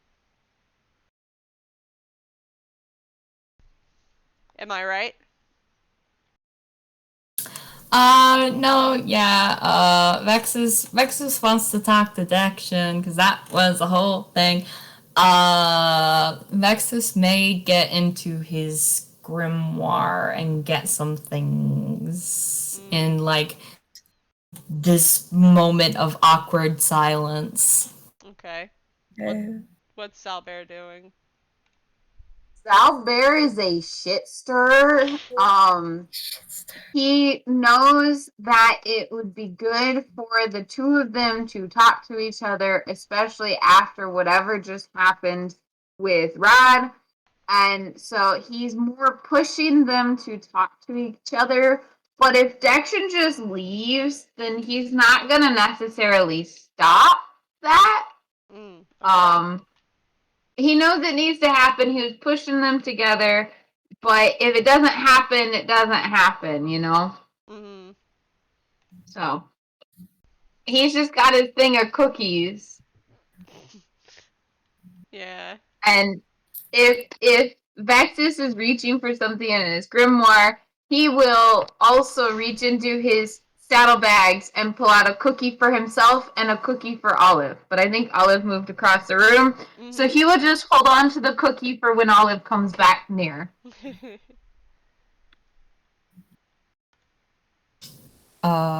So, You're gonna be waiting for a while. I think someone else has to say something.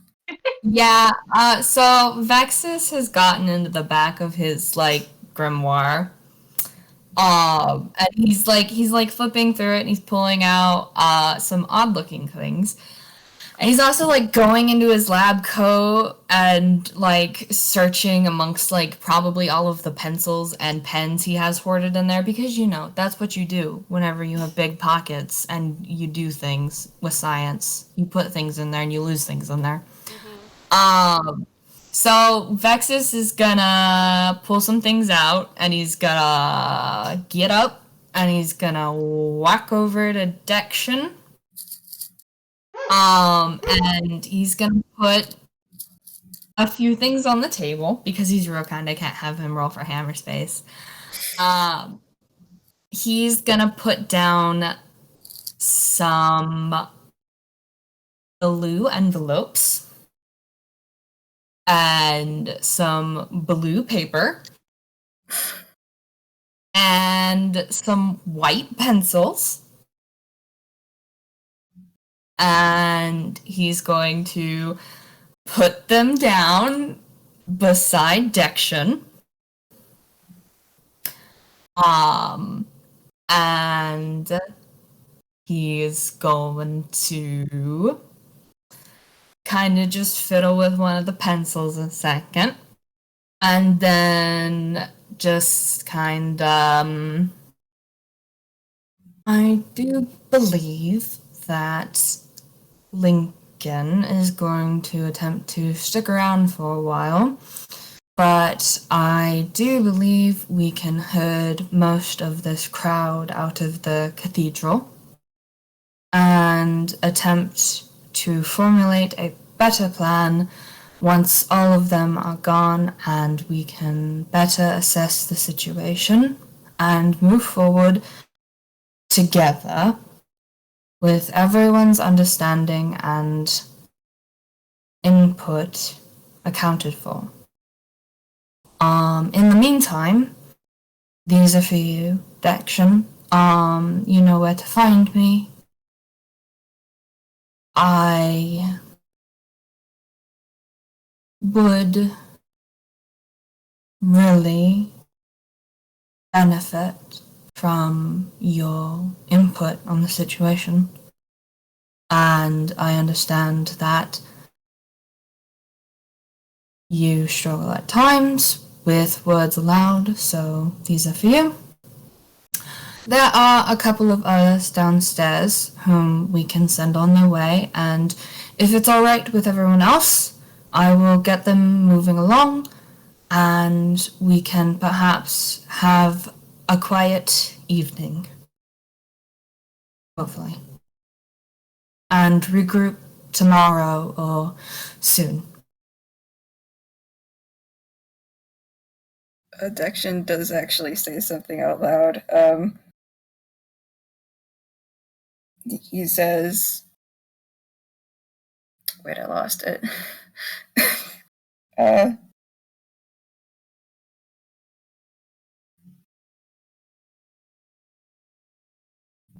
Saya has implicit trust in me, and we should use that to our advantage for as long as possible.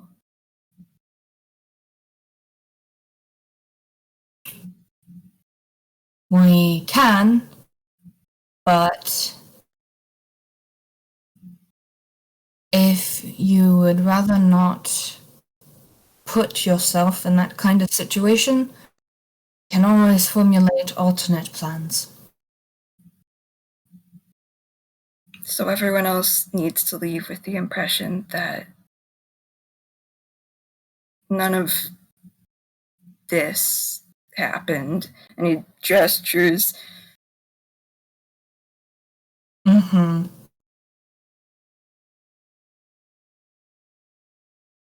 What do you propose, then?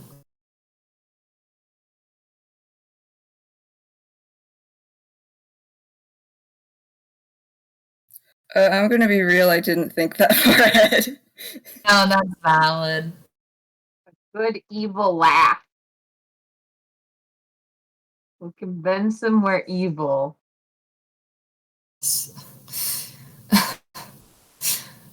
We can always start talking about the replica project, and that will surely make them believe we're evil again.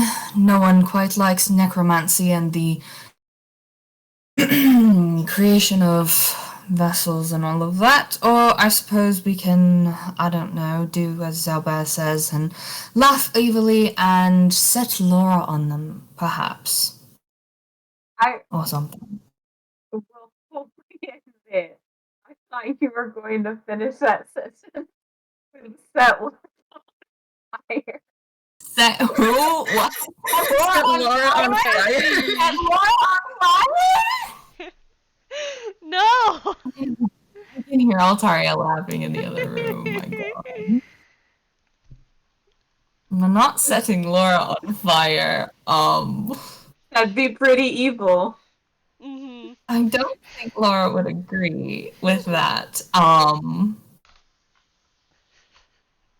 I don't know. Perhaps not. We'll threaten them if they try and come back or something. I don't know. Or we'll just let Axiom do the work for us and spreading lies or something. We'll figure that out of character. We'll figure that out off screen.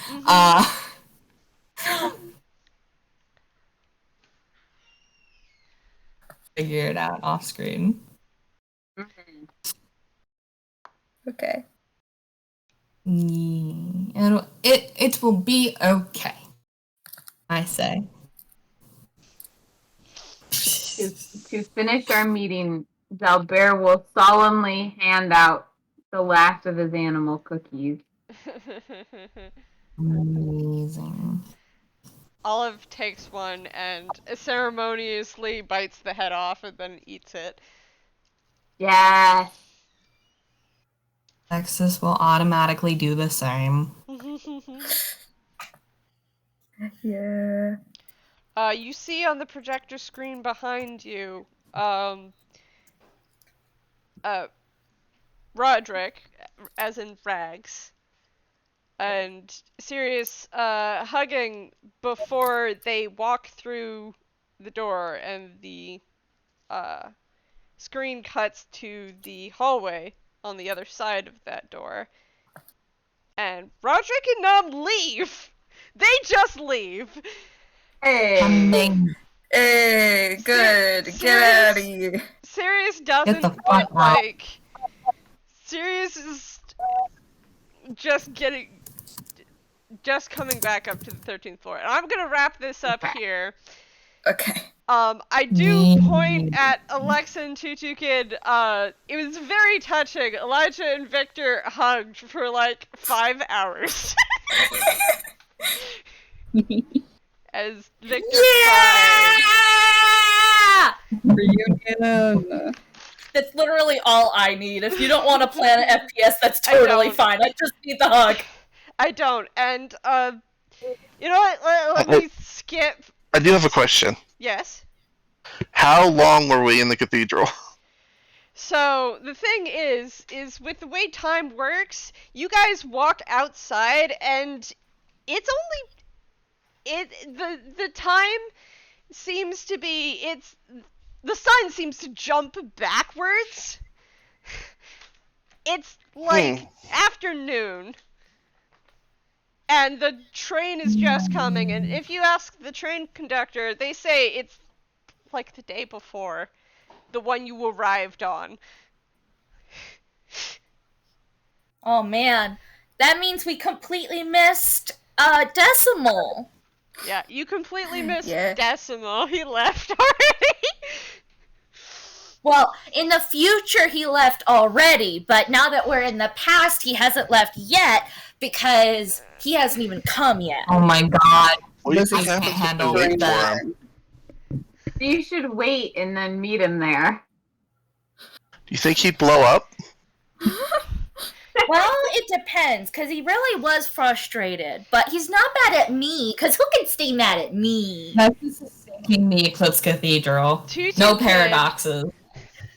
Tutu Kid. There's something in your pocket. Oh? I like secret things in my pocket. What is it? So you pull it out, and it appears to be a heavy metal card with a picture of your very favorite friend Clink Clank on it. And let me get you the stats for this. It's a summon friend card. The most important thing that ever came out of this whole thing. Yeah. Yeah. This is everything ever. This is the most important thing that's ever happened to Tutu Kid. They completed a mission. I apologize to Mr. Grabby and Shorts Kid and the engineer because, like, yes, they're very important, but this is the most important thing that's ever happened. So remember to save those stats for whoever Tutu Kid harasses next. Oh yeah, 100%. Tutu Kid is absolutely going to show Mr. Grabby Clink Clink Bernard, and Mr. Grabby is going to be incredibly confused. Do I get to keep the book that I can't read? Yes, actually. You walked out of the library and you still have it. It's still in your hammer space. You keep that. Wonderful. You can have someone translate it for you. There are plenty of people in Yeast for that. She knows just the person. That's me! No. What? You don't trust me to translate the thing? I already translated for you. Tutu Kid, you had the book for 3 minutes and you were already drawing in it. I only would like drew a everyone little to bit on the know. side. Okay. When you do the, it's like when Also- you do the special certifying things. Hey, Yes. I'll also say that Alexa and Tutu Kid, who went and saw Victor Vol, if you told him anything, he probably just, like, gave you 30, 40 gold for Yes. Alright. Money. Tutu Kid cannot shut their mouth. Of course they're getting the gold. yeah. Do you want it to be 30, 35, or 40? 35 Okay. for I would like everyone to know. it is now Go ahead, time go ahead, to go ahead. say goodnight on Return to the Eclipse Cathedral. This is the finale, and You did it! we've made everyone leave, so now there's a smaller party, so I don't explode on the inside. We're gonna have 1 million FPSs now, and games and minigames. Free! We will be evil at last! So evil, except you'll accept the help of a child when they come back with surprisingly useful information, because that's just what they're like. Absolutely. They're not idiots. Goodbye. They're evil, not stupid. Bye, everyone.